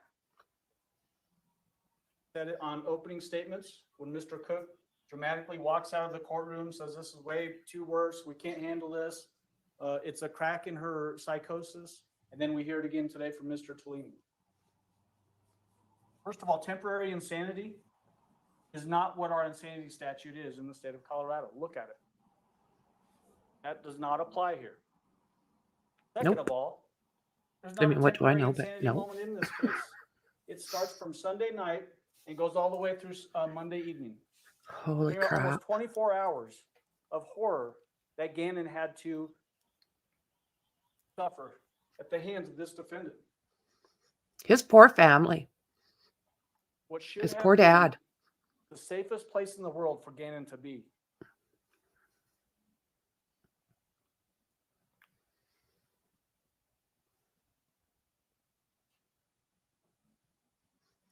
Fry her ass. Get out of your hair, cousin Aunt. Like you're People who live by just a stories shit. are telling tall tales. Don't stop. Why would she stop doing that once this case started? If she'd been getting away with it her entire life. Think about the manipulation that she carried out on everybody else in her life. Mm-hmm. Al told you about the manipulation. Mm-hmm. Everything this woman did in her life was manipulation to cause chaos, to make her the victim and the focus of everything.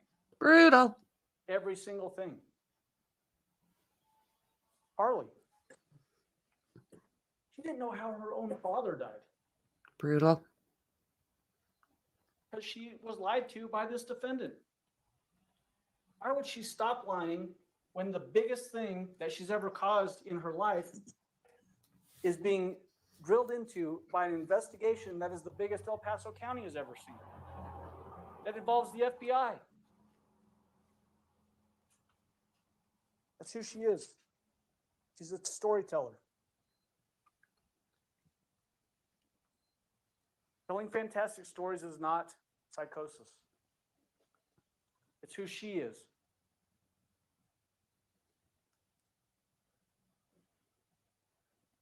She starts looking up face plant surgery centers. She starts looking up, I need a new social security number. I need a marriage license. I need a replacement passport because El Paso County Sheriff's Office has mine. Brutal. And she looks up fake polygraph. Epic Why in the world would you need a fake fail. polygraph unless you're covering your tracks? To have some sort of thing that you can anchor a legitimate story to that you didn't have anything to do with this case. Why? Who thinks of that stuff? Except for people like this. Oh my. Agreed. I would venture to guess that not a single one of us in this room ever even knew a fake polygraph website existed. No. Before Not now. at all.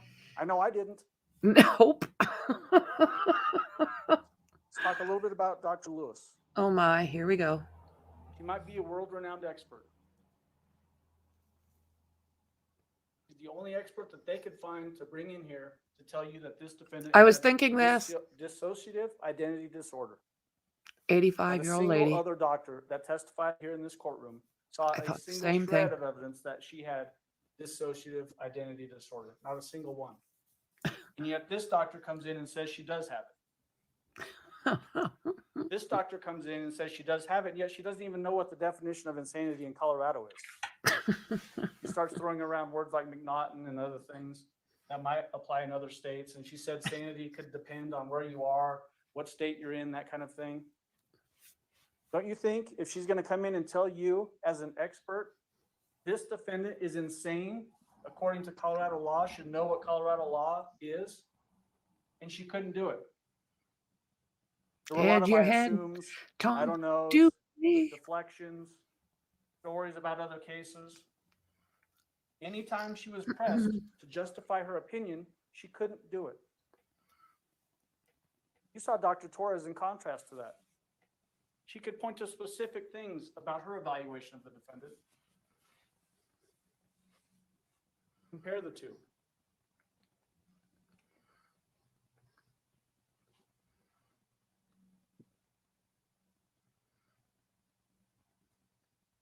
The instructions that you got from the judge are your roadmap for this case.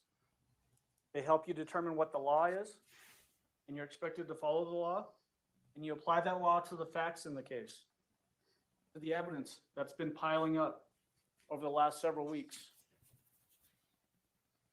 The presumption of innocence absolutely applies in every single criminal case. It applies in this case.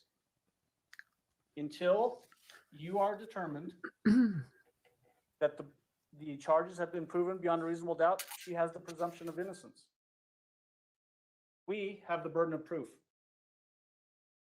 This system doesn't work if you don't hold us to our burden of proof. We expect you to hold us to our burden of proof. We welcome you to hold us to our burden of proof. Mr. Tellini talked about proving it without a doubt. Proving this case without a doubt. You'll never see words like that in any jury instruction in the state of Colorado or in the United States. You don't have to prove cases beyond all doubt. You have to prove things beyond a reasonable doubt. Because this is, after all, a human function. Nobody can ever prove anything 100%. Johnny Cochran, after the O.J. Simpson, or in closing for the O.J. Simpson case. Your Honor, I'm going to object to reference Johnny Cochran and O.J. Simpson. There's no evidence of it. It's not commenting on evidence. I'm sorry? It's not commenting on it. There's no evidence of what Johnny Cochran did at any point in time. So I'm actually using it to talk about the burden of proof, Judge. well, then rephrase it. Well, I was about to. So in that case, Johnny Cochran said, if it doesn't fit, you must acquit. What he's talking about is our burden of proof. And he was absolutely right. If a case is not proven beyond a reasonable doubt, your jobs as jurors, according to these jury instructions, is to find a defendant not guilty. And we expect you to do that. If we didn't prove the case, then hold us accountable and find her not guilty. But if we did prove the case beyond a reasonable doubt, the jury instructions are also very clear on that. We have proven the case beyond a reasonable doubt. The jury instructions tell you you should find her guilty.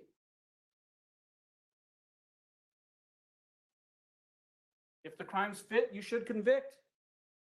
That's what the jury instructions say. And that's the other side of the coin from Johnny Cochran's comment. If the crimes fit this defendant, convict her.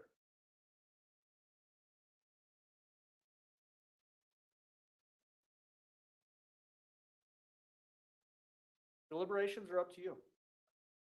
When you get back into the deliberation room, you get to control how that deliberation goes. The only requirements are that you all have to be together when deliberations are happening. You have to do it in the jury room. But you can take as long as you want, and you can be as fast as you want to come to a conviction or to a decision. Nobody's ever going to second guess you. If you take 2 weeks or 10 minutes, it's up to you. What we do know, what you should know from the evidence, that there's plenty of evidence to find this defendant guilty based on the evidence, not from what I say or what Mr. Young says or find her not guilty because Mr. Tellini and Mr. Cook say so. The evidence guides you. Let's talk about that question of sanity. It says, so diseased or defective in mind to be incapable of distinguishing right from wrong. Can this defendant distinguish right from wrong? The evidence and her actions tell you that she can. Why do all the things she did if she didn't know what she had done was wrong? Or she suffered from a condition of mind caused by a mental disease or defect that prevented her from forming a culpable mental state. What is evidence of that culpable mental state? As Mr. Young said, it's in Gannon. It's on Gannon's body. The evidence that Gannon's body provides you, the story that tells about what she did, shows she has the ability and had the ability to form the appropriate culpable mental state. You don't stab an 11-year-old 18 times, 11 of which are on his arms and hands as he's defending himself, unless you intend to kill him. You don't then dispose of that knife that's never recovered and hit him over the head with such viciousness 4 separate times that it cracks his skull open, unless you intend to kill him. And that blunt force object, also never found. And then you don't retrieve a handgun, a 9mm handgun, and squeeze that trigger 3 intentional times, hitting Gannon 1 time, unless you intend to kill Gannon. That's exactly what this defendant did. And that's how you know she could form the appropriate culpable mental state. This woman doesn't have a diseased mind. She has no psychosis.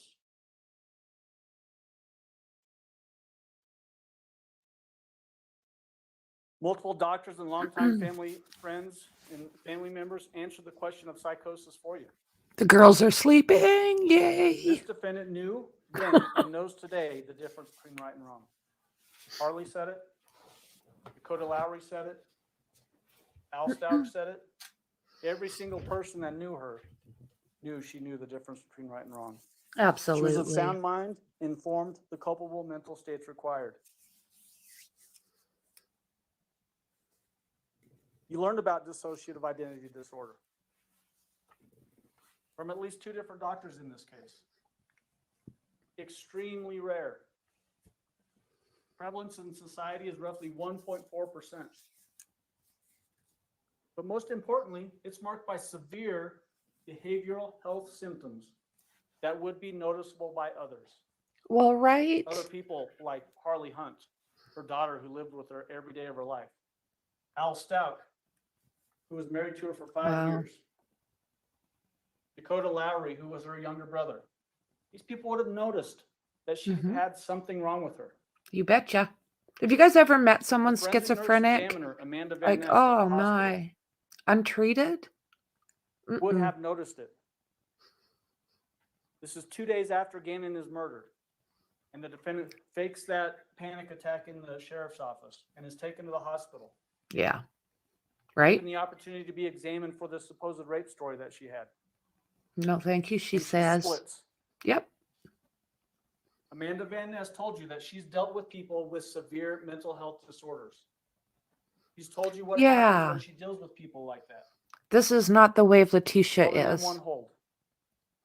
It's an emergency situation where you Exactly, put somebody in care guys. for That's a the period of thing. time because they're a danger to themselves or to others. I'm having a hard time talking with a hole in my Amanda Van face. Ness saw no Or in my sign mouth. that this defendant was anywhere close to justifying an M1 hold on January 29th.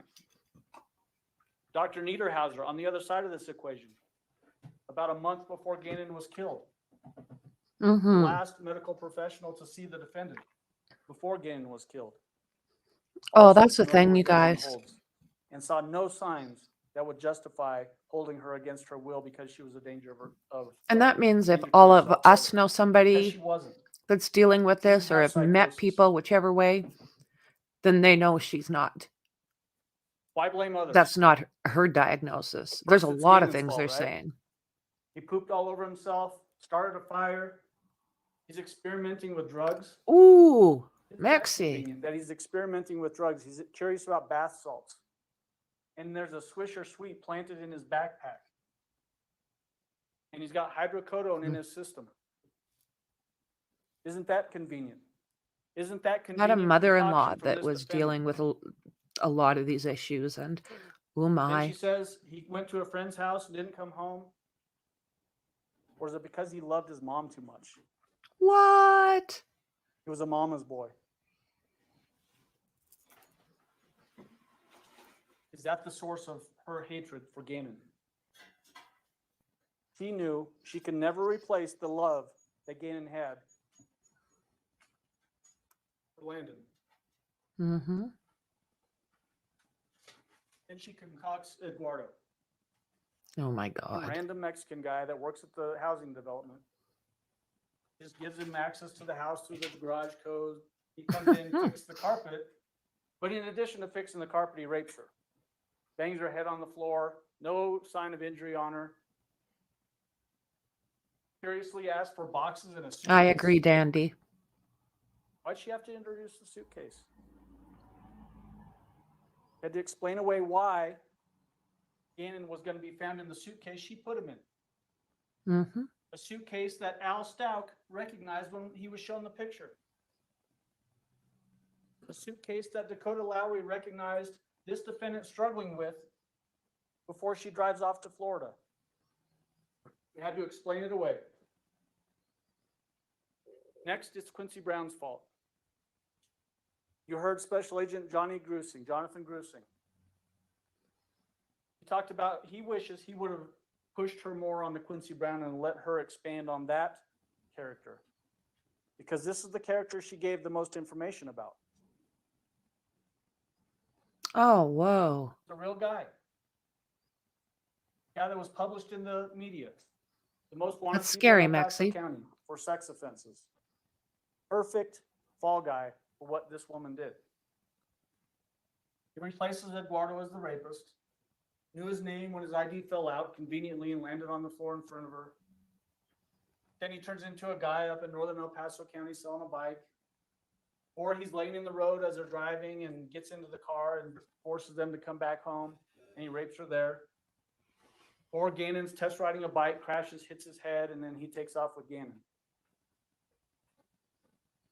Uncle Matt, the least descriptive person in any story this defendant has probably ever told. Shit like that causes PTSD, Maxie. Somehow Gannon knew him and he was involved, but we don't really know how. And then it's the pregnant lady with the cash baby. Supposedly 8 months pregnant, involved with money laundering for Mexican restaurants, gets into the car, starts pulling money out of her belly. Somehow she's involved with what happened to Gannon. Pointing outward, right?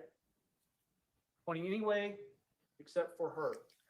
Except that in each one of these stories, the blame for Gannon's disappearance is someone else, and she's the victim in every single one of these stories. Figuring out a way to cast blame elsewhere and situate herself as the victim as to what happened. That's a very calculated move. Every single time she does it, she's doing it to explain away why pieces of evidence are found in the case. She knows about the suitcase is going to be found. She notices that we're searching up in northern El Paso, southern Douglas County, where the board is found. So that's when the bike story comes in with Quincy Brown up in that area. She's got to explain away why her GPS is going to show her up in that area. Just up there innocently looking for a bike. But Gannon's blood is going to be found up there. Got to explain it away. Landon's fault. This is the most cruel of all, right? That somehow Landon is responsible for a Gannon because of her ex-husband. That somehow Landon is involved with Gannon ending up in Mexico. Why would she introduce the word Mexico? Because by the time she's saying this, she's already pitched Gannon over that bridge in Florida, thinking it's pitched over into the Escambia River that flows out the bay and into the Gulf of Mexico. It's Al's fault. His fault that Gannon is gone and he should be investigated. Somehow he contaminated the scene. Another cruel twist of the knife. Going after the people that Gannon loved the most and who loved him the most shows you the hatred that she had for these people.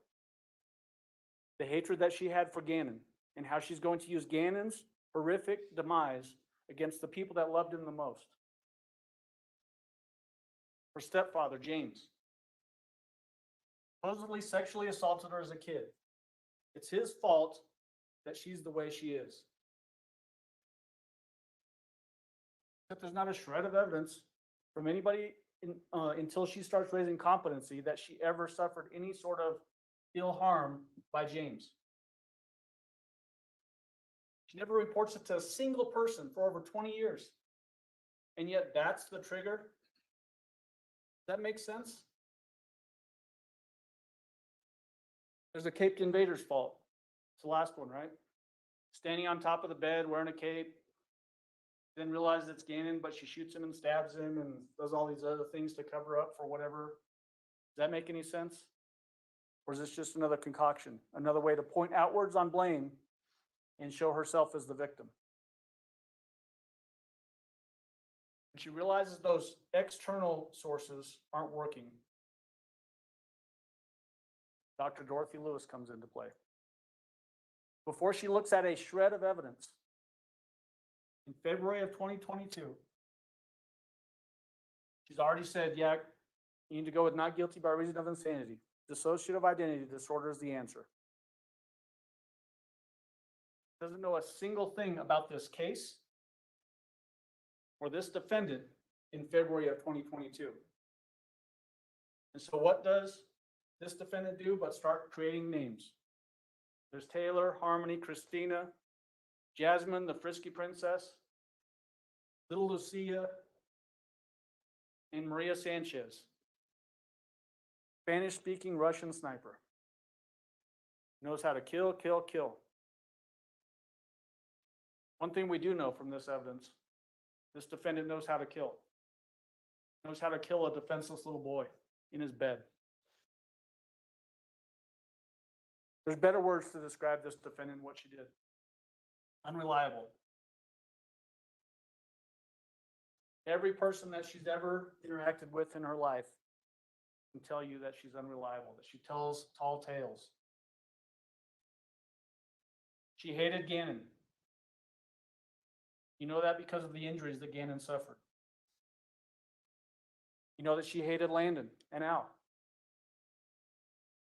Why take away their little boy the way she did and concoct the story she did unless she hated them just as much as she hated Gannon? She planned this. A week before Gannon goes missing, she's already looking at renting a U-Haul and places to live in Florida. Sometime prior to Gannon's death, she searches, "I hate my stepson." Premeditated this thing. You know that from the proof of life photos. Those two pictures that she sends to Al on the morning of January 27th. She's setting up her excuse. Portraying Gannon as experimenting with drugs when she knows that she's drugging him with hydrocodone. She burned him Sunday night when this all starts. Gannon didn't play with fire. Not going to intentionally burn himself. In that first story about the candle incident, she talks about taking the kids outside and then having to go back downstairs to get Gannon. They all pile in the truck and drive off. That never happened. This was just a story that she had to explain away because the fire didn't work. Gannon didn't die from the fire. Then poisoned him with the hydrocodone. That didn't work. Remember, Gannon was a fighter. 1 pound, 6 ounce little boy when he was born.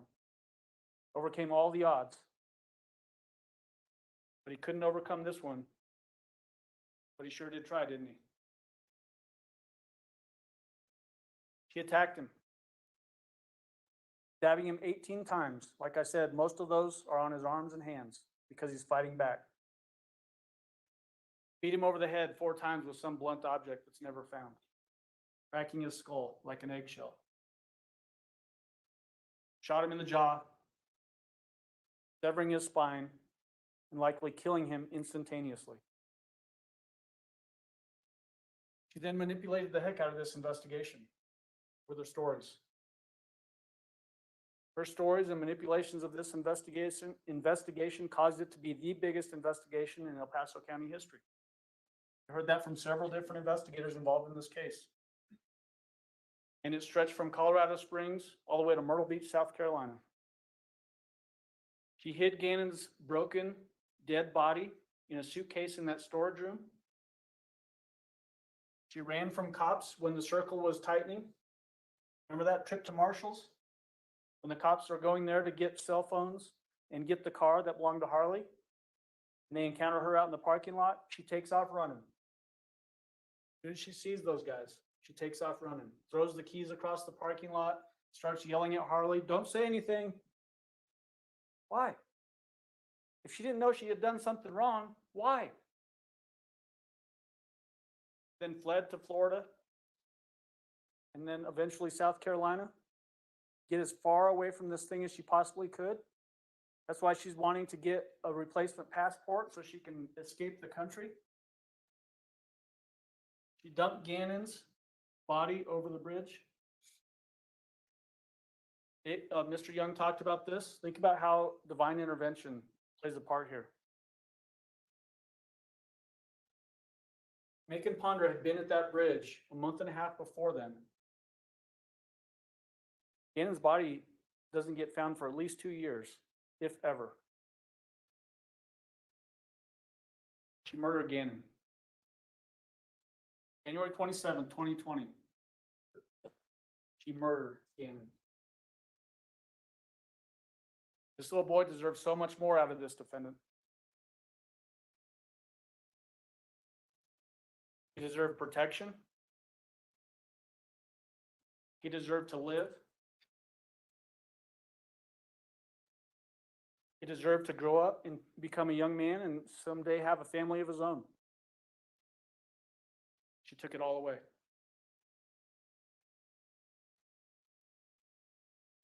Well,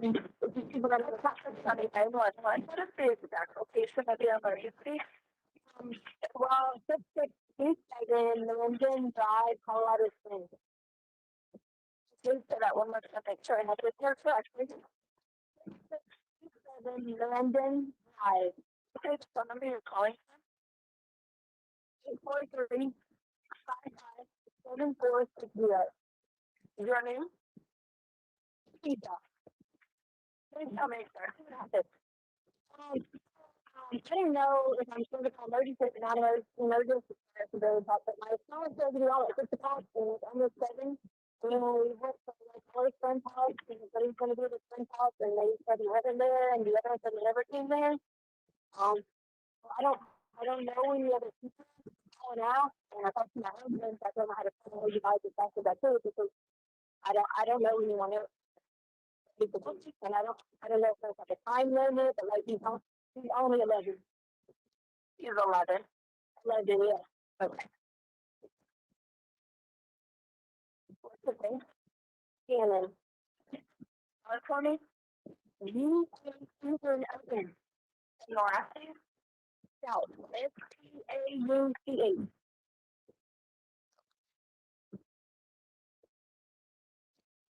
Stauch. I got it hard. I think every day.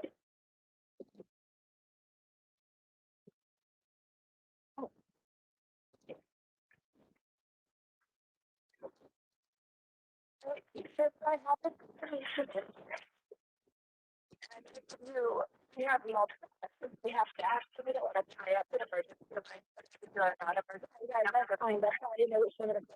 Yeah, it does that. Okay. You know when you're ready for that number. Okay, go ahead. 713. Okay. Can you put some on 19390 390 5555. Okay. You're welcome. Call that now. Call that now. I already have the call built. We have all the back. So, we'll call back tomorrow. Where we left off. I think.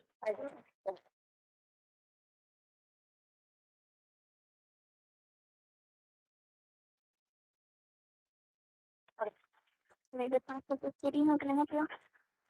Hi, yes. I called 911, and they said I had to call the number because I let you know if I was taking from home at the grid. But we didn't. I know it's already said this, but like we went to both the friend's house and they said he wasn't there. And it was kind of like a thing and stuff. I was like, what's your last name? Maybe around like what time did you guys go to bed? Is it 3:30 maybe? Between 3:34 and he was supposed to be at home at 6. We let him all the time, like go to the neighbor's house, friend's house, they ride bikes, and they were getting together. He was going to see him. I guess me. Ladies and gentlemen, you're going to go back into that deliberation room and start deliberating. Gannon deserved justice. This defendant deserves to be convicted based on the evidence that was presented in this case. Gannon Jacob Stauch, 11 years old. Find the defendant guilty of murder in the first degree after deliberation. Murder in the first degree, child under 12 in a position of trust. Tampering with a deceased human body. Tampering with physical evidence. Gannon deserves it. Deserves all of this justice that you can give him. Thank you. Can you get her? Yes, please. Thank you. All right, lady. All right, ladies and gentlemen, as I indicated earlier when I read the instructions to you, there are 4 verdict forms, one for murder in the first degree after deliberation, one for murder in the first degree child under 12 by a person in a position of trust, one for charge of tampering with a deceased human body, and one for tampering with physical evidence. In a moment, I'm going to send almost all of you back to the deliberation room. And members of the jury, I want to thank you for listening so closely to the evidence in this case. Because most or all of you have not served as jurors before, I would like to give you a few pointers regarding the process of deliberation. However, unlike the instructions that I gave you, these are only suggestions, and you are free to proceed in any way you wish. First, you may wish to choose your foreperson who will preside over your deliberations. You may already have a good idea of someone that you think would be fair, a good listener, and a good discussion manager. Pick someone who is willing and able to help the discussion remain organized and respectful. Remember, however, that the foreperson's opinion has no greater value than that of any other juror. Second, you should reach some agreements about how you will conduct yourselves. The foreperson shall enforce or encourage compliance with these agreements. If he or she is unable to do so or engages in this conduct him or herself, the jurors have the right to select a new presiding juror. Jurors are often tempted to hold a preliminary or straw vote at the beginning of deliberations in order to determine whether they already agree or how divided the group may be. I recommend against this procedure because it may cause some jurors to lock themselves into a position which they will then feel reluctant to change. Experience has also shown that such early votes frequently lead to disruptive, unnecessarily. Oh, that's a great idea, Dandy. And to ineffective decision-making.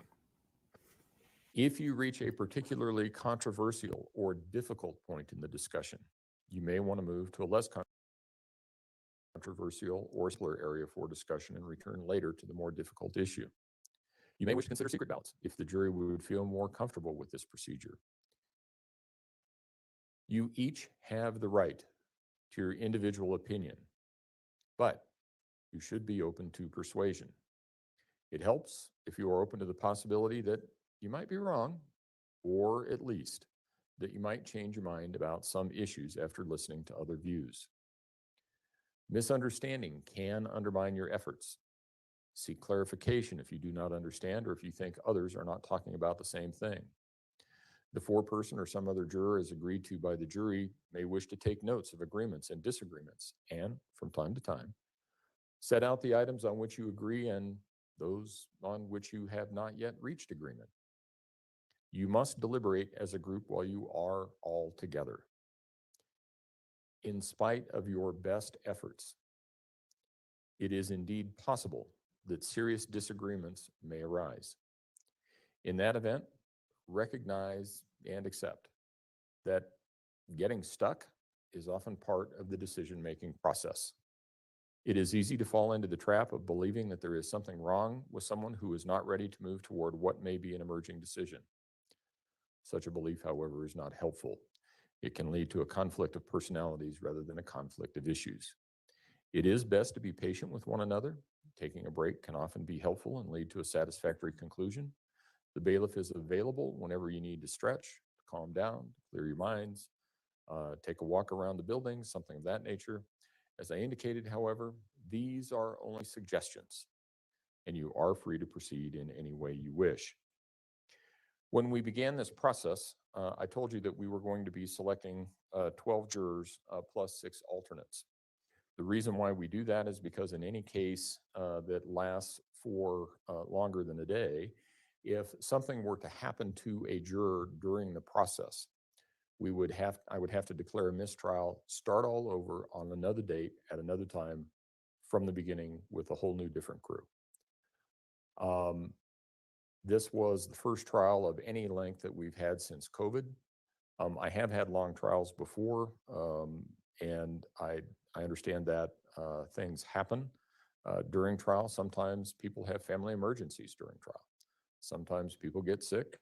Sometimes, as in this case, we had a juror who didn't know that they knew a witness until that witness got here. So we always try to plan for that because we don't want to have to put everybody through another trial at a different time and start all over without any potential of resolution and without any potential of getting through all of the evidence. However, the law only permits 12 people to deliberate in this case. The alternates in this case are chosen at random.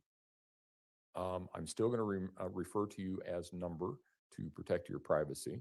So we have 9 people in the back, number 10, number 11, number 12. You're 13, 14, 15, 16, 17. 13 through 17 will not be deliberating. I'm going to excuse jurors 1 through 12, and Mr. Combs will take you back to the deliberation room. And there should be, do we have food? No. There should be food, or food is on the way. We are working on that.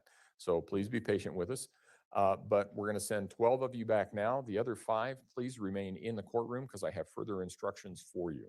All rise for the 12 jurors, please.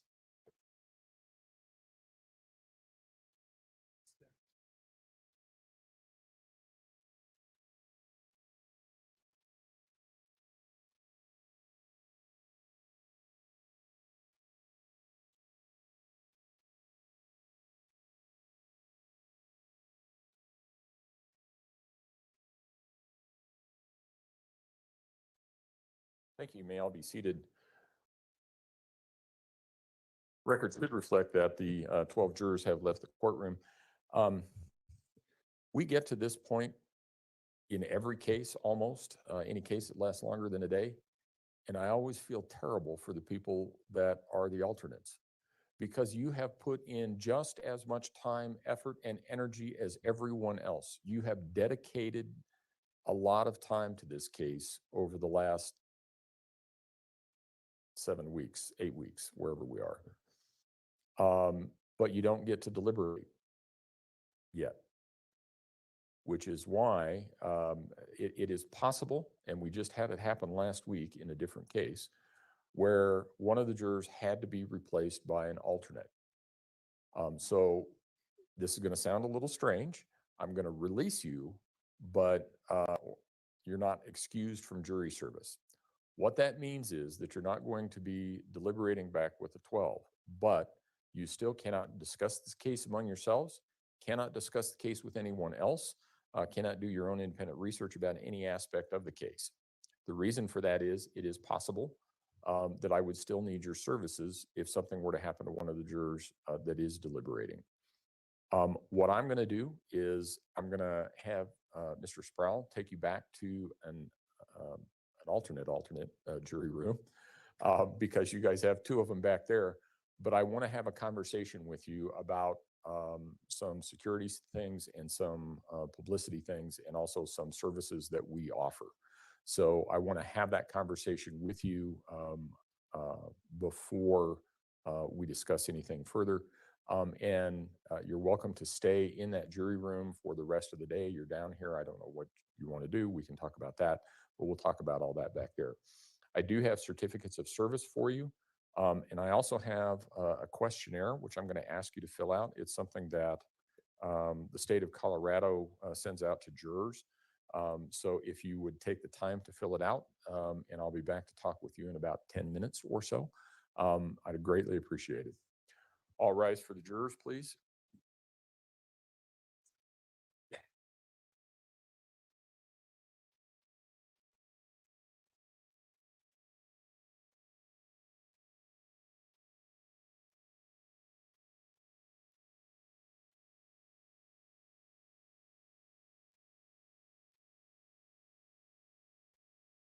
Thank you. You may all be seated. Record should reflect the jury has left the courtroom.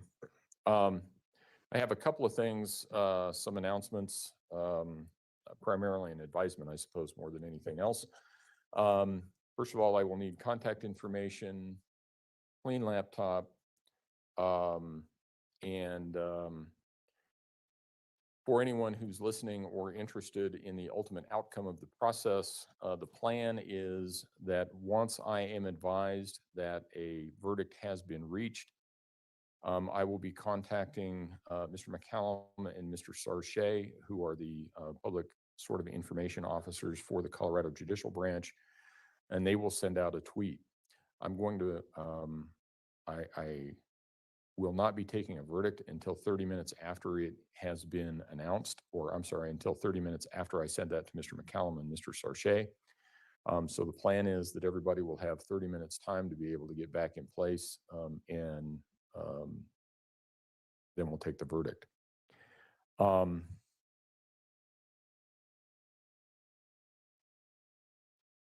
I also want to thank the attorneys for their presentation in this case.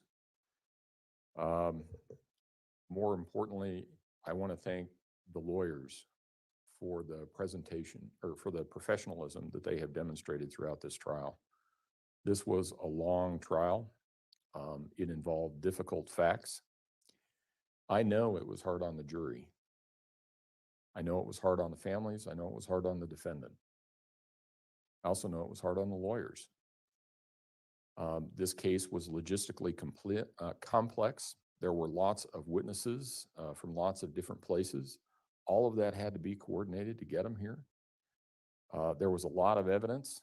I think I've spoken with the court reporters. We're getting a little bit better at it, but it still takes us about 20 minutes to get all of the evidence from the courtroom into the evidence room at the end of the day. And the lawyers had to review all of that, both sides. They had to figure out how each piece of evidence related to a different piece of evidence and what witnesses related to what pieces of evidence. One side had to put all of that together and the other side had to figure out how to defend against it.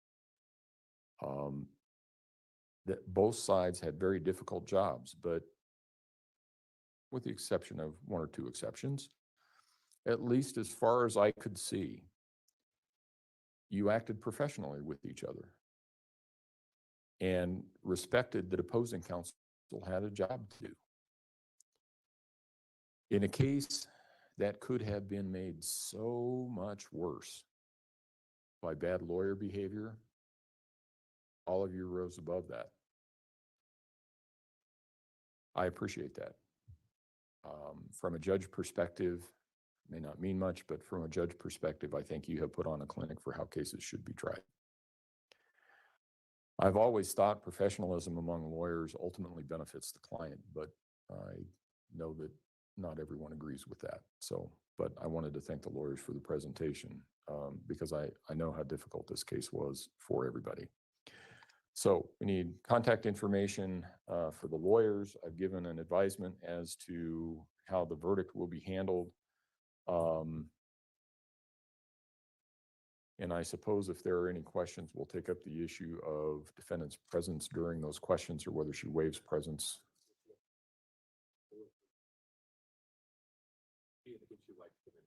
Okay, we'll make sure that happens. Is there anything else that we need to address at this point in time, prosecution?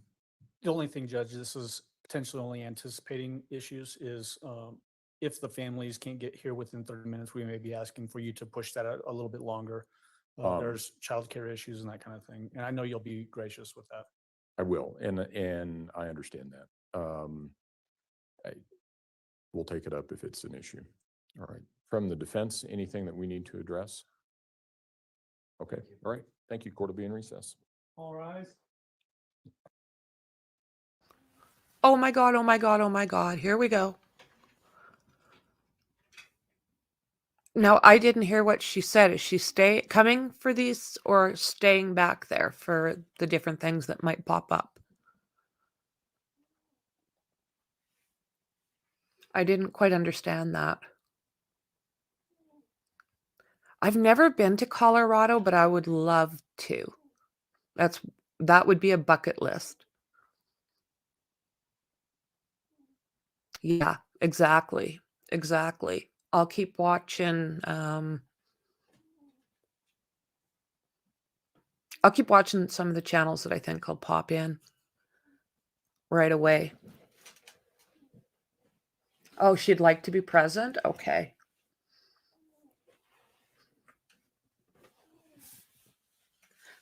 So how long do you guys think? What's your best guess? So we've got, I'm going to say, I don't know. It's hard. What?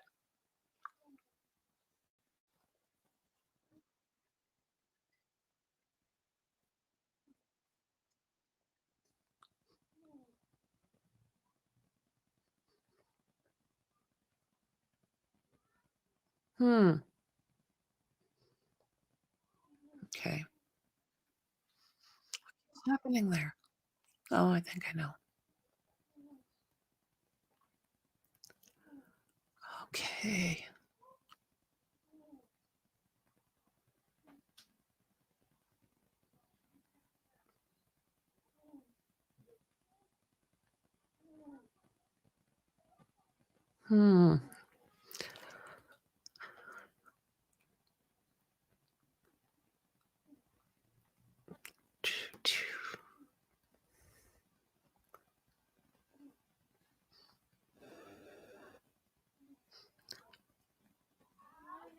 The clock has started.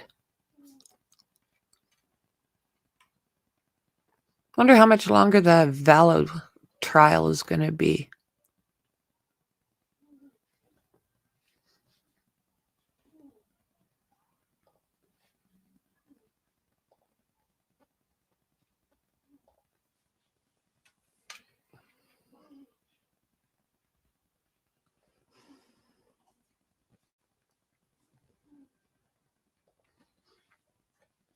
Just going to take a peek.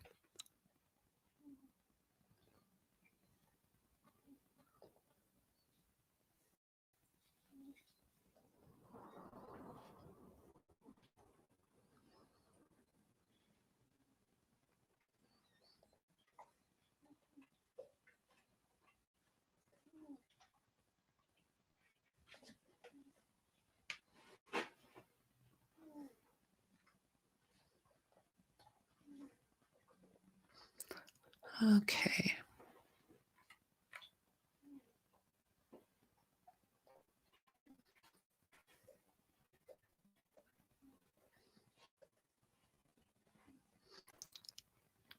Where did I?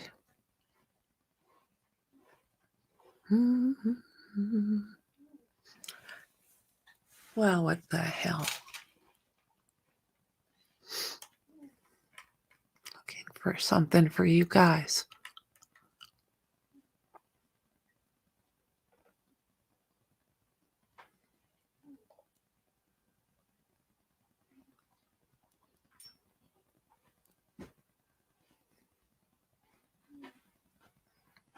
Come on, come on, come on.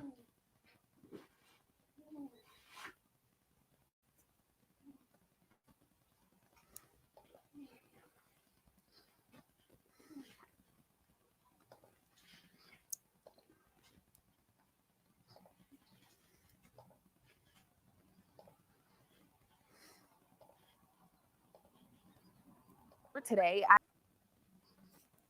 Come on, don't do this to us now. You know she's not fooling you. How do you know that? Oh my.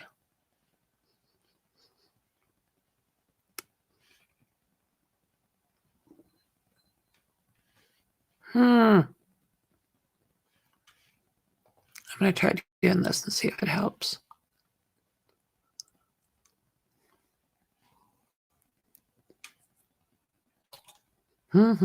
Back we go. No.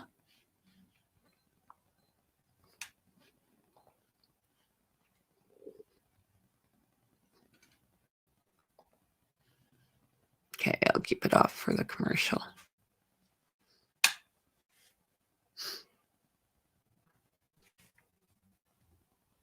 I'm trained to kill. Can you believe that? I'm trained to kill.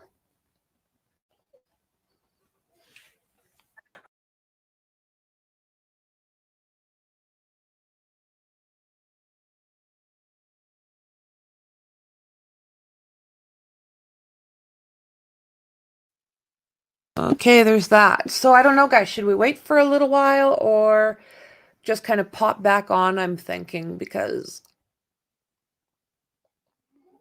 they're probably just getting settled. Interesting morning, though, guys. Let's see here. I'm thinking of it might go sideways. She deserves it if found guilty. Yeah.